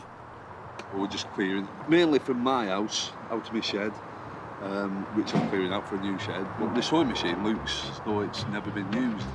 And as Sarah pays homage to the humble sewing machine, Oh look, it's even got its own instruction manual. John keeps unpacking his trunk and brings her something with even more potential. My word! Forgot I brought this. That's amazing. So original Bakelite. Yes. Whose was that? I used to be on the removals. Okay. Somebody gave it me about 30 years ago. That is the most fabulous thing I've Yeah. seen here. I absolutely love it. Apparently, if they're working, they're worth about £150, but it's got a bit messy, so I couldn't be bothered. I'm going to turn this into something fabulous. I tell you, this is so exciting. Bakelite is an early type of plastic, and radios like John's are collectible pieces of social history from a time when the radio was the focal point of the home. I love it. You've made my day. That is tip gold. Thank you so much. It's brilliant. See, bye. So, John's radio trumps the sewing machine and the old 78 to become Sarah's first item. She's got someone in mind who's sure to take it from the pits to the Ritz and make some money for John. Trot on Mark Phillips, also known as Horse. Electronic superbrain Horse was chief engineer for a world-renowned audio recording company for over a decade. he's now taken his love for restoring vintage sound equipment and made it into a business. I enjoy refurbishing vintage equipment. It's always a shame to see stuff like that go to waste. I think it's great giving a second life to something that would have essentially just been smashed up, thrown in the rubbish. So yeah, it's definitely a job and a passion. Something tells me Horse is in for a treat with John's Bakelite radio. So it's one item saved from the skip and 2 more to find. Yes, loads of people here. I just can't, I don't know which end to go first, so I'm going up this way, see if there's anything coming in. Oh man, I can't tell if Sarah's coming or going anymore. But as long as she doesn't go, that's the main thing. Come on you, get back to work. There's still loads of tired old stuff coming in. So that's a nasty bicycle tyre habit you've got going on. The middle-aged men in Lycra Brigade. Oh no, God, I'm not one of them. You're not? No, Lycra, I'm not. You'll be shaving your legs soon. Not a chance. Really? Not a chance. It's a slippery slope, you know, Lycra. Less Lycra banter, lass, and more searching for item 2, please. Hang on, what's this? Sarah's swooping in on Peter. I'm just wondering if I could talk to you about your rubbish. Yeah. Are you clearing something out? Are you? Clearing the garden out. Okay. Yeah. Okay, and I'm just looking at your table. Do you mind if Yeah, I? sure. So it's been outside, has it? Yeah, it's got weather beaten. Came from my friend's house and his mum and dad had it, so it's quite old. Yeah, it's got that sort of 1970s feel. Yeah. Is there any chance I would be able to take it away and see if I can make something out of it? Yeah, you can use it. Fab, okay. I'm glad you can use it. What a find! There's a big market for retro furniture. Well, when it's not covered in mould, that is. So I saw the legs of this sticking out of the back of somebody's car, and it is screaming Urkel. So they're sort of 1960s, 70s British furniture makers, and it's got a sticker on it here that you can see to back it up, the original one. The good news is that Urkel is collectible. The bad news is that somebody's left this out in the garden and it's in really poor condition on the top. If this can be reconditioned and brought back to life, I think that maybe £100 profit. 100 quid? What do you think, Peter? I don't think she'll make much. We'll see about that. And with Peter's mouldy Urkel, that makes 2 items ready to renovate. The table's going to take a lot of work, but Sarah knows exactly where to take it. Jay Blades is a builder turned philosophy graduate turned furniture restorer. Jay has his finger on the pulse of modern design interiors. He loves reworking the very best of original British craftsmanship and bringing it bang into the 21st century. I've always had a passion for the kind of heritage that the British designers have produced over the years. Traditionalists would love to keep it as it is, but to be reintroduced into the market, I like to just add a bit of colour and add something a bit quirky. I really enjoy adding my bit and not necessarily worried about other people's reactions. It's more about, do I like it? If I like it, then it's good. The 60s table Sarah's bringing Jay sounds right up his street. But he hasn't yet clapped eyes on the state of it. So Sarah's got 2 items with Horse and Jay's names on them. But what about Sarah's own designer talents? She needs to find something she can put her stamp on. Here you go. Why don't you ask Ian what he's chucking? Excuse me. Sorry to bother you. I'm just here today looking at what people are throwing away. Any chance I have a good chat with you about your rubbish? Just general rubbish. It's been accumulating in the garage for a while, and just time to get rid of it. I was just looking at your suitcase, and I was just wondering if I might be able to have a closer look at it. Absolutely. Did you know where it came from? Or yeah, any... it's my case from when I was a kid. It's been sitting around at home for ages. I would love to have the chance to take it away and give it another life or use it again. I would love to see something like that happen to it. I'm sorry I stamped on it beforehand because I broke the hinge to be able to get it in. I'll be able to sort that out, but that won't be a problem. Yeah. But no, I think it's just got a lovely shape, and these details and the fact they've been worn and had a previous life, I think would be great to incorporate into a new something. So that's fantastic. Thank you ever so much. Okay, you're welcome. Thank you. You're welcome. don't think that's ever been out of the country. I think it was when I was a kid or a teenager. It's been on family holidays in the UK, and I think when I was a student as well, it was one of the cases I took to Polytechnic with me. So it's not really had that special a life. I just really like the look of this case. It's just so 1960s. It's got some lovely lining on the inside. I really don't know what I'm going to be able to do with it, but it'd be nice to be able to think that I can send it on another journey. Sarah's three-piece treasure hunt is complete. The radio will be switched on by Horse, the retro coffee table's going to furniture maker Jay, and the tatty old suitcase may have lost its sentimental value, but Sarah's confident she can restore its cash value. I've saved 3 fabulous pieces here today, and I'm going to make lots of money from them. I hope.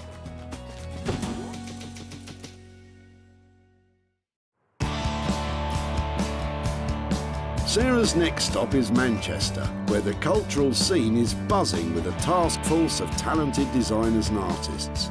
Riding high on the city's wave of creativity is electronics restorer Horse. He'll be working on the knackered old radio, but he doesn't know what's coming. Sarah's going to bring me a piece of essentially rubbish, so I'm going to have fun seeing if I can make it beautiful again, make it functional again. Depending on what it is and what kind of condition it is, I suppose. Hiya. Oh yeah, good, yeah, very good. I've got a little something to show you. Brilliant, let's have a look. So I'm hoping this is your kind of thing. Brilliant. What do you reckon? Yeah, pretty much exactly, yeah. The only thing I'm worried about is my radio is actually in a bit of a state.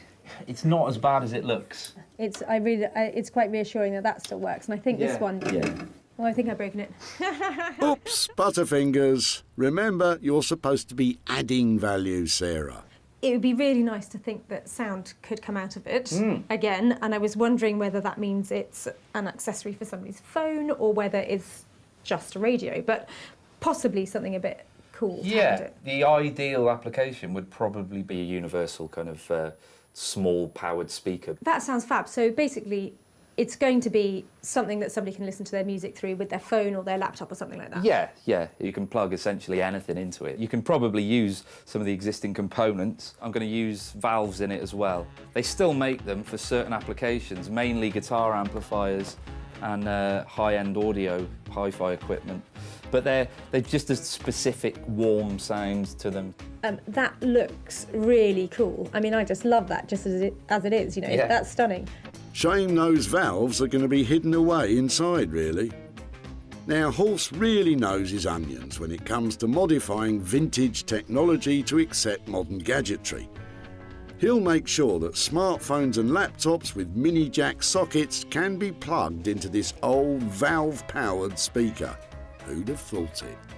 Hopefully will be a beautiful object that is functional and will sound really nice, and it's completely unique. Horse will target a higher-end clientele with his finish on the radio, but how much will he charge? You might be looking at sort of like £300 or so. On that basis, I reckon full steam ahead, let's go for it. Brilliant. I think that radio is in really safe hands. It's going to sound amazing, and I think I might make as much as £100 from it. Sarah's confident, but is Horse on the same wavelength? I think it's definitely doable. I think it's in good enough condition. I'm looking forward to the challenge. Yeah, it's gonna be great. With a bit of horsepower, the old radio could pump up the volume and the profit.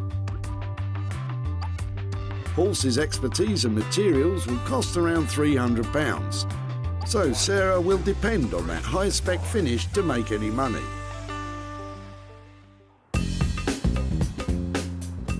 Sarah's next stop is within the metropolitan borough of the West Midlands, Wolverhampton. And tucked away in the disused Bury Street factories is woodwork wizard Jay. Sarah's about to surprise him with the mouldy Urkel table, but it just might be too weather-beaten for Jay to work with. All I know is she's got something from the tip that someone was throwing away, and then she wants me to be able to turn it into something that's going to make money. Could be anything with Sarah, but hopefully she'll bring me something that isn't chipboard. Real wood is what I'm after. Hi, Jay. Hi, how you doing? Yeah, I'm doing really well. How are things? Very good, very good. What have you got today? Oh, wow, table. This is the good side. This is the good side, okay. This is the not so good side. Wow, wow. Okay, it's been outside, obviously. Yeah, I think the guys who dropped it off said that they had been storing their plants on it in the garden. Oh, that'll do it. That'll put it in that state. Okay. It's beautiful. Even though it's in the state that it's in, I really like it. I really do like it. I've seen many Urkel tables, but I've never seen one with this kind of round, oblong kind of shape to it. Urkel was a prominent British furniture manufacturer dating back to the 1920s. Its mass-produced furnishings found a ready market in post-war Britain. But now, vintage enthusiasts will pay through the nose for well-preserved pieces. Alas, this one's on its last legs. The only bit I'm concerned about is here, where the plant pot has been down there for quite a while. But if you bear with me 2 minutes, I'll just get this machine on. I love the machine. Everybody has better toys than I do. Everywhere I go, everybody has got these really cool things. I end up doing everything by hand, takes me ages.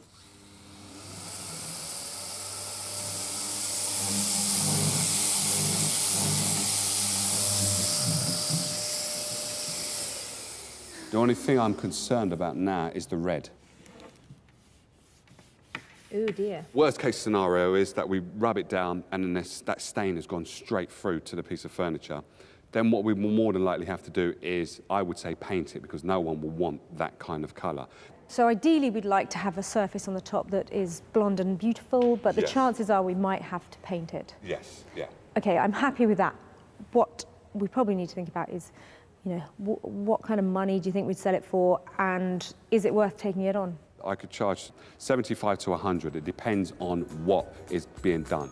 That's definitely a deal. Okay, You cool. always talk my kind of money, Jay. I love doing deals with you. You look like you've got your work cut out. I'll leave you to it. All right, Take care. yeah. Jay absolutely loves Urkel, and I think whatever he does to the top or the legs, it's going to look fantastic. I'm just excited to be working on Urkel. This is something that someone was going to throw away, totally discarded it, put it in the garden, put some plant pots on it, and allowed the weather to do what it's doing, and the table never gave up. It never gave up on life. So all I can do is just make it look not as great as Urkel did back in the 1950s, or 1960s, I should say, but make it look as good as I can make it look. Jay can always make Sarah smile when it comes to money. 75 to 100 quid? What could go wrong?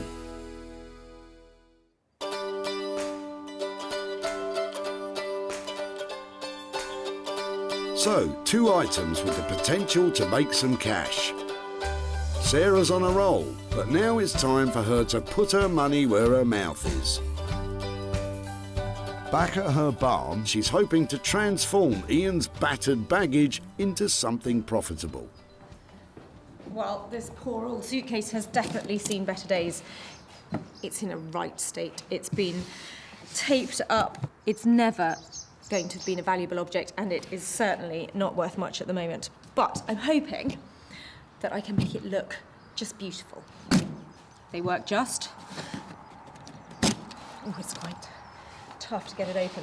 My plan is to paste some pretty fabric all the way over it. Probably not very big pieces, so I can use scraps of it and just patchwork the surface of it so it just looks bright and pretty and you don't see any of this black. Maybe I can get a price tag of 50, 60 pounds on it.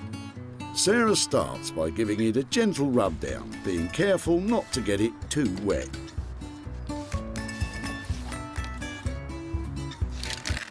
Oh dear, that didn't sound good. I'm loath to take the paper out. Once I take the paper out, I've got a world more work. But I think I might just have to take out the loose bits.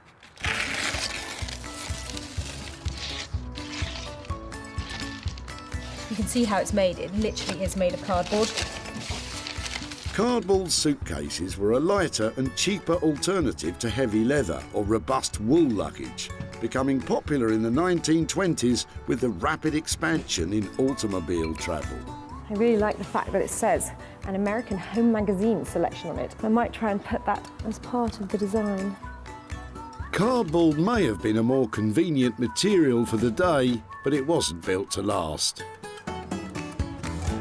I've just got to get this roughly in position here. So it's just the main thing is to keep the fabric really taut. When you're getting the wrinkles out, you can feel them really clearly when you've got them. So you just need to work the fabric, stretching it. Sarah's glued the fabric with a simple PVA glue, and once she's smoothed out the wrinkles, she can work out the details round the locks. You can see where, just around the edge of where the fastenings are in the case, I've stretched the material around, and if you just push it in really neatly around it, you can give yourself a template to cut round. I always trim slightly inside the line, and then you can just run the fabric right up to the edge. I'm going to stick that in as close as I can, and then when it's all dry, I shall just get a craft knife and trim off those little extra bits there. I think that is a great start. Just a little bit more covering to do before it looks absolutely perfect, but I'm really pleased with that. I think that's well on its way to making some money. Sarah's scraps and glue should only set her back about a £5. So if she can sell it for more than that, she's onto a winner.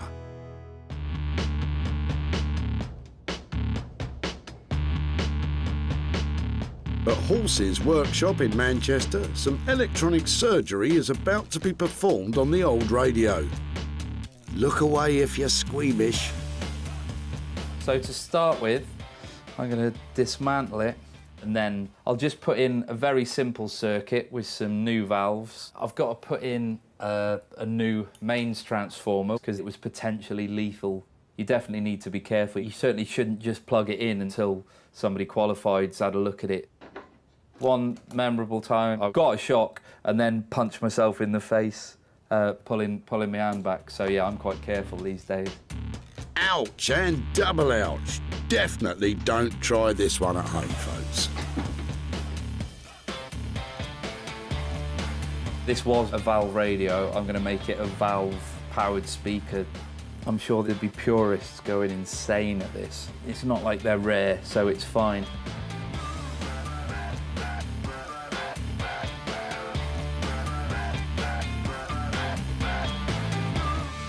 This is just the chassis. So what we need to do with this is clean it up and then put the bits back in that I'm going to be using, and then start building the circuit around that. The case needs some serious cosmetic work too, and that's Halsey's biggest challenge. What you can do is use what's called wet and dry paper, which is an abrasive, bit like sandpaper. You can start off with quite a coarse grit, and then you move to a finer grade and kind of keep doing this. It can be quite rewarding because it's quite nice to get the scratches out, but yeah, it can be pretty laborious, especially when they're as scratched as this one. It's lost its sheen a little, so I use this special Bakelite polishing paste, and this sort of takes a thin layer off and buffs it up to a nice shine. If Halse can get the balance of shiny, new, usable, traditional old object right and up the value to over £300, this radio is on course to make a tidy profit. It's nice to have a finished product that actually sounds good and is usable and means that you can kind of have such a nice looking object that's useful again. All's tickety-boo in Manchester then. Back in Wolverhampton, Jay is sanding down the Urquell tabletop to determine if the stains can be removed so he can keep the natural colour of the wood.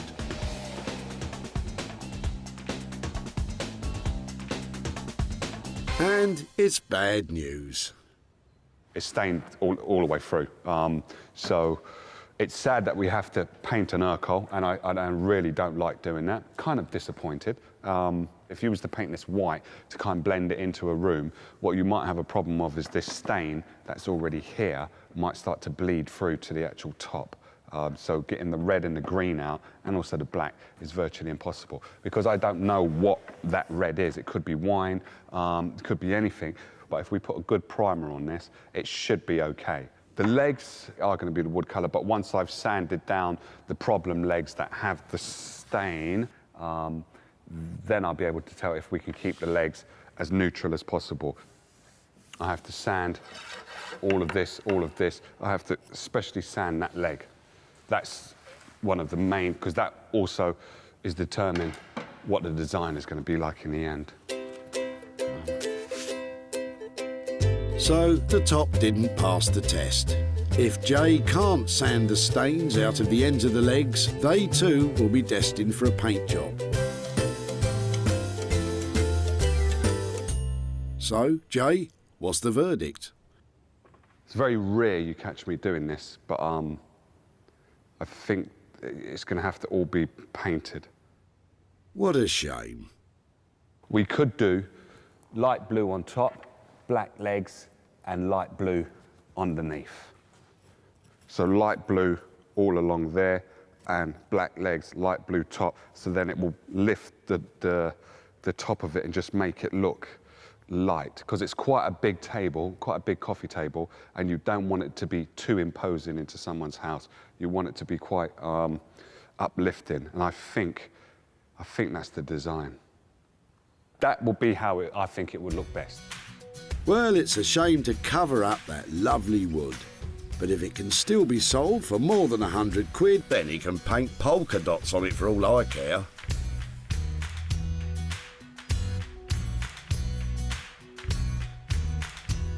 Back in Sussex, Sarah's nearing the end of her own restoration project. Basically, I've covered the whole of this case in a new layer of fabric on the outside. I've carefully cut round the things that are on here already. It's tricky to get it done perfectly, but the overall effect of it, I think, is really pretty. And that should make it saleable. So I was hoping for £50, but I don't know, I might make it an even higher price. What do you reckon, 60? 70? Before, this was a battered old cardboard suitcase. But now, after some careful craft, a bit of glue and some offcuts, it's transformed into luxurious luggage. You wouldn't lose it at the airport, would you? Time to hook a buyer. I'm not sure I want to part with it. Tweaking the photograph so it looks absolutely the best it can. I think that's singing out now, don't you?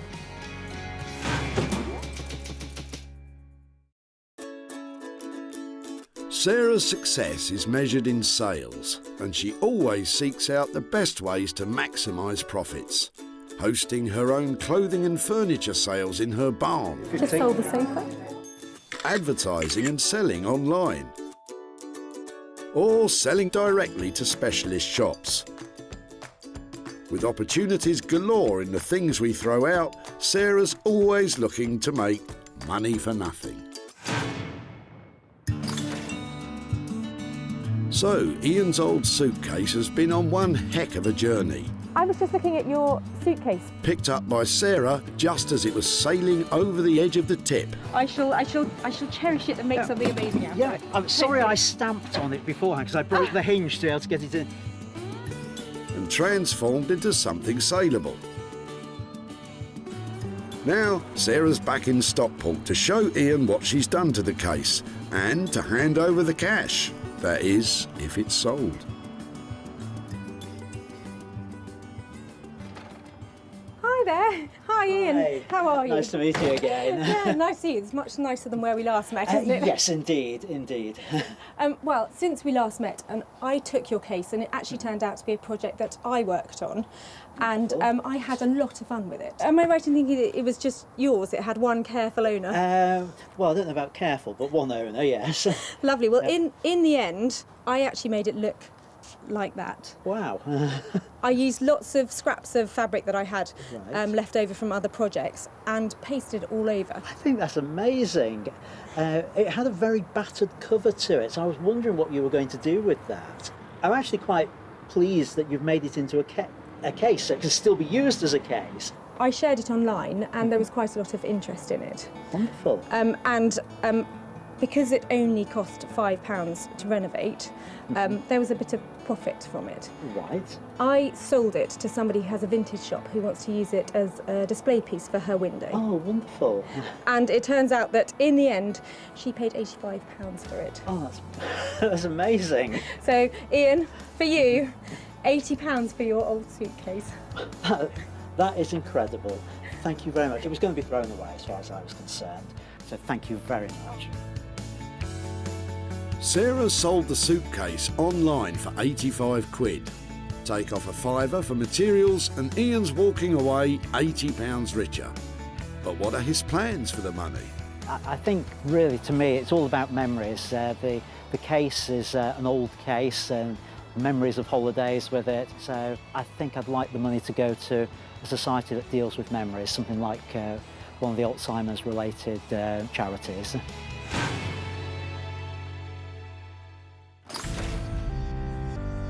So, the money's in the bag for the suitcase, so to speak. And in Manchester, how's Horse getting on with the radio refurb?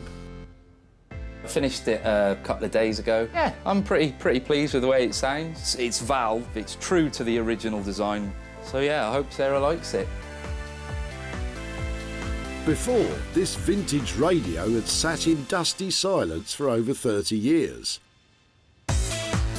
Now, Horse has sympathetically repurposed it as a universal speaker for today's music-playing devices. It's perfect for someone with an eye for funky functionality and an ear for the rich tones of yesterday, as Sarah's about to find out. Hello! Hello, how are you doing? Yeah, brilliant. Have you got something to show me? Yes, let's go and have a look at the radio. Oh, fantastic.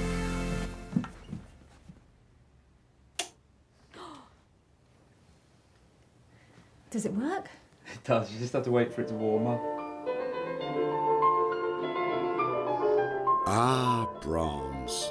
Piano Concerto No. 2 in B flat. I've never heard it sound quite so good. It's amazing. And it lights up. Look, everything about this, the wood effect and the gold and the lights and everything, I am blown away. And the sound quality, it is markedly different from modern speakers, isn't it? Yeah, definitely, yeah. How do I make it work? So this is just a standard common or garden mini jack connection, and that you can plug anything with an auxiliary output or any line output. Talking technical now. I think you mean smartphone. Do you mean smartphone I do, thingy? smartphone thingy. exactly. Yeah, okay. It's kind of up to the spec of a brand new product, basically. I love everything about it. I think it looks fantastic. Ah, Sarah's gone all warm and fuzzy. But stay put, because Horse has added a surprise feature. I also put a 1/4-inch jack connection, and it means that you can plug a guitar into it, basically. So it's an amp as well? Yeah. The way that you make it, it's sort of silly not to, really, Come on you then, know. let's hear it.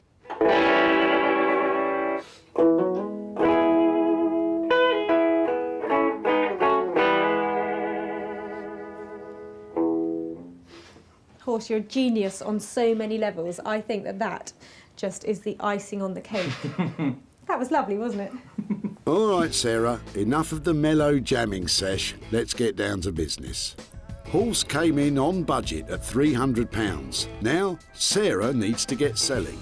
Right, so all I need is some of your excellent music connections and a nice buyer, and then everything will be perfect. I am seriously impressed with what Horse has managed to do with this radio. I mean, it was in a really bad state, and now you can play your music through it, you can play your guitar through it, and I think I'm going to make some money out of it. I think she was generally quite chuffed with it. I think the addition of the guitar amp was a last-minute bonus. So yeah, no, I'm pleased. I'm glad she really likes it.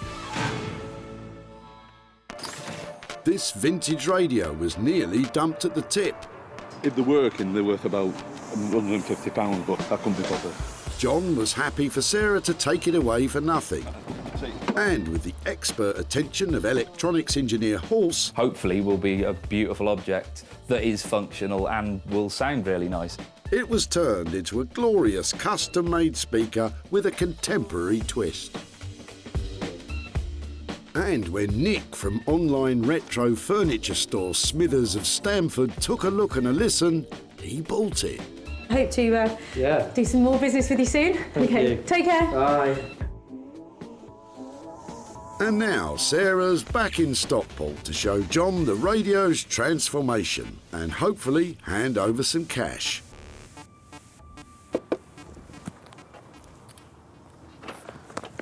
Hi there, John. Hiya. Hiya, how are you doing? Not so bad, thanks. It's a long time since I've seen you at the tip. It is, yes. How are things? All right, thanks. Lovely. I've just come back because I've got a couple of pictures to show you of your old radio. All right, yeah. Did you have any thoughts about it? Because it wasn't in great condition when we picked it up, was it? It's funny, it came all the way down south to me, and it turns out that the one man who restores and loves working with old radios like yours lives about 10 minutes down the road from here. From here? Yeah. Right. So it's been in a big circle. Yeah. It went to this guy called Horse. Yeah. And John, see what he's done to your radio? I think very interesting. He's turned it into its former glory. Beautiful. That is now an amp if you want to play your guitar through it.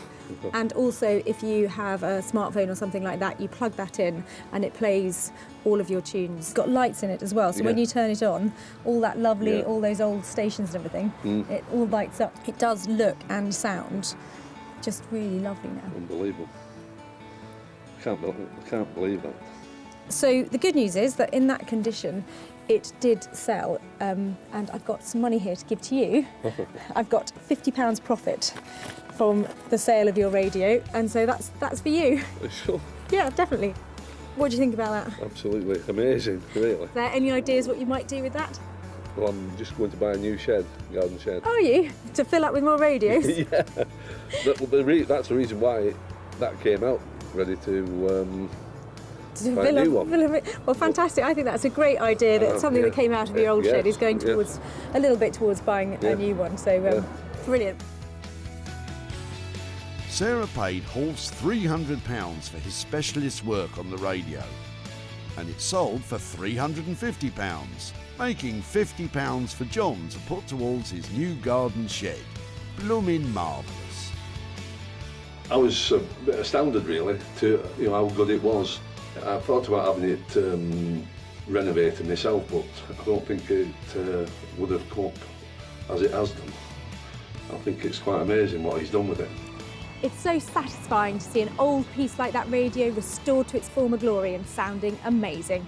And I think that £50 might have been music to John's ears too. With 2 out of our 3 items sold for a profit, it's so far so good. But Sarah has got one more pickup to complete the set.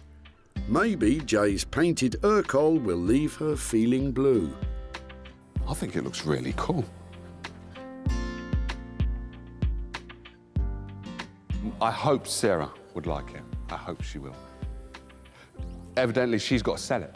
She has to sell this on. So if she likes it, then she will be able to sell it more. I like it, but I'm not going to be selling it. I'm not sure how this is going to go. Well, there's only one way to find out. Get her in. I love pickup time. I've got an Urkel table in here, but I know it had a few problems and I'm hoping Jay has managed to turn it around. When Sarah picked it up, the table was on the brink of being lost forever. But now it's a fresh, modern gem with a new lease of life.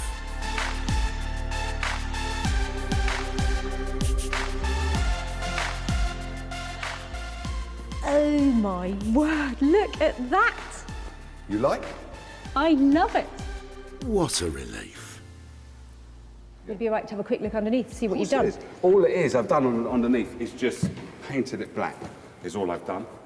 Yeah, it's amazing how well the black suits it, isn't it? I mean, it looks like it was made like that. Yeah. It looks like a massive, beautiful blue egg, doesn't it? It's stunning. It does look like a blue egg, actually, yes. Or blue pebble. It looks like a massive blue pebble that you'll find on the beach. The state it was in when you first brought it in, it's a shame to actually paint Urkel, but I couldn't get the stains out. I don't think you have to beat yourself up about this. This was going in a skip, right, and now it's going into a really smart interior. If you think back to how it was when it arrived, yeah, it was green, it had stains all over it, yeah, it was falling apart. Yeah. You've completely transformed it. You know, this has gone from dustbin to designer. Yeah, you know, it's brilliant. Thank you, thank you. Luckily, Sarah can see the sales potential in funky modern furniture. And what's more, it should still make a profit despite being painted. He's really nailed it, hasn't he? That table looks fantastic. That beautiful blue egg. I think I'm definitely going to be able to sell that with a profit. I'm glad she's happy. She can sell it, and then she can give the person that was throwing it away, give them the money back, and everybody's happy. Well, we're not happy yet. Jay came in on budget, but Sarah still has to find a big buyer of blue before we can start jumping for joy. Who could have imagined that the Urkel table nearly reached the end of its life as a plant pot stand? Just wondering if I could talk to you about your rubbish. Yeah. Sarah saw its potential. So it's been outside, has it? Yeah, it's got weather beaten. Even if Pete didn't. Yeah, It's quite old. But with the magic touch of Jay Blades, it was transformed into a blue beauty. Sarah showed it to specialist buyer Martin at her barn. He's got a good eye for antique-y, vintagey type stuff to sell on in his trendy London shop. It's a retro look, it's a very clean look. I love the colour, very saleable. And guess what? He bought it. Ah, now I can sleep easy. Sarah spent £100 transforming the table. It sold for £200, meaning she has made, obviously, a £100 profit.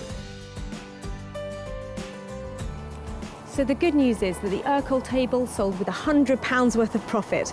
But the bad news is I haven't been able to make contact with Peter again and time has run out. So this money is going to go to children in need. Give that girl a gold star, because Sarah's made a profit on everything she saved at the tip. The cardboard suitcase came up lovely and rosy. The vintage radios brought old school and modern technology into harmony. And the retro Urkel table is now cool, blue and contemporary. There were 3 things that were saved from the skip that would have been lost forever. And who knows, maybe next time you're at the tip, I could be taking your rubbish and turning it into money.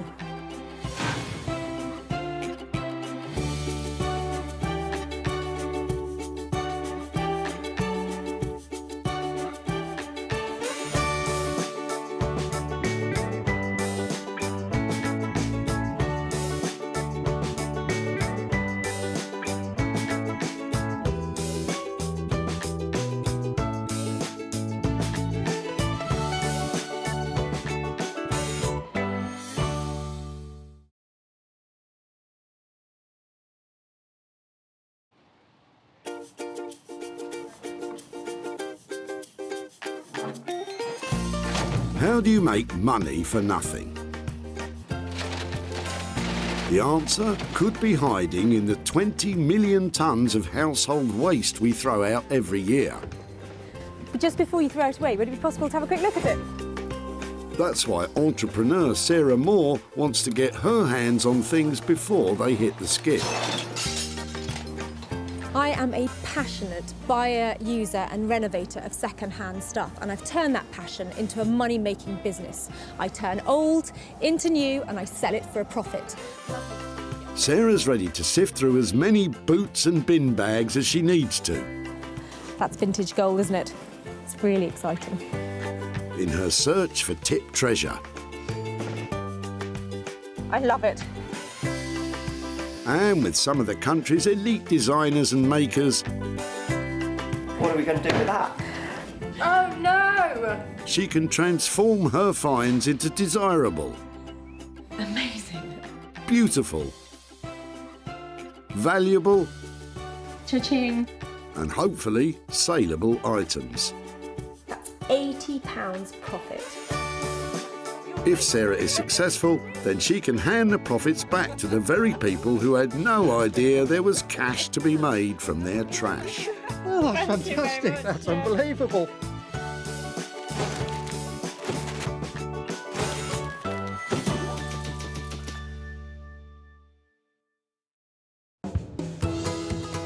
Stockport near Manchester, where at the Bredbury Recycling Centre around 2,000 cars a week roll up with all sorts of random junk for the skip. I've got no idea what I'm going to find here today. It might be a chair in despair or a toy with no joy, but whatever it is, I hope I find something amazing and make some money for nothing. Sarah's got special permission to root through the rubbish for stuff to re-beautify and sell on. It's addictive, eyeing up people's rubbish, think, oh, what can I do with that? Sarah is scouring the site for the first of her 3 items, and today it's rich pickings. How about you? Got anything exciting in there? Anything in your rubbish? I love it. Sarah wastes no time snaring her first item. She spotted mother and son Amanda and Connor getting rid of some smashed up old-time glamour. So it's a cocktail cabinet. Have you had it for long? Well, it used to be my uncle's. Okay. He's had it for about 30 years. Okay. It used to be his mum's, funnily enough. Is it something I could have a better look at and maybe Yeah, see if I might be able to take it away? Oh wow, I like the mirrors. You're welcome to it. My mum will be over the moon. Is it heavy? Do you think you could help me carry it? Yeah, sure. Top tip, when it comes to junk jumping, Brilliant. Thank you so much. enlist a strapping young lad to help with the heavy lifting. Nice and easy does it. This little beauty could soon be worth a bob or two. Lovely. Sarah thinks she can see a profit here, but what does Amanda think she'll do? No, I haven't got a clue, but it'd be nice to see something good come off it. I love this cocktail cabinet, but I think it needs a real makeover. There's lots of detail in it that needs replacing, and I want to rip out all of this old, tired-looking stuff. I want it to be funky, I want it to be fun, and I want it to be really expensive. First item's nabbed. And Sarah has someone in mind to lift this cabinet's spirits and make some money for Amanda. She's scheduling a cabinet meeting, maybe over cocktails, with print designer Zoe Murphy. Margate-based designer Zoe has taken the reconditioned furniture scene by storm. Zoe's speciality is transforming fuddy-duddy old pieces with bright 50s-inspired designs. And her exciting reinventions sell in some of London's most prestigious stores, including Liberty's. I have got a big issue with waste. I hate the idea of sort of inefficiency on the planet and things going to landfill.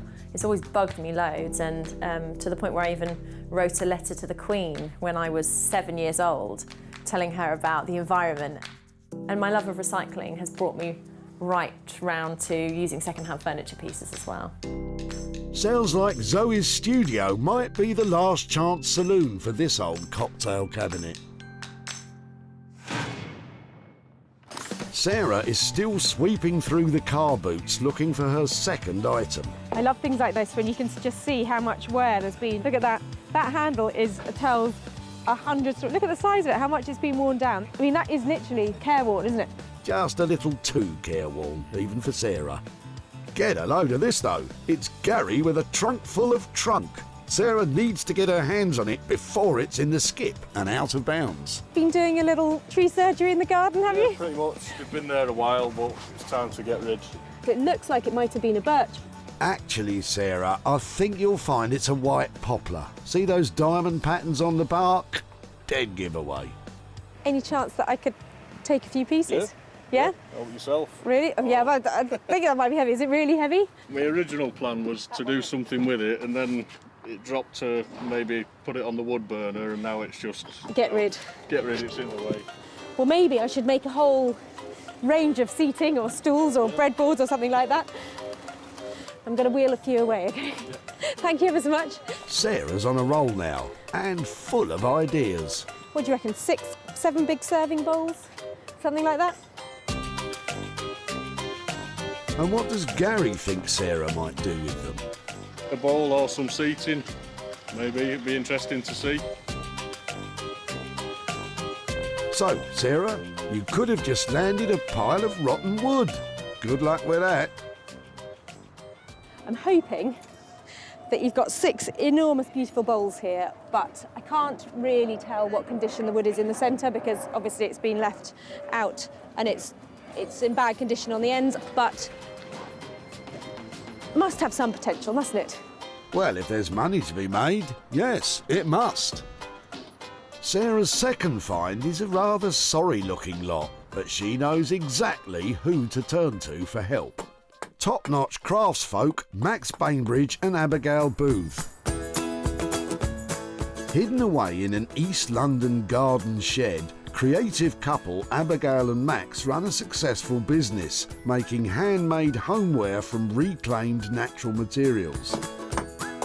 From beautiful wooden utensils to luxury soft furnishings, the fine arts graduates really know their craft. We're so flooded with manufactured throwaway consumer items. It's like actually we decided we wanted to make things that lasted. There's a kind of physicality to it which I love, from being out in woodlands and forests sourcing stuff or chainsawing it. There's a real physicality that you have to enjoy. We love it. Yeah. But can they make anything out of Gary's sodden poplar stumps? Maybe they should carve a magic wand first. So that's 2 items in the bag. Now Sarah needs to find a 3rd item to work on herself. After all, she shouldn't be hiding her own talents under a bushel. You've got to love what comes in here. Somebody's just throwing away like a mini plastic car. It's just great. You think that's mini? Take a look at Paul's little beauties. Where are these from? These yours or are Yeah, these? they're all dismantled and broken toys. Pop it down the floor, they look heavy, Yeah. I do know some of them were kind of collector's items, but they're pretty well shot, to be honest. My father died a couple of years ago, so we had to clear out from his house. So did you actually play with these? Are these... A long time ago. Is this something that maybe I could take away and just see if I can do something with? Yeah, fine. That's fab. I shall cherish those and look after them for you. All right, no Thanks worries. ever so much. All right, no problem at all. I absolutely love this stuff. I love it. The condition is really bad, but these are just iconic 1970s fabulous things. Die-cast model cars became a huge craze in the 1950s and are massively collectible now. Rare cars in pristine condition can make hundreds of pounds. Though making a profit on this play-worn pile will mean that Sarah will have to step things up a gear. It's like Diamante and the lights. Absolutely love it. I've still got some of it at home, which is kind of sentimental, really. Batman, Thunderbirds, Joe 90 stuff. What does Paul think Sarah might do with this bounty of bashed-up toys? No idea whatsoever. No idea whatsoever. You and me both, Paul. Sarah's a champion boot raider. She's got hold of 3 potential treasures for free. The glass cabinet will be reimagined by Zoe, the wood blocks carved up by Max and Abigail, and those old toy cars will be transformed into something special by Sarah. I've loved the things I've saved today. The question is, can I actually make any money out of them? Sarah's next stop is the glorious seaside town of Margate, which has been enjoying something of an artistic revival lately. Happily riding the crest of Margate's creative wave is print designer Zoe, who's helping turn the town all trendy. Little does she know what Sarah's got in store for her today. I do trust Sarah's judgment. I like how in the past she's really let me do whatever I want though, so yeah, I do trust her just. That smidgen of trust might be thrown out the window when Zoe claps eyes on that clapped out cabinet. I've brought you another little beauty. Careful, you two. Brilliant, thank you. Oh, wow. First impressions? Yeah, I like it very, very feminine. Nice solid print on the glass. Zoe's making all the right noises, but Sarah knows this is a challenge. I think it'd be difficult to see it selling and being a very commercial object unless it has a real makeover. The one thing I do have a lot of lying around that I do like to show off sometimes if I can is my high-heeled shoes, and I can really see a cabinet like this being great if repurposed as a kind of shoe cabinet. Because this is a narrow piece as well, it'll put it in a bedroom maybe, or a hallway if you wanted it there. I can imagine probably some big bold prints coming in across here. It will instantly make it more fun. So if it's potentially going to be really glamorous shoes, maybe we've got a lot of glitter going on, maybe we've got some sparkle, perhaps some gold detail and bright attractive colours that are all about, you know, a glamorous occasion or a big fun night out. A glittering, sparkly high heels cabinet. I'm totally sold. But how much will the work cost? It will probably cost me a couple of days' work and all of the materials, about £500 to do it for you. That just sounds fantastic, and you're right, it's those people who love their shoes that will love this, and that will make it sell. A glamorous showcase cabinet for shoes. What a novel idea. But can Sarah find a well-heeled buyer for such a niche piece?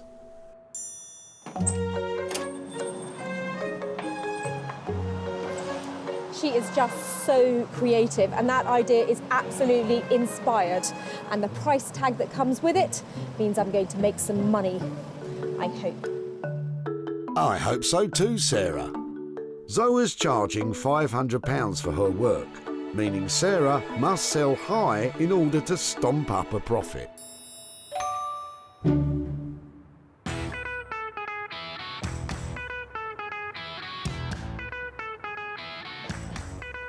Vibrant Walthamstow in London's East 17 is awash with artist studios and galleries. Honest. Hidden away in a quirky little garden shed, creative couple and business partners Max and Abigail specialise in making luxury handmade homeware. I can cut it on the chainsaw. Very unexpected. Yeah, great. Okay, let's see what we can do. Yeah. The woodblock should be in good hands, though they haven't got a clue what Sarah's rolling up with. Well, knowing Sarah, it could be anything. You could end up with some pallets. What Sarah thinks is a feasible idea could be somewhat of a challenge. Yeah. Well, I don't know what can actually be made of these, but they've got plenty to work with, and they're really heavy. Hiya. Hello. How are you? Yeah, Hello. how are you? Yeah, really well. I've got a lot of something for you. Wow. Do you want to come and see what Can we have a look? Yeah, come on down. Wow. Yeah. They're great. They're fantastic. Yeah, Yeah? absolutely. Brilliant. Things I do in the name of recycling.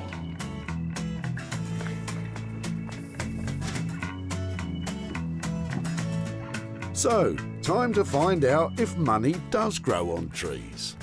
I've had a few ideas, like things that I think would be great for me to be able to sell. And one of them was sort of this lovely suite of bowls. But I'm all ears to hear what sort of stuff you can make out of this. Absolutely. I mean, bowls is definitely something that we do. If the wood's okay, if it's kind of sound and there's not too many splits, and if it's not rotten. But how will you know which direction to go in? The only way really we're going to be able to tell is to cut into it. So to kind of get the chainsaw on it and kind of See what's inside. Let's get to it. If it turns out to be rotten inside, they won't be able to make anything. Well done. So it's not rotten, but it does feel, God, that's really wet, isn't it? It is wet, yeah. Wet wood is not ideal, but at least this bit isn't rotten. So given this state, it's difficult to imagine what you can actually make out of it. Have you got any examples or anything that... Yeah, let's. Should we take it in the workshop? And I've got some stuff inside that you can have a look at. So these are a couple of maple bowls that are from recycled stuff from a timber yard. But all of these are from red oak and English oak from Epping Forest. These are absolutely beautiful. The shape on that is really lovely.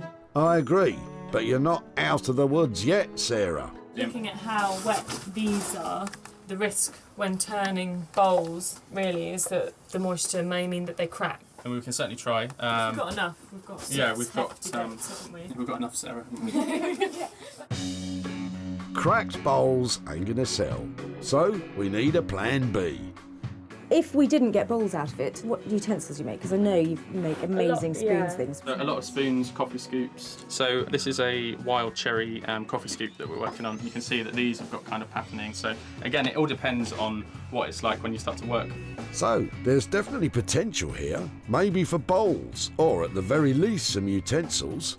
But how much will their craftsmanship cost? I think if you leave us with 250 quid and let us crack on, we can see what we can we get. can see what we can get. On that basis, I will happily hand over 250 quid. That's great. Really, really Lovely. Good. Excellent. Well, let me leave these with you, and you can get back to your chainsaw. Thank you very much. That's fantastic. Okay, bye. So Max and Abigail seem really optimistic that they can make something out of that wood. I'm just hoping I just haven't commissioned a £250 teaspoon when they find out it really is just rotten to the core. Glass half empty, Sarah. It might not be rotten. Stay positive like these guys. It's going to be a challenge, but I think that's that's part of the fun. Max and Abigail are charging £250 for their time and expertise. Given the condition of the wood, carving out a profit on this lot will not be easy.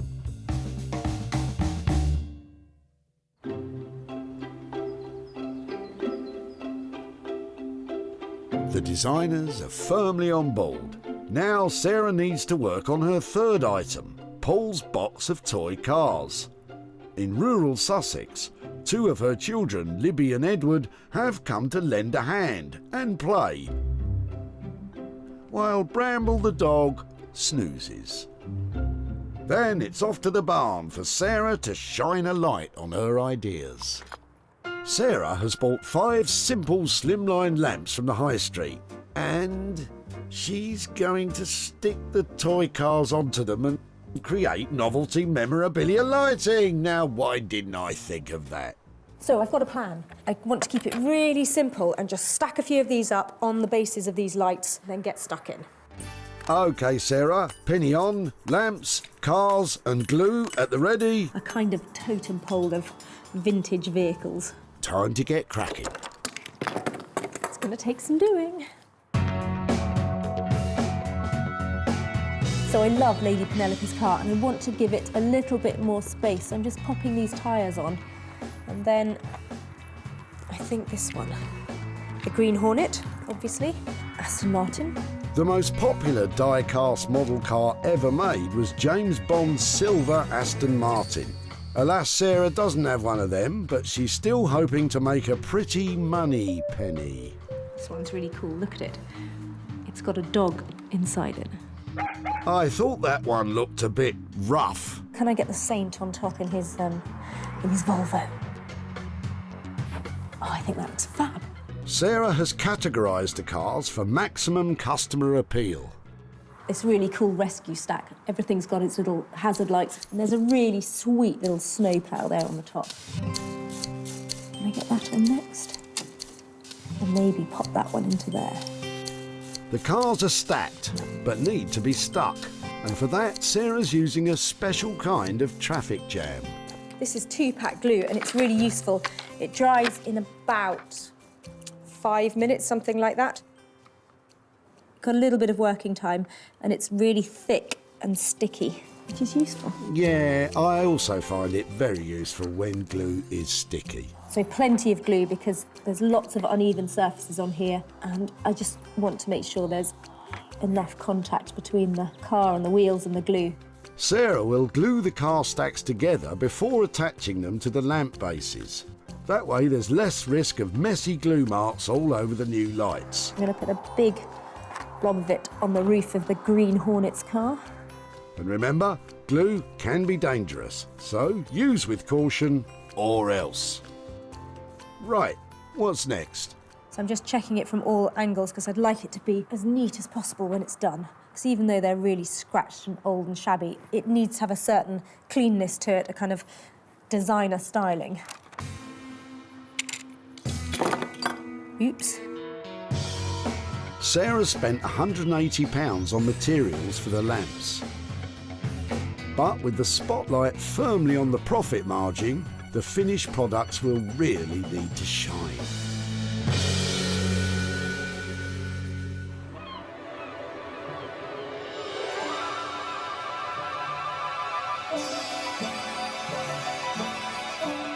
In Margate, the buds of creativity are starting to blossom in Zoe's studio. So I have this really interesting looking piece from Sarah. It's been broken on the side here, and also the lock has been kind of locked open. When I talked to Sarah, I suggested somewhere to kind of put your glitzy, glamorous going out shoes and things like that, or your trainers. Ah, I can see it now. My old trainers beautifully displayed for the world to smell. I mean, see. This cabinet needs serious TLC. I'm not too intimidated by the challenge. I'm looking forward to it. Some of the glass is broken, so Zoe's going to carefully remove it all to avoid further breakage, or worse still, the need for a plaster. Because the overall condition of the wood is poor with flaking varnish, Zoe has decided to send it off to be professionally polished.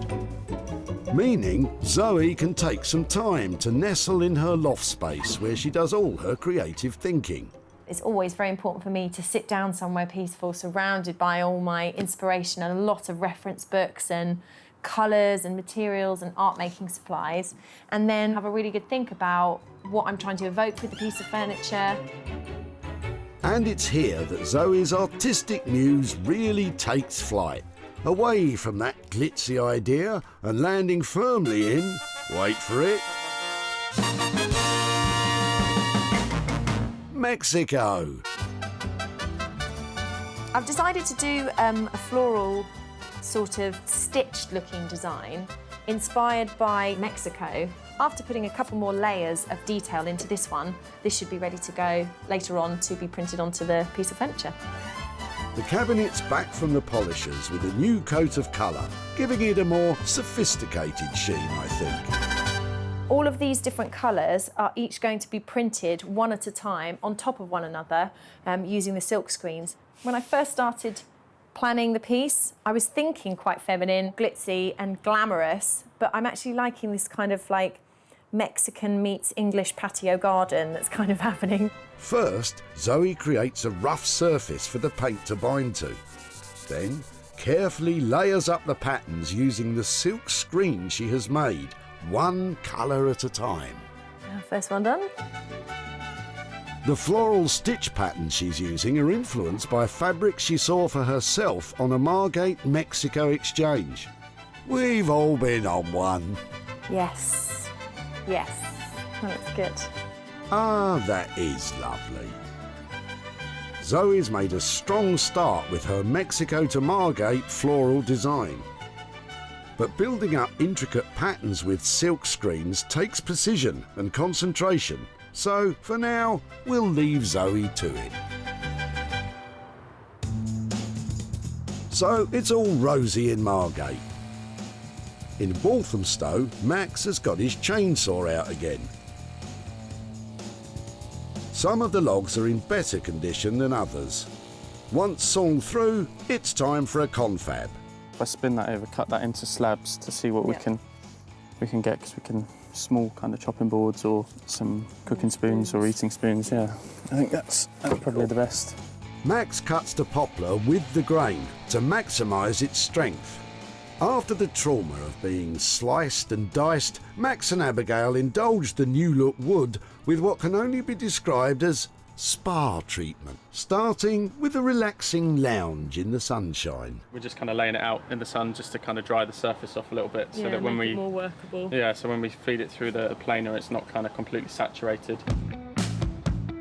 With the little poplar pieces all dried out, it's time to make some shapes. Then the slabs are run through the bandsaw. Some of the wood's in too poor a state to use, so wastage on the good stuff isn't an option. There's still more than enough in terms of depth for me to work with on this, and then it basically gives you a whole nother section of wood to get another couple of spoons from. Max's wood carving techniques are rooted in tradition. and he spends many an hour happily whittling away. Whittle, whittle. This is one of my favourite parts of the process. I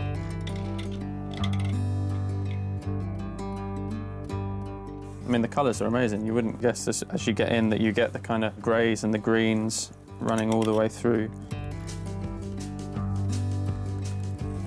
Like Michelangelo's David emerging from the marble, kitchen utensils are starting to take shape. But it hasn't been easy. Even though Sarah brought us a lot of wood, it's actually been quite difficult to kind of process that down and get solid stuff out of it. But I think we've done quite well. Max and Abigail now take time with the precious few utensils they have made and treat them to some gentle exfoliation. When you're dealing with stuff that's all made by hand, there's not really a way of speeding that process up. It's kind of... There aren't shortcuts, basically, are there? No. That's what you learn quite quickly. It's great that stuff that they would otherwise just either have to take to the tip or would be burned, we can actually kind of take it off their hands and turn it into something that, you know, that then has another life other than just sort of landfill. Cool. Finally, a loving wax and buff. So it's a beeswax salve that we make ourselves, which is just pure beeswax and mineral oil. But it kind of brings out the grain of the wood much more once you've sanded. So you can see that the colour's completely changed. The poplar pieces have had quite the makeover under Max and Abigail's care. They've lost weight, basked in the sun and enjoyed a thorough pampering. But I don't see any bowls.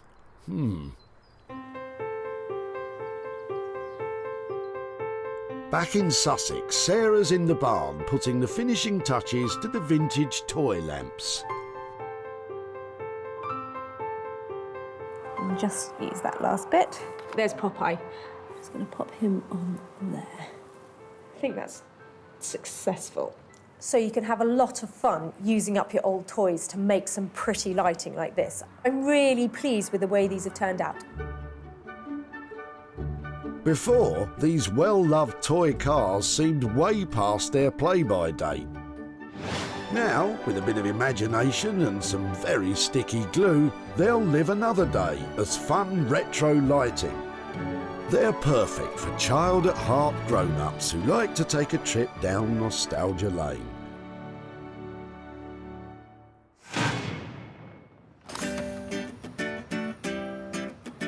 At the dump, Paul's collection of cars had long run out of gas. I do know some of them were kind of collector's items, but they're pretty well shot, to be honest. Sarah created 5 bespoke lights with nostalgic charm. And they've all been sold to Rowdy Roddy Vintage Store Boutique and online shop in Glasgow. Now Sarah's back in Stockport to show Paul her car creations and hand over a profit. I hope. Hiya. How are you? All right? Nice to see you again, Paul. How are you doing? Too. Yeah, not too bad, thanks.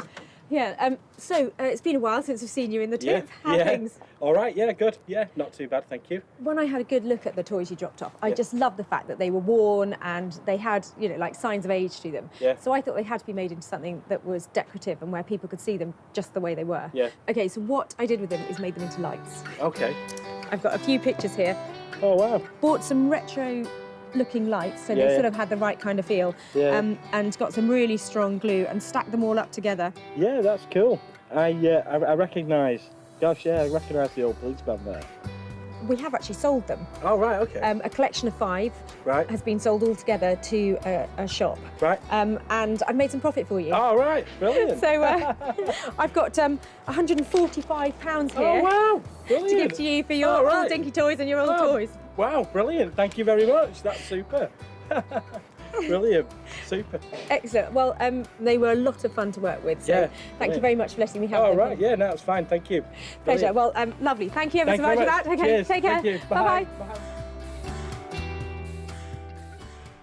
Sarah spent £180 on lamps and glue for the 5 car lights, and they've been sold for £325, meaning a pretty profit for Paul of £145.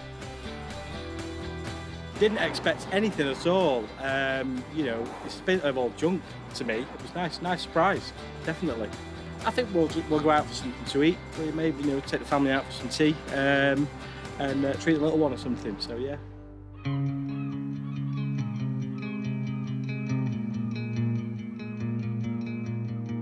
In Margate, Zoe's waiting for Sarah to collect the finished cabinet.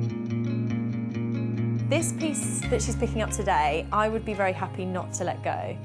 I can see my shoes being inside the cabinet instead of someone else's. So, yeah, I'd like to hang on to it, but I don't think she's going to let me. Before, this was a smashed-up cocktail cabinet whose partying days were well and truly over. Now, the wood's been lovingly restored, the glass replaced, and that broken lock's been fixed and is sitting pretty. Zoe's imaginative designs have been lovingly and skillfully applied, giving the piece a refreshing burst of colour, inside and out. It's the perfect place to house shoes or precious knickknacks. It could even be the belle of the ball as a cocktail cabinet again. But what will Sarah think? Hello. Hello. Hiya. How are you doing? I'm really well. Oh my word, how have you managed that? Oh, it looks beautiful, doesn't it? It looks really classy. I really, really like this one. I love it. It looks just crispy and stunning. It's really... Is it what you were imagining? No, I have to say, it is so much fresher and so much more stylish. It looks expensive and luscious. Oh, I'm so glad you like it. I think it's safe to say she does, Zoe. I don't see this as just something for shoes. I think what you've done with it is just make it into something that has got huge appeal. You know, this could be whatever people want it to be. I really love doing it and I really want to keep it. Well, too bad. You can't. Zoe's ideas changed from a glittery shoe unit to a more, let's say, refined piece. I think our initial budget, all in, we were hoping for 500 quid. Is that still the case? Yes, we have just about made that. Fantastic. Well, that, you know, it's great news all round. It looks absolutely beautiful. At the tip, Amanda and Connor's bashed-up cocktail cabinet looked like it was suffering the mother of all hangovers. Well, it used to be my uncle's. Okay. He's had it for about 30 years. They were happy for Sarah to take it. You're welcome to it. My mum will be over the moon. Sarah carted it off to Zoe, who added glamour and Mexican flair, and it was snapped up by Janet from Margate's Lombard Gallery.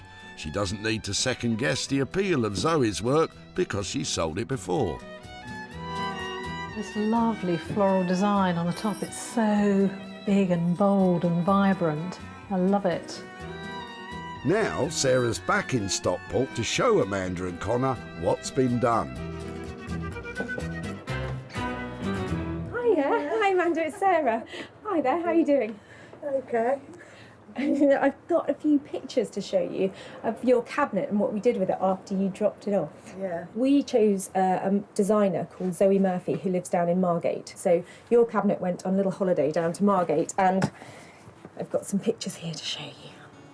That is what happened to your cabinet. Oh, wow. Does it look like the same thing? She stripped everything back and then lacquered it all over to give it a really luxurious finish. Yeah. And then put these lovely flowers onto the top of it. What do you think?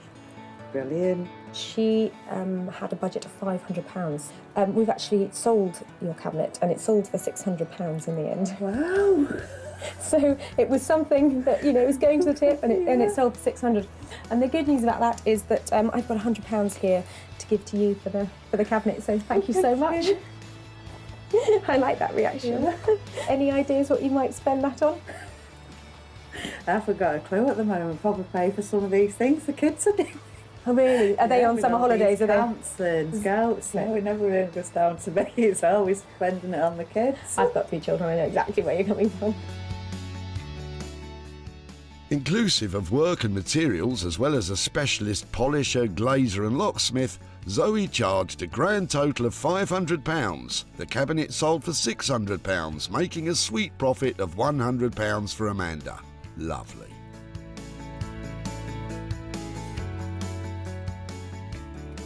It's like it's been given a new lease of life. Well, I'm not that artistic really, but it gives you a good idea of things that you can try and do, you know, with old bits of furniture. We've got a profitable pair, but Sarah wants a full house. In Walthamstow, the woodworking wonder couple have, well, worked wonders. Before, these mouldy old logs were destined to become charcoal and ashes. Now, they're luxury handcrafted utensils.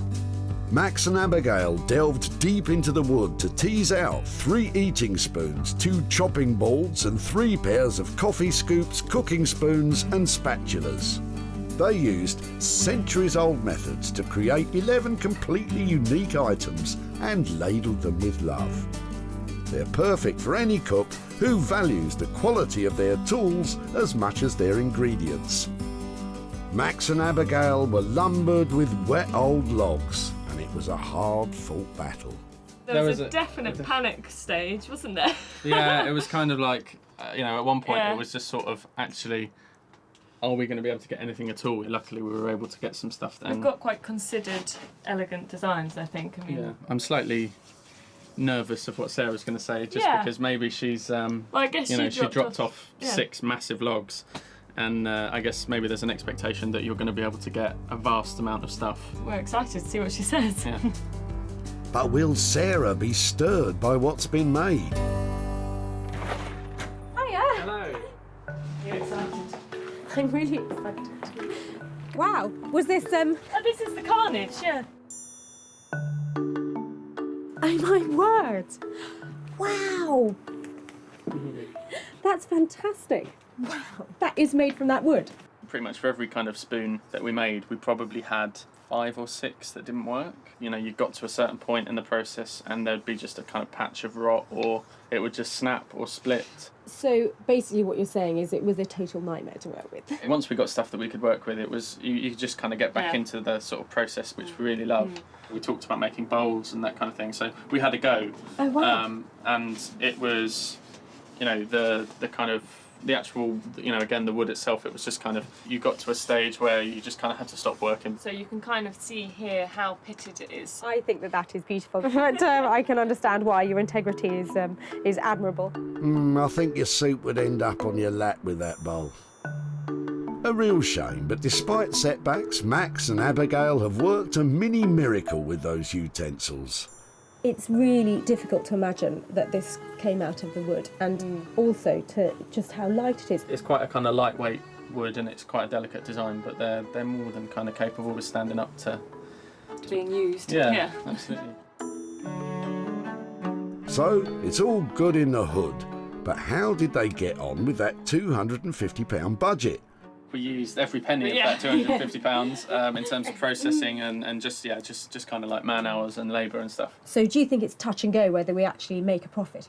I think it's probably going to be a little bit tight. It is not always going to be that there is a huge profit in these things. That wood, I know, is really difficult to work with, and to have made anything out of that is actually usable and have this kind of finesse, I think is a real achievement. So thank you so much for taking on the challenge. What she dropped off turned out to be quite a challenge, and More so than we expected as well. I'm pleased, and I'm glad that Sarah's pleased as well. Yeah, I think she really likes them. and the fact Secretly wants them. Yeah.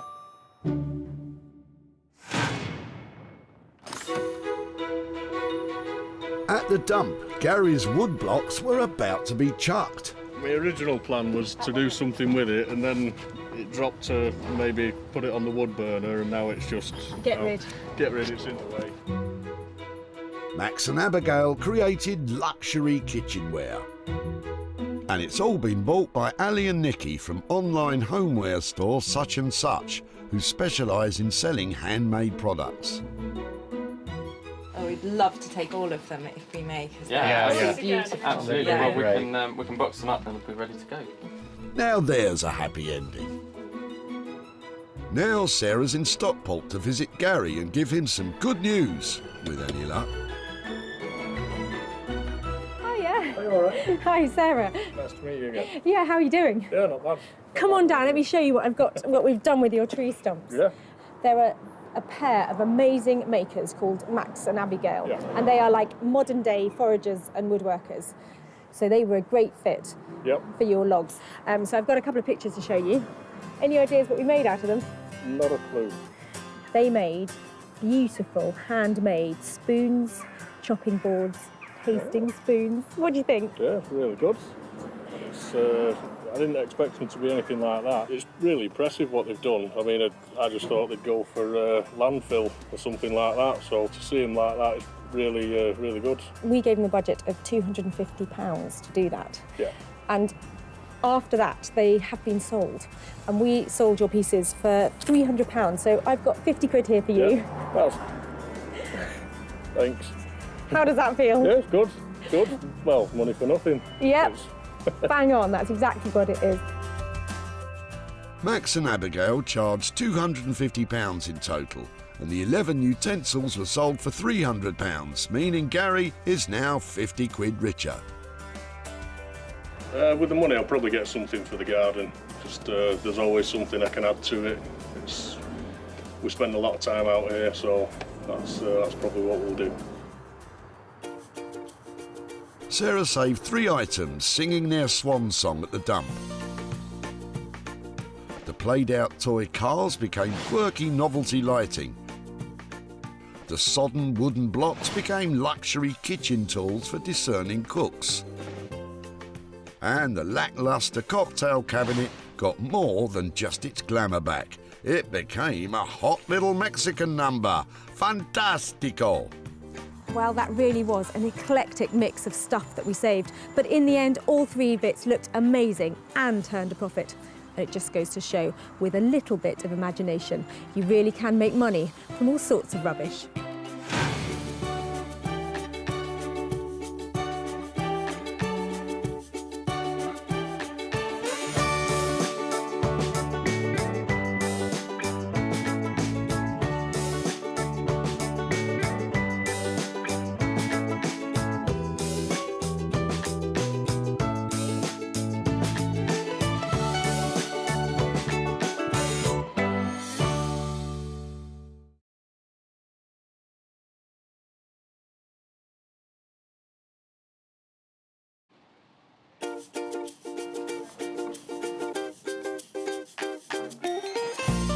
How do you make money for nothing? The answer could be hiding in the 20 million tonnes of household waste we throw out every year. Sorry, Spoddy, before you throw that away, is there any chance I can have a quick chat to you about it? Sure. That's why entrepreneur Sarah Moore wants to get her hands on things before they hit the skip. I am a passionate buyer, maker and user of old stuff, and I've turned that passion into a money-making business. I turn old stuff into new stuff and sell it for a profit. Sarah's ready to sift through as many boots and bin bags as she needs to. Look at that absolute box of joy. These are just fantastic. In her search for tip treasure. We've got to be able to make something out of that, haven't we? And with some of the country's elite designers and makers, I've got a little something for you. Yeah, I thought you might. Oh, this is a hard one. she can transform her finds into desirable, Oh, my word. beautiful, valuable, Cha-ching. and hopefully saleable items. Well, I love this, so I would really like to have it. If Sarah is successful, then she can hand the profits back to the very people who had no idea there was cash to be made from their trash. That is incredible, isn't it?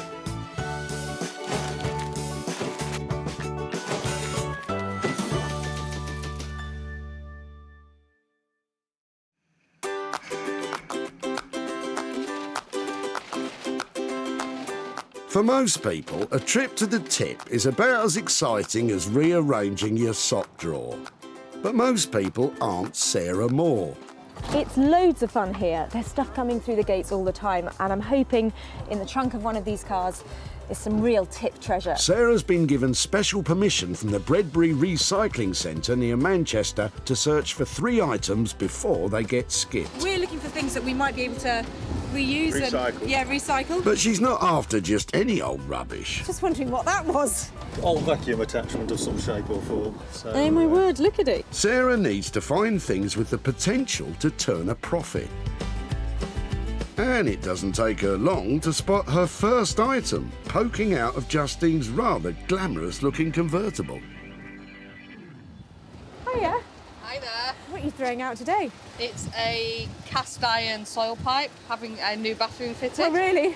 I just love the fact that it's got this really old paint on it. Yeah. And I don't I know... did speak to my decorator about that, and he said that to rub all that down and repaint it when he paints the outside of the house is not cost effective, because it would be about a day's labour just to rub the whole pipe down. Really? And it had to be changed anyway because of the new bathroom. I know it sounds really strange that somebody might want to take away a soil pipe, but we're looking for old stuff, you know, particularly stuff that has a bit of integrity and like we can remake into stuff. Right. I'm not sure if anybody will take on a soil pipe, but would you mind if we kept it just to see? At all. Really? Do me a favour by taking it. You might want to wear some gloves for this one, Sarah. A soil or sewage pipe is usually attached to the side of a building to remove waste from the upstairs toilets. And there's just one more section to it. Keep them coming, Justine. After all, you can never have too much old soil pipe. It looks like it hasn't been used for a while. Has it not been used? Oh, it's been used. Really? I don't want to think about that, do I? Yeah. Thank you so much. If we just pop it here, that would be great. By the looks of things, this pipe has seen quite a bit of action. But exactly how old is it? It's a very old terraced house, in 1926. Okay. It was built, but it's the original cast iron pipe. Yeah, well, do you know something? It's going to a better place. Oh, that's good. Thank you so much. You're very welcome. Bye, bye. Sarah seems happy, but what's Justine thinking? I'm just glad to get rid of it. I don't know what she'll do with it. Justine does have some concerns, though. I'd have put my makeup on if I'd have known I was being on the television. Not to worry, Justine. While you pop off to the powder room, Sarah can take a closer look at her first item. It's a really old cast, probably Victorian downpipe. It's really battered and I'm not quite sure why I've saved it, but I do know somebody who might have some good ideas to turn this old thing into something valuable.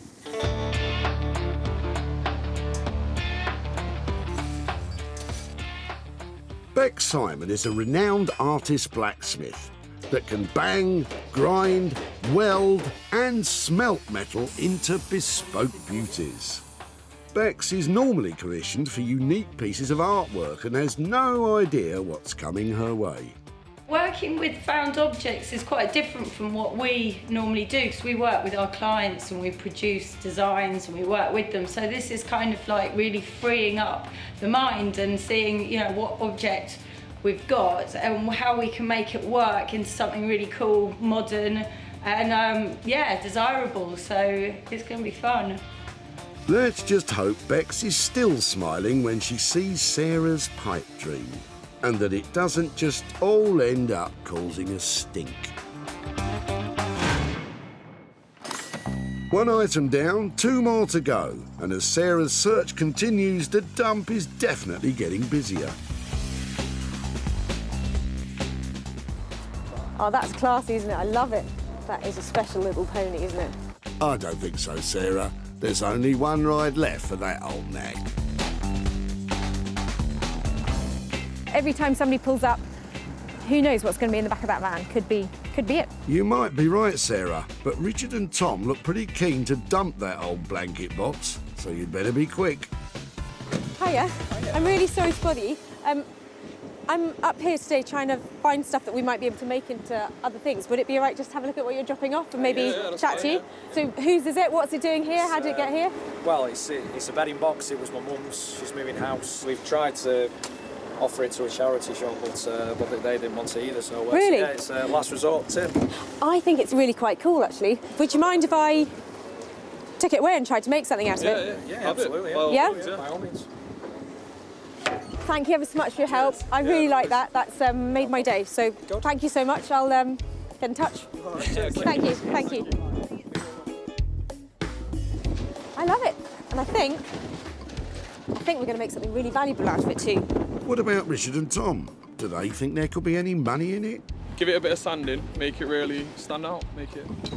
Yeah, I mean, it's still in good nick, isn't it? So it's seem a shame to get rid of it, but like I say, we had no other option, so. Good luck to her. Good luck, definitely. Look forward to seeing what the final product looks like. I really like this old blanket box and I think it's got heaps of potential. I'm thinking cocktail cabinet, I'd like legs on it, I'd like fantastic doors, and I'd like a price tag to match because I think that this little beauty is going to turn a real profit. And that means I can surprise those lovely lads who dropped it off with a whole load of cash. So Richard and Tom could be in for a real windfall, especially as Sarah has got just the man to tackle the blanket box.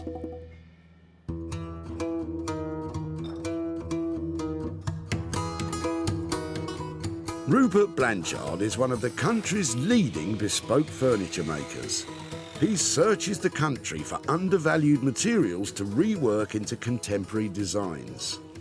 Basically, other people's waste, I find some kind of beauty in it and spend a lot of time and give rubbish a lot of attention to try and bring it back into use. Rupert's been working with reclaimed materials for almost a decade and sells his high-end designs all over the world. I like giving things a second, a third, a fourth chance. Bringing something back into use is incredibly satisfying.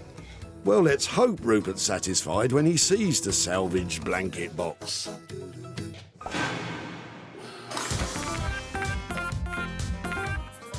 Sarah has already found 2 items at the tip. Now she needs to search for her third and final item, which she will work on herself. But time is running out, and the crushers have already swallowed most of the day's offerings. I just find it difficult to watch that because they're just crushing great stuff. So I think I'm going to have to go and get back to work now because that's just too scary. Lots of things, just sometimes it's just not quite right. What's it for? The toilet roll holder. Really? Yeah. I've never seen one like that before. Hang on, Sarah. Vicky's just pulled up with a trailer load of potential treasures. Hiya.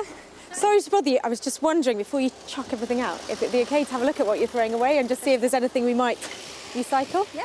Are you clearing something out, or? Yeah, my granddad's house. No. So a lot of my grandma's old belongings. Okay. Sadly, but bit of everything. So some old wardrobes and cupboards, and then like sewing machines. Okay. And would it be really bad to just rootle around and have a look? Help yourself. Really? Yeah. You sure? Yeah. There are some sweet little bits in here. Really lovely, and I feel a bit funny rifling through them. They're really sweet things. But sometimes, you know, it's like you get to a stage where it doesn't fit in your house, it doesn't go with your look or whatever. There's a few bits in here that certainly has an appeal. I really appreciate you letting me have a look, especially as it's your family stuff. If it's okay, I would love to see if there's something in there and then come back to you, and that's brilliant. If you're happy, I'm just going to take this off. Thank you so much for sharing. Sarah's found her final item. But exactly why is Vicky letting go of her grandma's stuff?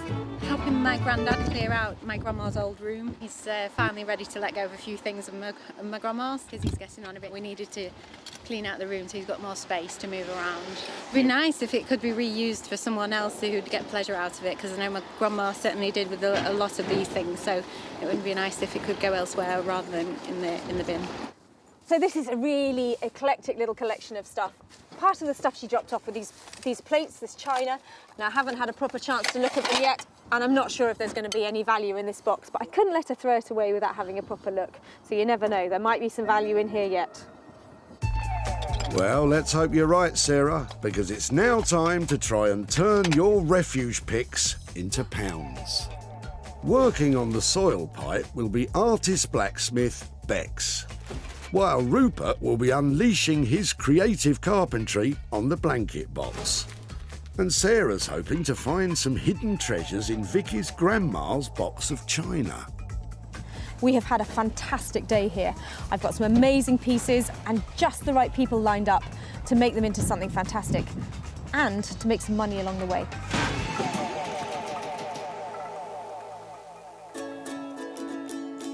Sarah's first stop is Surrey, where, tucked away down a country lane, is blacksmith Bex and her husband Dave's workshop. So I'm waiting for Sarah to come. I don't know what she's bringing. So, yeah, let's hope it's something really interesting. Oh, don't worry, Bex. It's interesting, all right. Hi, guys. Hello. Look what I've bought you. Oh, no. Oh, no. It's a downpipe. I've got like a whole house worth of downpipe. Oh, wow. So probably, what have I got? About 15 feet of it altogether. Gosh, wow. God, it's got beautiful pitted. Yeah, it's got some good finish on it. It is lovely, but it is a downpipe. There you go. Do you want to hear the plan? Oh, go on then. This is really exciting. Okay, so bear with me because it takes a bit of imagination. So I was thinking that if we could cut them in half, Yeah. and if we could have lots of half little tubes, you know, like sort of like guttering sort of style, Yeah. and have, you know, like tube, we can make ourselves a lounger. Oh, right. And I can get some little velvet cushions made to make it up into a round again. Oh, wow. And then have it like, you know, like a luxury, amazing chair that you have in the corner of the sitting room. Oh my gosh, that sounds really nice. Really nice. With Bex up for the challenge, it's time to hit the drawing board. What you want to see is you want to see the half, don't you, like this? Yeah, exactly. Yeah. And then you've got the cushion going on the top, like that's what you want to see. And it could be sort of like that with an extra one on the headrest and more here. Oh, right, I get you. So if we're talking about, you know, a frame, getting all of these pieces into position and the legs, how long, you know, what kind of money are we talking about for that? I reckon for both of us working on it, about 600 quid to do that. Got 600 quid on the frame. It's probably going to cost me a couple of £100 to get the cushions done. So an 800 quid piece. Another challenge on our hands. I'll leave you to it, shall I? Never say I don't spoil you. As Sarah heads off, there's one all-important question on Bex's mind. When do you think the last time Probably a few days ago. No, seriously? I expect so. Oh. This has been ripped off our house.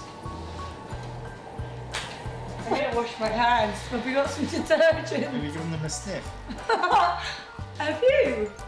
Go and smell your hands. It might be dirty work, but it's not cheap. With a budget of £600 for the frame plus an extra £200 for the cushions, let's hope Sarah isn't flushing her money down the drain. Sarah's next stop is sunny Margate on the coast of Kent. Once a mecca for British tourists in the 1950s, it suffered a major decline over the years due to cheap package deals sending the holidaymakers overseas. But today, Margate is a place where vintage is an advantage and reclamation is the order of the day. And one man leading the way in all things repurposed is furniture redesigner Rupert Blanchard. I'm really looking forward to Sarah turning up today and see what she's managed to discover. Hopefully it's something fun, but I'm really happy to play with anything that she's come up with. Let's hope Rupert is still in a playful mood after he takes a closer look at what Sarah has brought him. So, blanket box. What do you think? Blanket box? Wow. I didn't expect this. It's rather unusual proportions. Quite a high thing and it's all veneered plywood. Yeah, I don't think it has a huge amount of integrity to it. It's not really solid, and it was probably something that was quite cheap when it was made. And it's light, isn't it? You can tell. Yeah, but that's good. Big but light. So, what are we going to do with that? Okay, so I had a few thoughts about this. Part of it was I was wondering if it's something that goes up on legs and made into some kind of cocktail cabinet, or perhaps turning it round and using the back as the front, or even turning it on its side and making it into something like a desk or using it that way. You're saying some sort of desky, cabinet-y thing. Rupert doesn't seem convinced. I don't know. The question is, can he see the potential that Sarah saw when she salvaged it? I don't know. Is it something that you think is workable or not? Because it's okay to say, I'm not sure that this is... Yeah, no, I can definitely work with it. Great. Work with it. Just coming up with the thing that's right for it. Is this something then maybe that I leave with you for a few days, maybe give you a call and we can catch up and see if you've had some thoughts about it, or if I think so. Feeling that it will be, it'll keep me warm through the winter from the fire. No, of course it won't. It'll end up being something great. So Sarah's going to leave Rupert to it in the hope that a good idea does come his way. Can't say it's my favourite of all the pieces I've ever worked with, but that's my challenge really, to make it my favourite piece. Every piece I work on I try to, you know, if I'm not happy to have this in my own home, I don't want to work on it. Let's hope Rupert has a moment of inspiration soon. Because without a plan, Sarah has no idea what the budget might be. But at this stage, she's just hoping the blanket box doesn't go up in smoke.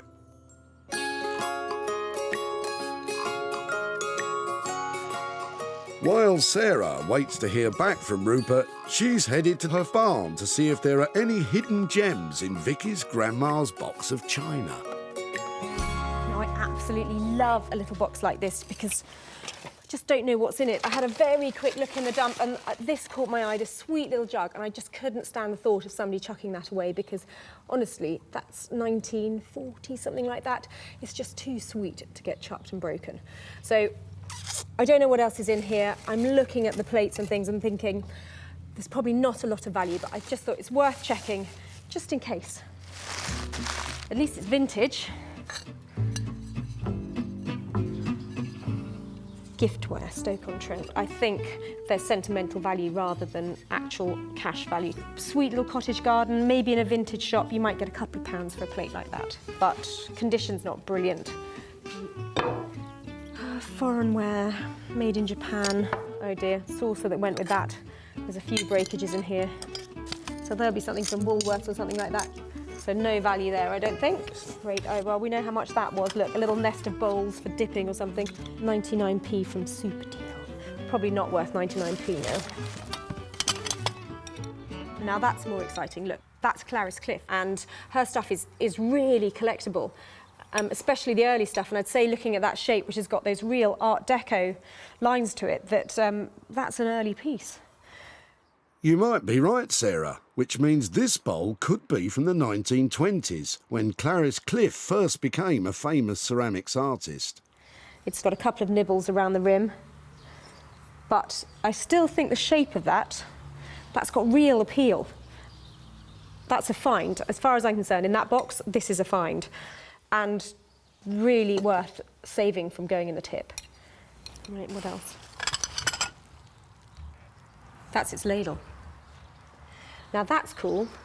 That's another great piece. I'm really pleased with that. That is 25 quid probably. So that, I think, is a little gem, but I'm hoping that will bring some proper money in for Vicky. That's it, Sarah. Nothing like a bit of elbow grease to ease the wheels of commerce. Because Clarice Cliff is so collectible and valuable, you do get people trying to make forgeries and fakes. But you can see just by this wear here, this is a genuine piece. It's been around for ages and it's well used, so this is definitely the real deal. Of course, it's not all about brawn. Research is just as important. You can see, you know, this book's got all sorts of things in it, but there are loads of pages just for the Clarice Cliff stuff because it's so collectible and people absolutely love it, which is really good. Makes that really quite exciting. Okay, so that is a Bobbins pattern Stamford bowl. So that is the same shape as this one. Having discovered exactly what it is, Sarah now wants to place the bowl and ladle in an online auction. Serious Clarice Cliff collectors love her bizarre wear designs and bold colours, so Sarah's taking great care to capture plenty of good photos for the auction. Let's just hope her attention to detail lures in some big bidders. Meanwhile, at their West Surrey workshop, Bex and Dave are trying to psych themselves up to start work. So we are working with the pipe, making it into a chaise longue. Yeah. It's pretty disgusting, really, isn't it? You're touching it. Well, yeah, well, someone's going to have to touch it. And hence when this. Yeah. Well, they're just downpipes from someone's house, so they're basically poo pipes from someone's toilet, really. Definitely not eating my sandwiches after working on this. While Bex gets on with the design of the frame, Dave has drawn the short straw. He's working on the pipe. How are you feeling about that, Dave? Yeah, try not to crack them and just cut them as neatly as we can, as quickly as we can. That's it, Dave. Stay focused on the task and try not to think about what might be inside. First, he needs to mark, then cut the pieces of pipe in two. He'll then send the dimensions of the new half pipes to Sarah so she can make the cushions. Meanwhile, Bex meticulously bends the sections of the frame into shape. True to his word, Dave is making short work of cutting the pipe. And Bex's frame is coming along too. Now she just needs to test the final shape. So professional.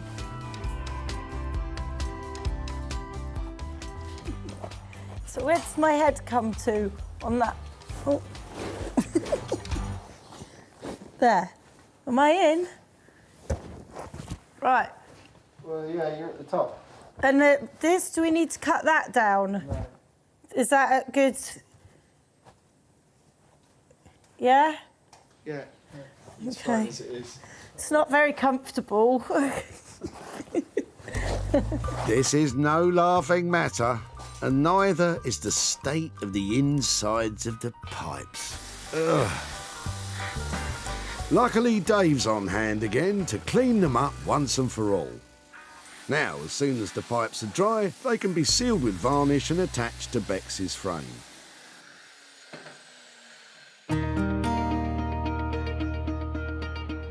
Back in Margate, Rupert has finally come up with a plan for that bothersome blanket box. So, another piece of fun. Very badly made, very bad condition, sadly unloved piece of furniture. We came up with the idea to make this large sideboard literally by blowing this one apart, almost like a Christmas cracker that you pull apart in the middle, and either end of the Christmas cracker remains our chest, and in the middle is a brand new section. And hopefully we're going to make a big, impressive piece of furniture today. First, Rupert has to decide where and how he wants to cut the box in half. So I want to cut through two angles in this piece, not straight in the middle and pull apart. I really want to give it a slight dynamic edge. So I'm going to completely freestyle this. It's going to be quite random. I'm going to match up the line on top. So my next score line will be straight across the lid. And again, I'm not doing a straight line, I'm going at an angle. It's going to be a very angular piece. It's time for Rupert to make his first nervous cut on the lid. So this is the scary bit. This is the bit where it might collapse.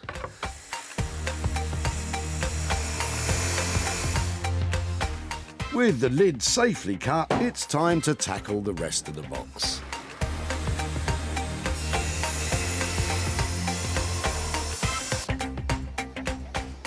It always seems a little bit sad when I've cut straight through a piece of furniture. Old vintage furniture, for me, it takes on some kind of human quality. I'd never intentionally put a healthy piece down, but I'm doing it for the right reasons. This is going to be a brand new piece and it's going to be cherished somewhere.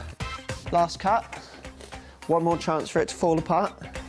This one's going to be the worst.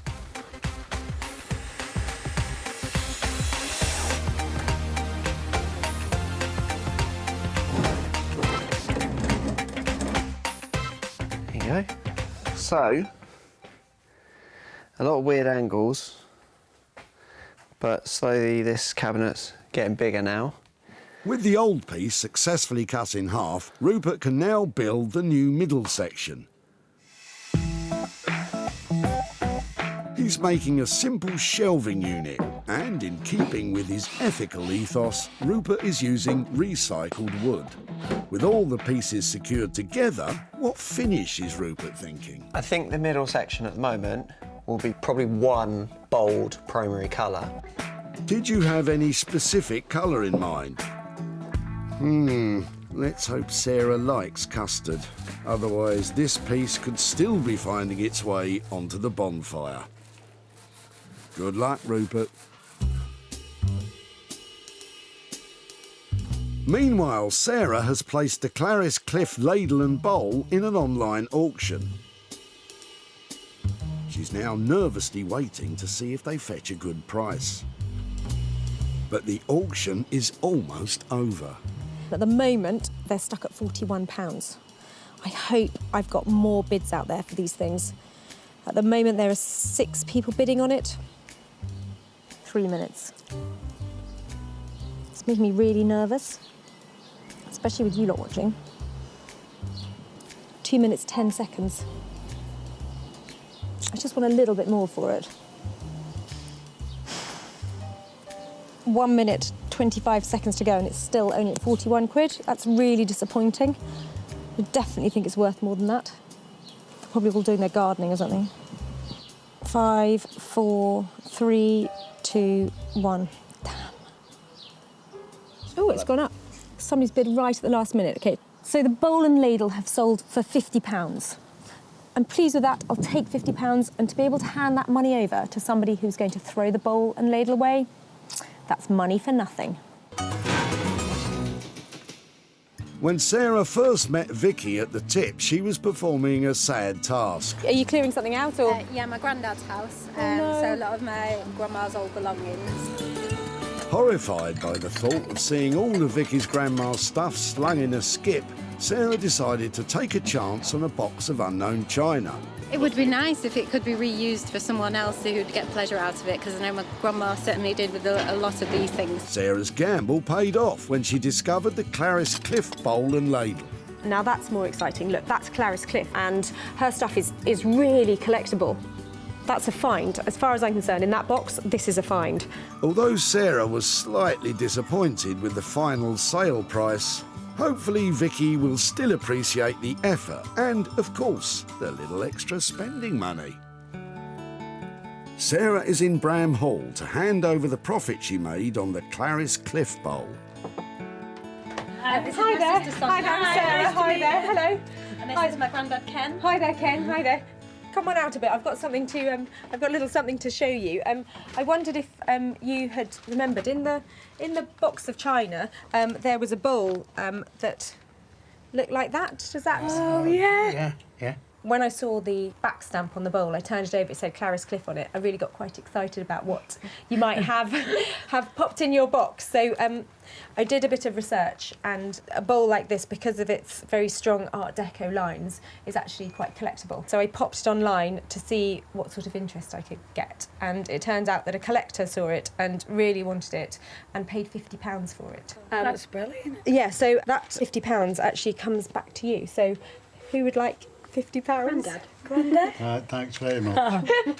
Any ideas what you might do with £50? Well, I was thinking I'd have to get a new set of crown green bowls. Oh, that's a lovely idea. I really think that's, well, from one bowl to another bowl, that's very appropriate, isn't it? With a straight online sale and no material costs, Vicky and Sonia's granddad Ken gets to pocket the full £50 profit from the sale of the bowl. Well, I actually found that quite emotional because it's just such a lovely story that Grandma's old bowl is going to buy Ken a whole set of new bowls.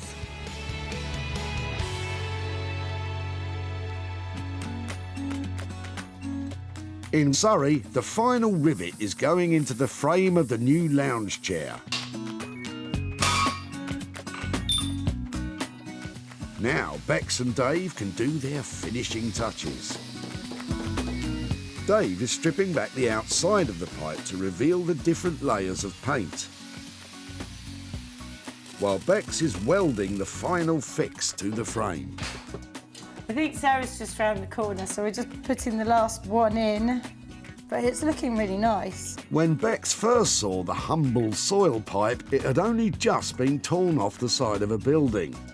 But now, by marrying the old pipe with a new steel frame, she's utterly transformed it into a luxurious lounger. The elegant lines, riveted finishes and rustic pipe all combine to form a chair that's just bursting with individual style. Well, this is a really exciting moment because it's not often that you pick up a lounger made out of a poo pipe. I can't wait to see what Bex and Dave have managed to do with those old pipes, and I'm also a little bit nervous because I've got to show them the cushions I've made for it. Hello. That is amazing. Its shape is lovely. I really like that organic. It looks like sort of a track off a caterpillar machine or something, doesn't it? It's just got that beautiful swoop to it. Yeah. And is it sanitised? Is it clean? Yeah, it's all clean.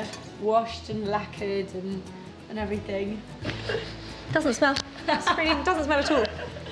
That's lovely, isn't it? All the different paint, layers of paint. That is amazing. The contrast between this metal and then your new metal is really beautiful, isn't it? Because each one is really bouncing off the other. And this is great detail, really clever. So nice to give it that luxury look. Yeah. It's really beautiful. You've done so... Is it comfortable? Have you sat in it? Have you tried it? Well, it's not bad. It does need its cushions, though, definitely. I feel really nervous now. Before Sarah completes the new lounger with her cushions, she's decided to take it out into the garden. So Sarah's putting the cushions on the chaiselong. So, yeah, we're eagerly waiting to go and have a look. So, yeah, what do you think? I think she'll have done a really good job. Yeah, I hope so, because I'm a rubbish liar. I'll just go... then cry. Do you want to come and have a look? I like the way it's like through a curtain. Oh, wow! Oh, all the colours are the same as the back. Oh, wow! Is that a good oh wow? Yeah, no, I like it. Yeah. Yeah, no, that's nice. With the cushions meeting with Bex and Dave's approval, there's only one thing left to check. It's lovely. It's really cool. It's really relaxing. Thank goodness for that.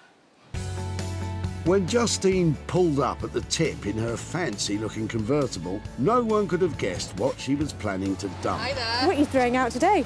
It's a cast iron soil pipe. But if Sarah was surprised, Justine was shocked. I'd have put my makeup on if I'd have known I was being on the television. Undeterred, Justine helped Sarah to unload her grim cargo. It looks like it hasn't been used for a while. Has it not been used? Oh, it's been used. Really? I don't want to think about that, do I? Yeah.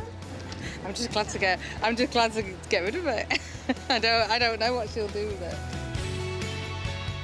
Well, Justine, the humble soil pipe has now been glamorously transformed into a luxury lounge chair, which Sarah had absolutely no trouble in selling to the trendy London furniture store, The Old Cinema.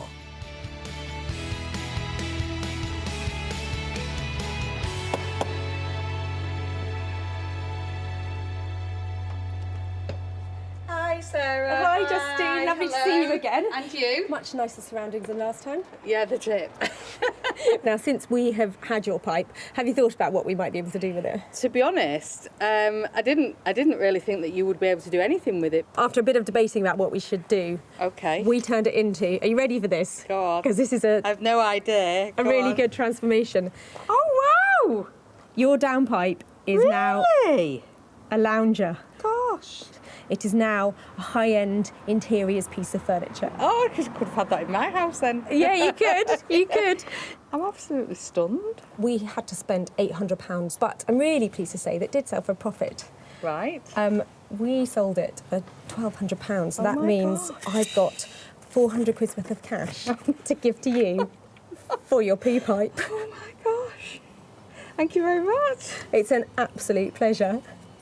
Wow, didn't expect anything. Work and materials on the downpipe lounger cost £800. It sold for a whopping £1,200, meaning Justine gets the £400 profit. With the money, I will put it towards taking my mum on holiday in September for her 80th birthday. So spending a lot of time and money renovating an old downpipe could have been money down the drain, but I'm really pleased to say it was money for Justine.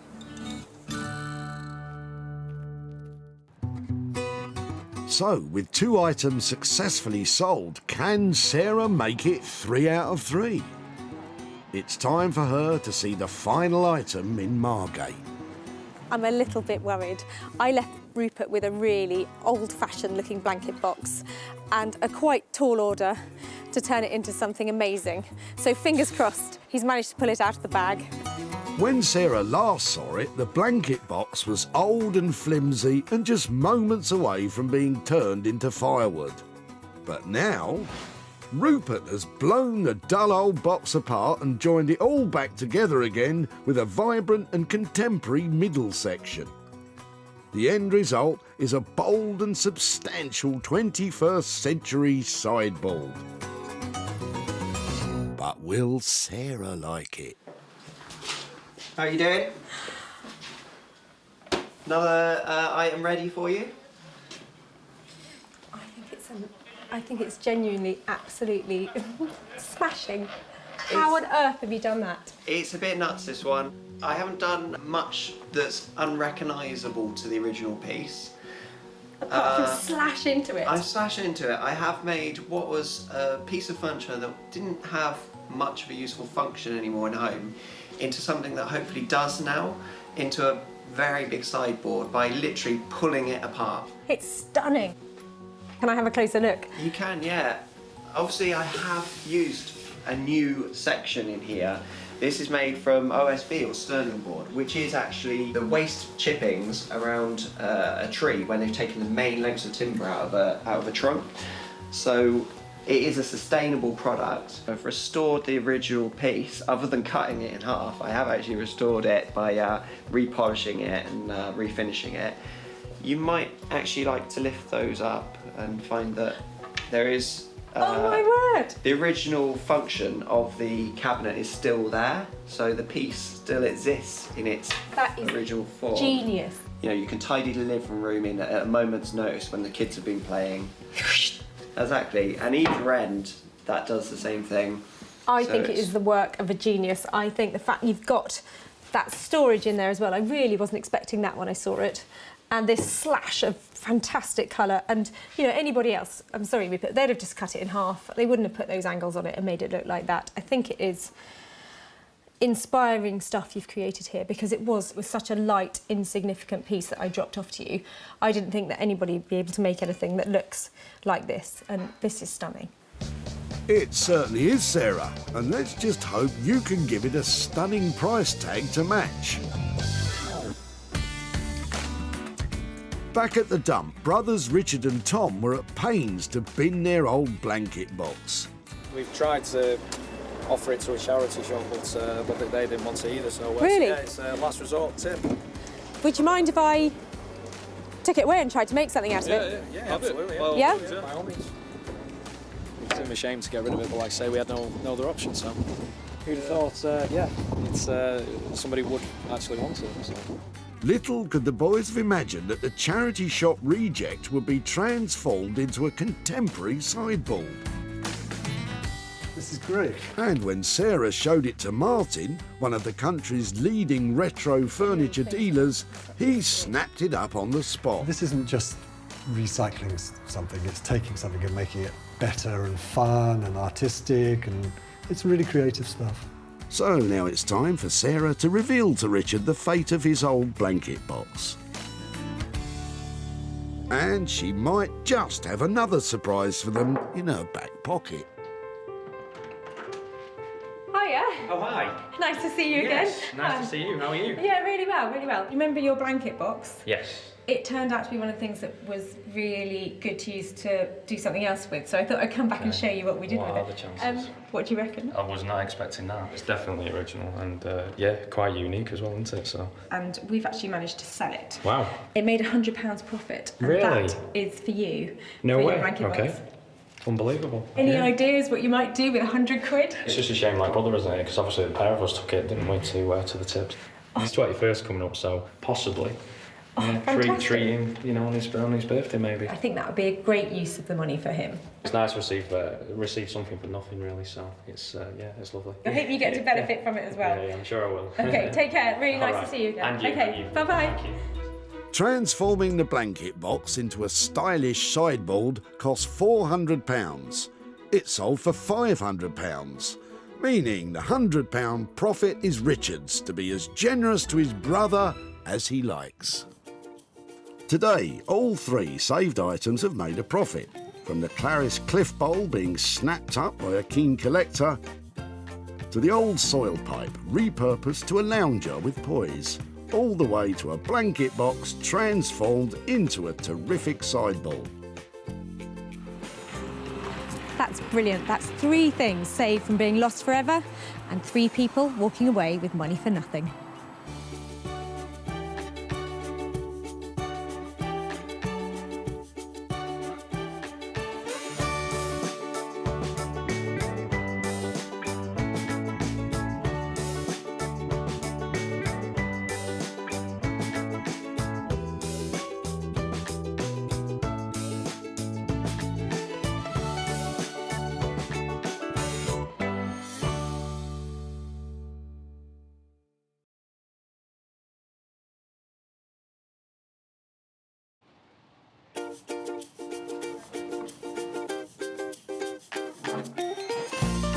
How do you make money for nothing?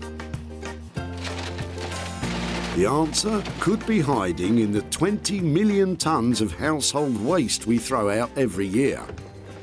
But just before you throw it away, would it be possible to have a quick look at it? That's why entrepreneur Sarah Moore wants to get her hands on things before they hit the skip. I am a passionate buyer, user and renovator of second-hand stuff, and I've turned that passion into a money-making business. I turn old into new and I sell it for a profit. Sarah's ready to sift through as many boots and bin bags as she needs to. That's vintage gold, isn't it? It's really exciting. In her search for tip treasure. I love it. And with some of the country's elite designers and makers, What are we going to do with that? Oh no! she can transform her finds into desirable, Amazing. beautiful, valuable, Cha-ching. and hopefully saleable items. That's £80 profit. If Sarah is successful, then she can hand the profits back to the very people who had no idea there was cash to be made from their trash. Oh, that's fantastic. That's unbelievable.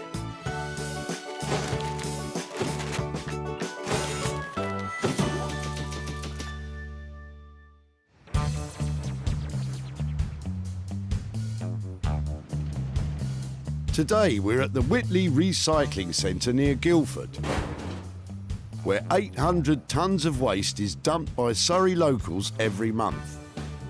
It's so exciting. People are flooding in here all day long, and I'm going to turn their old into gold, their trash into cash, and make some money for nothing. Remember that Sarah has special permission to rummage about today, so don't go pestering people at your local recycle centre or you'll be the one getting thrown out. What are you clearing out? What's going on today? Sarah's combing through cars looking for 3 unwanted items to turn into cash for whoever's dumping them. I'm loving the look. Well, thank you. Thank you. It's my smarter. Flattery will get you everywhere, Sarah. At the far side of the centre, Philip may be about to dump just what Sarah's been looking for. That's vintage gold, isn't it? Any chance I could have a word with you about your sewing machine? Of course. Are you throwing everything? Everything must go. Wow, so how long have you had this? I don't know. I think it's been probably around for about 40, 50 years. Right, yeah, it looks about that age, doesn't it? Right. That's right. Heavy's great. It hasn't got the sewing machine in it as well. Probably. It has. It has. Do you actually want it? I really want it, yes. There's such a lot of things to dispose of today. The sewing machine is more than enough for now, Philip. But what do you think Sarah will do with it? Hopefully, if she's a good girl, she'll learn to sew on it. Careful, Phil, that attitude's about as out of date as the sewing machine. It is absolutely beyond use, but it's these legs and this lovely flywheel and all the bits down here that I think are where the money is. But everybody has made tables out of these things, so I've got to find something to make out of it that is really original and inspired. And at the moment, I'm lacking the inspiration. I'm hoping, with a little thought, this could be something fantastic and actually quite valuable.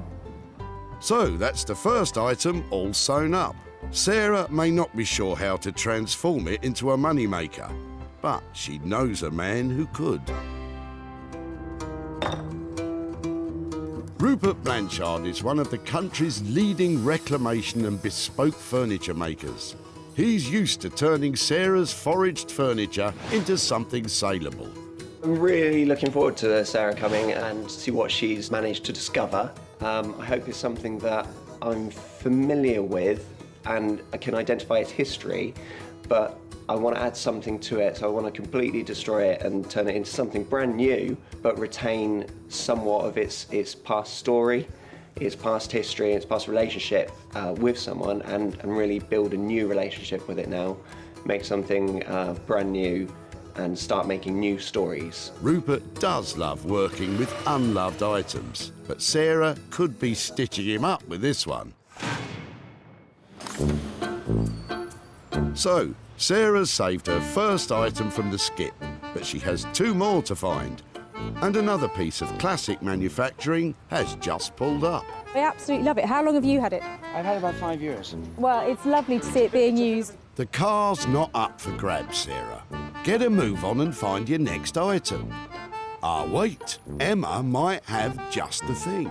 Go on, have a sneaky peek while she's away. Wow, I wonder if I'm going to be able to have that. Look at that. I think it's made of metal, and that makes it really easy to use, so I'll just see if I can get hold of that. Hold on. Hi there.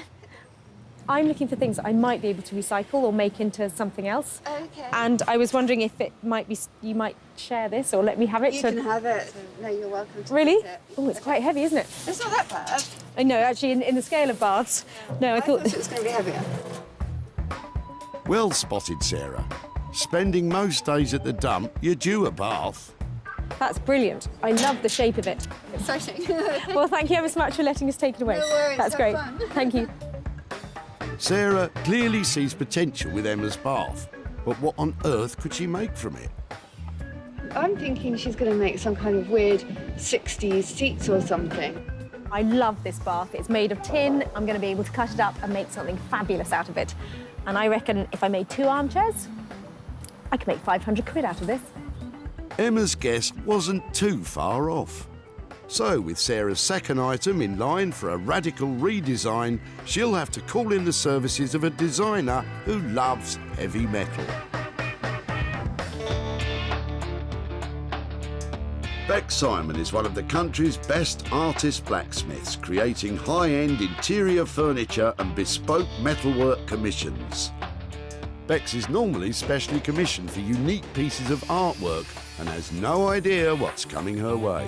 Working with found objects is quite different from what we normally do because we work with our clients and we produce designs and we work with them. So this is kind of like really freeing up the mind and seeing, you know, what object we've got and how we can make it work into something really cool, modern and yeah, desirable. So it's going to be fun.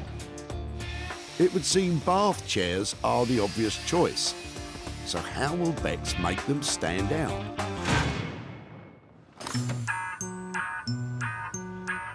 Sarah's successfully found 2 items for designers Rupert and Beck's. Now she needs to find a third she can apply her own skills to. And with the day getting on, she may not get to be so choosy. Oh, hang on a minute. as that? A plastic plant pot. I think we'll keep on looking. But as luck would have it, Elizabeth may have just saved the day with her box of old taps. My husband, when he did the central heating years and years ago, Yeah. couldn't bear to ever throw anything away. Oh, I'm like him. I can understand. I can understand And that. so I'm gradually getting rid of them because they're no use to me. But if they're, I was going to put them in the recycling. Well, do you know something? I'm looking for things that I might be able to add to projects or make something out of. Right. And yeah, these are just what I'm after. Something really chunky and old, and they've got that classic look. That would be really nice. Yes, I'm just only too pleased for them to be reused. Thank you so much. When we moved into our house many years ago, and my husband had old pipes, couldn't throw them away, of course, and redid it, and they've just been in the garage ever since. Look at that absolute box of joy. These are just fantastic. They're not perfect. They're in a bit of a state, but I have to be able to make something brilliant out of these, don't you think? Okay, bye-bye. It was great meeting that lady, and it was really sweet that she let me have those taps and things, and I just hope I can do them justice and make something lovely out of them. Sarah's 3-item search is complete. Philip's sewing machine will be going to Rupert, Bex will work on Emma's old bath, and Sarah will be hoping to create a cash flow from Elizabeth's taps. It's been a fantastic day here today, and I've met some great people. But I've also been making some really big promises about what I'm going to do with their rubbish. And I think I might have my work cut out.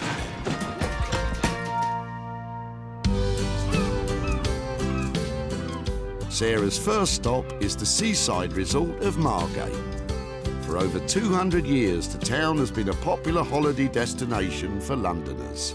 But with the recent opening of the Turner Contemporary, a cultural renaissance has been happening here, and designer Rupert Blanchard is at the heart of it. He's looking forward to another special delivery from Sarah. I did hear from Sarah that she's going to bring me something that she thinks is going to really challenge me this time. I'm not so sure. She's not seen some of the rubbish I've actually worked with, so I'm happy for her to bring it on. Rupert, I have got something I need a hand to bring in. Okay. It's heavy. Is it an elephant? No, it's definitely not. Well, it might be the elephant in the room, but come and have a look at it. Okay. Oops. Watch your toes. That's fab. There you go. Let me pop that up there. I think it still opens up. Still working. Just about. Is it beyond repair? Is it beyond use? Nothing's beyond use, nothing's beyond repair, is it? It's all, we can do something with it. I was wondering if maybe we could use it as some kind of flip-up thing where somebody's got a screen, either their laptop in there or it's the TV screen or something like that. So it's a possible home office-y thing. Perfect. I think you're saving it just about the right point before it does crumble. The sewing machine itself and the mechanism still works, so maybe you'll turn a handle and your screen comes up. Maybe you do something and it actually appears. There's definitely a lot to play with. What do you think? That is a challenge. I think this one might take a couple more cups of tea. Or perhaps something stronger. Well, you can't hurry creativity, can you? But I've got every faith in Rupert's designs, and I'm really looking forward to seeing what he comes up with.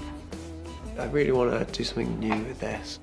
Something quite exciting, and maybe I need to think about its original use and how to push it further into the modern world. So, because Rupert has absolutely no idea what he's going to do, we can't estimate a cost for this job. Let's check up on him later, when he's had a chance to think.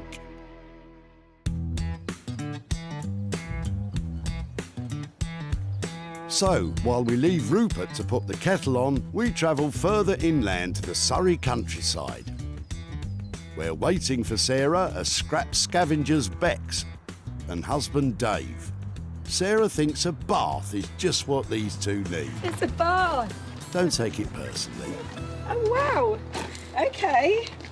It's tin, it's not one of the cast iron ones, so Yeah. it's not too heavy, but it's metal, Yeah. so I thought of you. And obviously how dirty we are. We need a bath. Tin baths are a cheaper alternative to heavy cast iron. It should make no difference to the sale price once they've turned it into... What's it being turned into?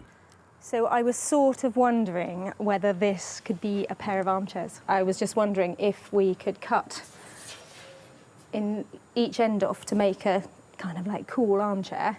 That would probably work quite well. What I haven't done is actually sat in it. Do you think maybe we should put it on the ground and sort of see how big, you know, is it possible to get two out of it, do you think? Pop it down. Okay, you sit that side, I'll sit this side. Two birds in a bath.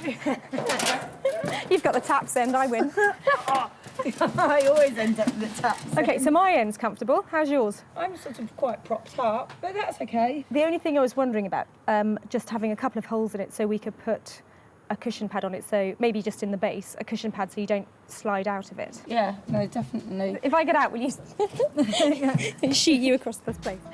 Yeah, I think, yeah, we can go for that. Definitely give it a go. Give anything a go, It's a clever idea to turn the bath into two separate saleable seats to double the potential profit. Oh, it's quite cool up this end. As long as we don't break the bank making it. I suppose we're looking at £30 to £40 to get a cushion made if I was to make up a very simple square to go in it. If we've got, say, 400 to 500 to do what we need to do, I reckon we could have a good go at it with that. Fab. Well, that sounds like a great plan. Shall I leave it with you? OK. Don't sound too enthusiastic, Bex. 2 bathtub armchairs. That should be easy, right? There's quite a few unknowns as usual, aren't there? Yeah. How much enamel's going to stay on it, how much the shape's just going to fall apart. But we will remain positive. That's more like it. The armchairs should cost between £400 to £500 to make, plus a little extra for the cushions. Selling them for any more than that means Sarah's in profit.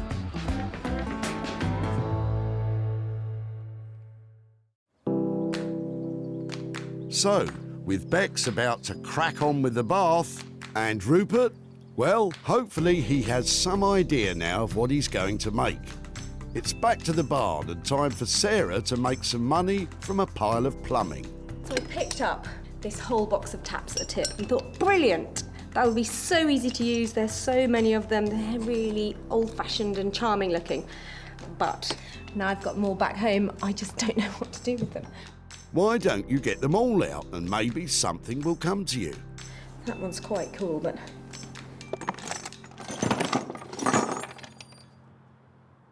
So? Any ideas? What's with you and Rupert today? Get those creative juices flowing. I thought maybe I could use them to make some really smart lighting, you know, have some blue bulbs coming out of them, but really it's very complicated what's inside them. But then I'm wondering, maybe with these sort of angular bits, if I can make a towel rail, something useful for the bathroom. I think I should put them back somewhere where there is water involved, otherwise they'll just look inappropriate. And hope that there's some way of fixing them together, perhaps onto a backboard that would make a really cool place to hang a towel. Towel rail, that'll do. They're quite good. There's one there. Okay, so I've got 2 of those. Except I didn't see a rail in that box. And I have got this piece of copper pipe left over. It's not brilliant, but I'm thinking maybe... Yeah, it does fit. This one's starting to come together. If it could sort of come out of the wall on those bits. And because it's all made from plumbing, it'll be a heated towel rail. Am I right? Yeah, it's never going to be one of those heated... I mean, it could be if I got it plumbed in, but I think it should be decorative only because I've got no budget to spend on this and I just want it to look pretty cool and a pretty quick fix. Cheapskate. So, while Sarah puts together her pipes, back in Margate, Rupert's had a bit of time to think about what he'll do with the old sewing machine. And we're no further forward. This one is my biggest challenge to date. There's a lot of very easy things you could do with it, but I want to come up with something new. This is approximately 100 years old now. It's broken, the wood's delaminated, metal has rusted, corroded and snapped. Depending on what you want to do with this, you could spend hundreds, you could spend nothing. My preference is always spending nothing. With no idea how this is going to turn out, Rupert plunges right in. I'm going to start by taking it apart, lay out very neatly what I've got to work with, and hopefully that will help me in the design process. First, Rupert carefully removes the original sewing machine, pulls out the drawers. These are quite genius things, how they're put together. There's so many different components. And finally, Rupert unscrews the wooden top from the cast iron base.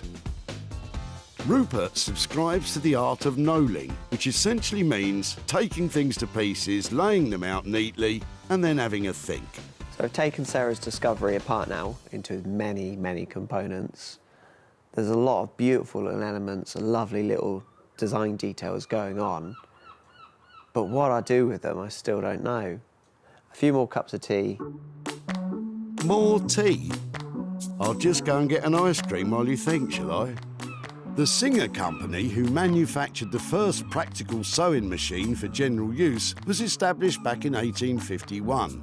By 1900, Singer was producing 40 different sewing machine models, and by...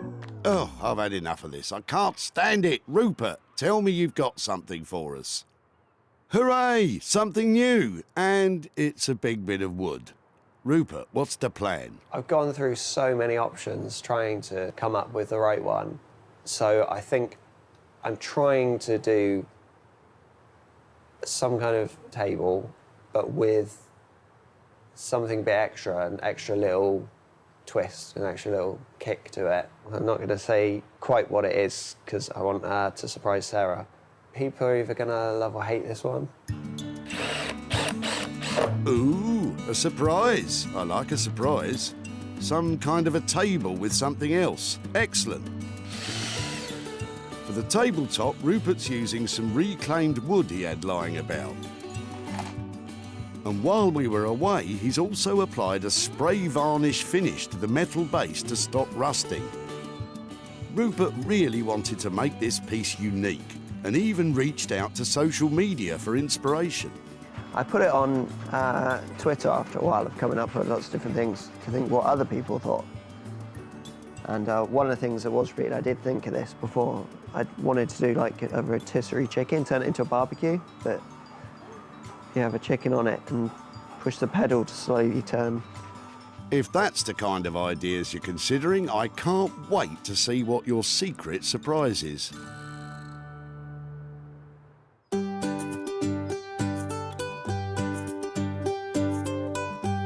Back in Sussex, Sarah's one step closer to making a towel rail from the box of old taps. But she still has to source a wooden back panel that will eventually fix the rail to the wall. But luckily, Sarah's a hoarder of all things, well, of all things. And after a quick trip to the shed, she usually finds something she can work with. I'm trying to find a backboard that I can mount the whole towel rail on. And I had this bed, in fact a pair of beds that I have had for about 5 years, and they are completely broken, they've fallen apart. But I've always loved the wood and thought one day I might use it in a project. So that will work really well. It's really heavy, it must be mahogany or something. And it's old, I think it's French. It's a really good green colour. And that, I think, with all that copper and gold, pretty much untouched, would be perfect. So, with the back panels scavenged from herself, it's time for Sarah to plug in those power tools. She's using an electric jigsaw to cut the old bed frame the correct length for the towel rail. Next, it's time for the power drill. She's using a flat wood drill bit, which is perfect for bigger holes. Hopefully that's all right. Quite an achievement for just over an hour's worth of work. But will anyone buy it? Sarah spent just £12 on extra metal fittings to attach the rail to the backboard. So she's got to make more than £12 from it, surely. Meanwhile, back at the forge, Oh, Bex and Dave are about to start the process of turning the bath from something you lie in to something you'll want to sit on. are we just cutting it in half? Sarah was hoping to get 2 saleable seats out of it, one from each end. But do the team think it's a possibility? We've never done anything with a bath before. Apart from washed ourselves after work. And then it's pretty grubby. It can't be worse than that. Or maybe it can. Beck starts by drawing up plans for the frame. But what can they do to make it not so bathy? There's got to be something about the design that moves it on from being half a bath in a frame to a considered chair. What about if we made a big frame and turned it into a swing? A bucket swing. No. Maybe keep on thinking. Dave gets to work cutting the first seat from the plug hole end. Dave's very careful not to chip away at the enamel, which could spoil the finish. Once it's removed, he'll have a better idea of what needs to be done next. But first off, how are you going to plug off the plug hole? Why don't we get a plug? Genius. Put a plug in there. Yeah, a bit quirky. Yeah. And get some taps. That'd be uncomfortable. That would be like how I have a bath. Somebody else gets the comfy end. Too much information. You said it. But you know the old saying, the couple that bathes together stays together. Okay. In the interests of keeping costs low, Bex and Dave are using scrap iron they had lying about, which they are bending into curves to form the base the bath will rest upon. With this, again, because we're working to a budget, you know, we can't really order in, you know, the steel that we need. So we're just looking to see what we can use. So it's really testing your design ability. You know, you're not sort of sat down, drawing it out, you know, having a big sort of conversation with a client. You're literally, right, here it is, let's get on with it. I can see this starting to come together. Sawing the bath in half has left a sharp edge on the seat, but Bex is hoping to keep it as is. We'll test it out at the end with bare legs. Your legs? Yeah, have to shave them first. Still too much information. Bex is welding extra support beams to the base, as the curved steel will be too soft to support some people's bottoms. While Dave is giving the bath a paint job. But it's taken a lot to get to this stage with time running out. So, instead of 2 bath seats, it looks like Sarah will just be getting 1. We were going to build the front and the back one, but again, it's taken us longer, as per usual. So we'll probably have to give her a call and let her know what's going on. To be honest, as long as it doesn't cost a fortune to construct, I'm sure Sarah will be happy.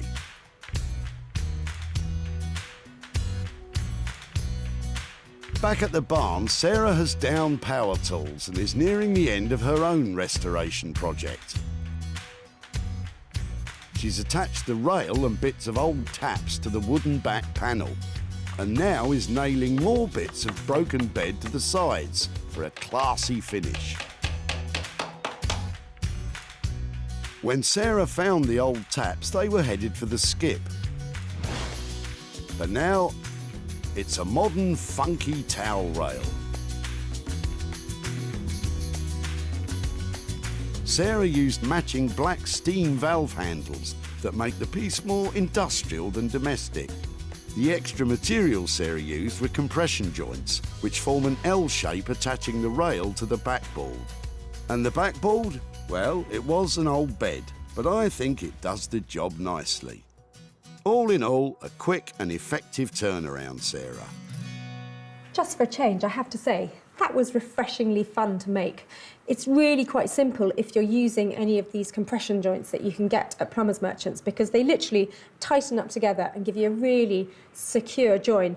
Probably not waterproof if you don't really know what you're doing, but certainly good enough for making this kind of thing.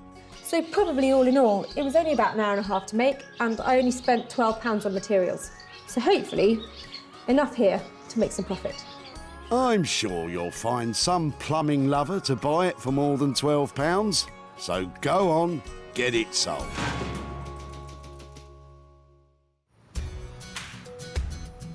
Back at the dump, Sarah loved the look of Elizabeth's old box and asked if she could tinker with her taps. That would be really nice, yes. I'm just only too pleased for them to be reused. Sarah was smitten, Look at that absolute box of joy. These are just fantastic. and Elizabeth was happy to say goodbye to the old relics. We moved into our house many, many years ago, and they've just been in the garage ever since. But brilliant if they're going to be reused. Sarah's sold the towel rail to a trendy London shop, and now she's back in Guildford to show Elizabeth what she's done to her husband's taps, and to hand over any profit.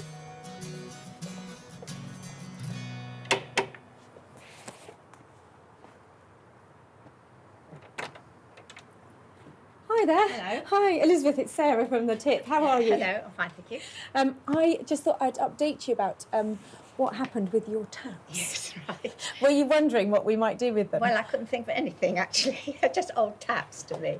Yeah, well, we had, it was actually something that I worked on. So I had a good look at them, and I was thinking about all sorts of things, maybe turn them into lighting or something like that. Oh. But in the end, I thought that it's probably better to keep them in the kind of water environment. So I turned them into a towel rail. Oh, my goodness. What do you think? That's amazing, isn't it?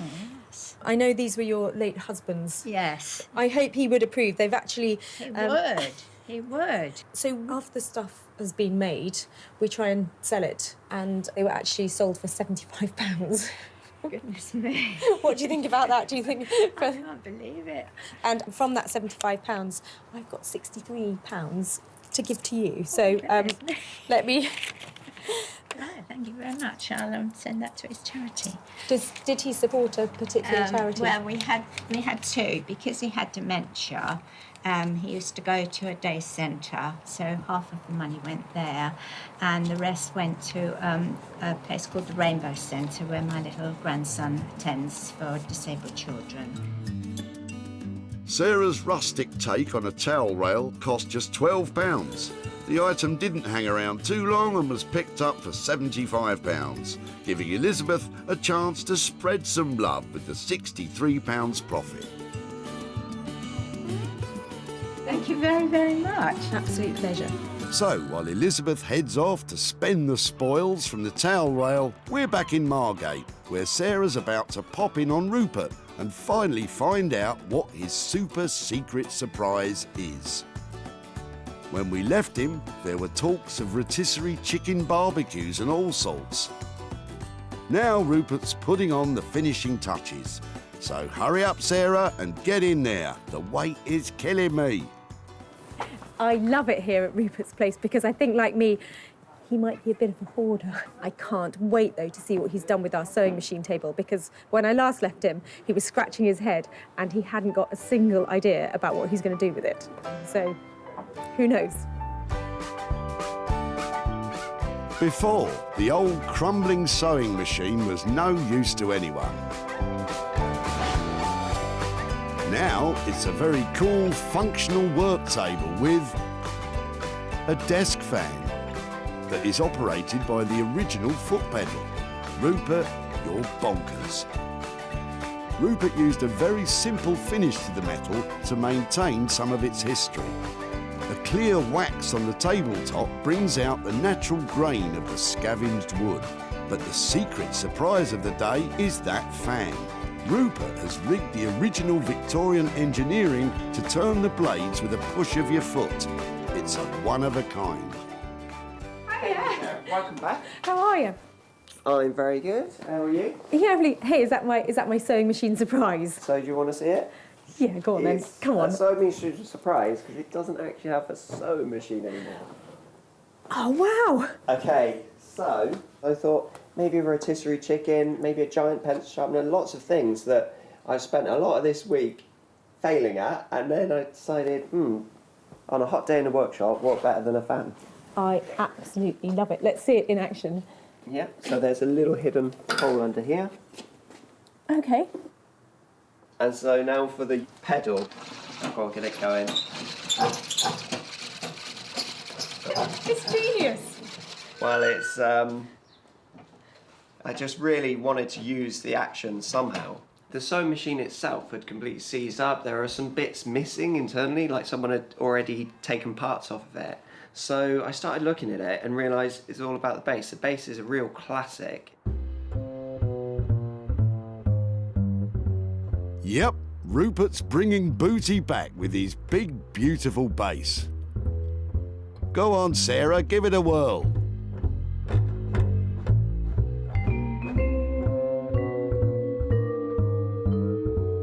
I don't know who's going to buy it, but it sure looks like a lot of fun. And all for only £200. Sarah might be laughing all the way to the bank. Back at the dump, Sarah was poring over Philip's ancient sewing machine. I think it's been probably around for about 40, 50 years. Sarah wanted to do something extraordinary with it. The challenge will be to make something that's really amazing and quite different. Even if Philip didn't. Hopefully, if she's a good girl, she'll learn to sew on it. And after I don't know how many cups of tea, Rupert lived up to the challenge and he certainly made something different. Sarah invited one of London's top retro furniture dealers in to see if it would be something that would sell in his shop, the old cinema. It's good, it's interesting, it's really fun, isn't it? I love this. Does it work? Yes, it does. He was blown away by its originality, but questioned who would buy such a thing. It can't go into someone's home. I couldn't sell it. But I love it. He took it anyway. Sarah's returned to Guildford to tell Philip that his sewing machine became a foot-powered fan and to hand over the profit. Hello again. We must stop meeting like this. Well, it's much nicer here than the tip, isn't it? It is, it is. Now, I remember when I met you at the tip, you were clearing out lots and lots of stuff. You had a van full of it, didn't you? Unfortunately, yes, this is true. I thought there were all sorts of interesting things in there. And the piece that actually was really heavy, but I'm glad that we took, was your sewing machine and the table that went with it. Do you know, I was so glad you took it as well. It was such a relief to have somebody help me off the van with that. And it's got nothing to do with age. I deny it entirely. But we did take it to an amazing young designer called Rupert Blanchard, and he created the world's first table with a fan on it using the mechanism from your sewing machine. Oh, that is brilliant. Actually, I was completely not expecting that. That is so funny. I mean, it was going to be thrown onto a dump and you saved it. Well done, you. I'm delighted to say that somebody bought the rather useless, useful piece of equipment that Rupert managed to create. And a lovely round number. I've got £100 here to give to you for the fan table. So it's money for nothing for you to do with whatever you'd like to do with that. I really don't know what to say, but I mean, I was about to throw the whole thing away, and to get this back, absolutely brilliant. It was lovely to see you again, Philip, and I'll see you at the tip. Rupert's labour and materials came to £200. It was sold for £300, giving Philip a profit of £100. Well, that's another unusual transformation that I think got approval. I think it's fair to say that Philip is now a big fan. Oh, Sarah, shame on you.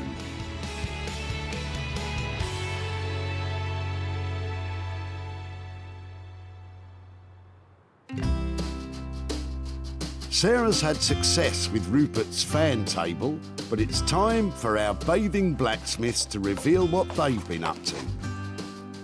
Bex and Dave are putting the finishing touches to their bright blue bath chair. Just leave that dangling down the back. Ah, little plug holes, isn't that nice? Look at that! Not bad. Quite pleased with that. Well done, you two. I have seen baths made into furniture before. I have a feeling what I'm about to look at has never been done before.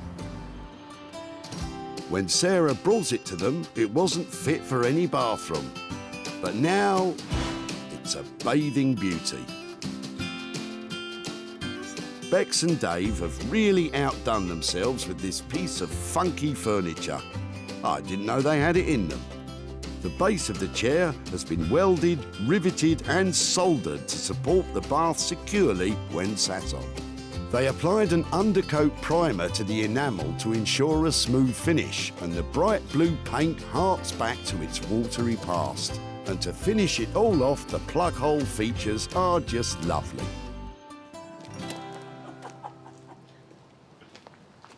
It is amazing.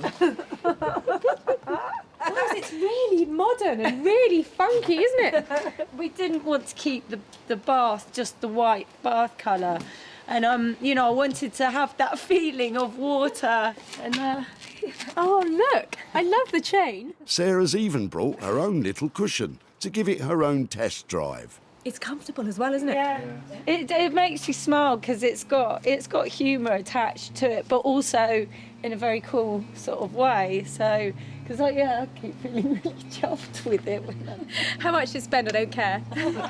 Wow, that's the first time I've heard Sarah say that. And just as well, because Bex and Dave have gone slightly over budget with this one, racking up £400 worth of labour costs, plus about 80 quid's worth of paint.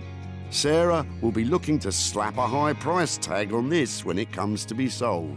So just in case that wasn't clear, I absolutely love that chair. It might be over budget, but as far as I'm concerned, it's got bags of style and it should sell really well. It is an inspired piece of design. That was a brilliant reaction. I mean, it is quite a striking piece. It's still got the bathy feel about it, but, you know, in a quite cool way. It's good, yeah, really pleased with the blue. The blue was a good choice, wasn't it? And the brown. The brown was a good choice too.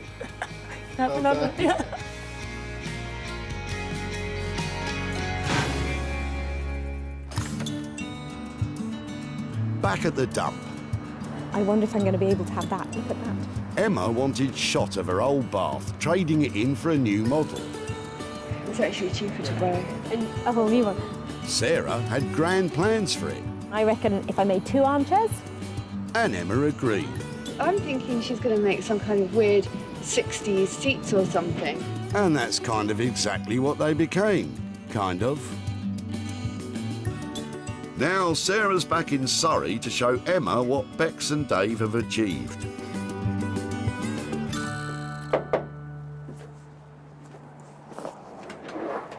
Hi Emma, hi there, Sarah from The Tip.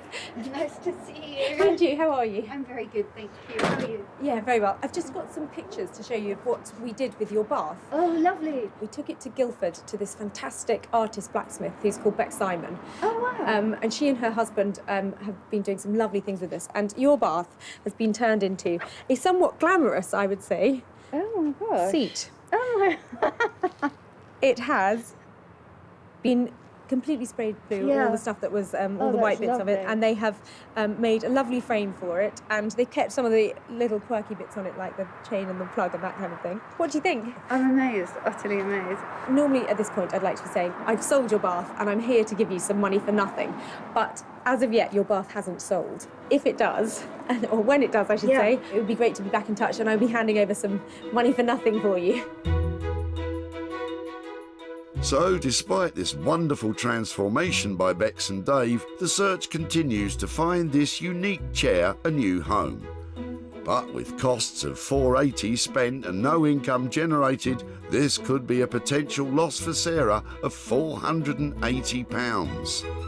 If they do make any money out of it, which would be absolutely lovely, I would like to give any profit to the RSPCA in Wormley for Donkeys and Horses Sanctuary. I think they're overrun with little ponies and donkeys that need some extra care, and a bit of cash would be lovely.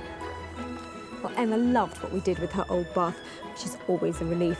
And now I've got to redouble my efforts to sell it because the money would be going to such a great cause.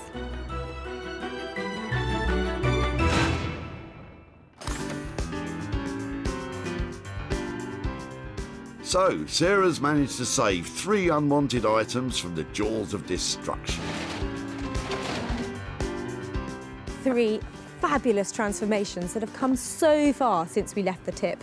The bath is now a stylish seat, the old sewing machine, a hip desk with extras, and the taps, they haven't left the bathroom, but they have got a whole new purpose.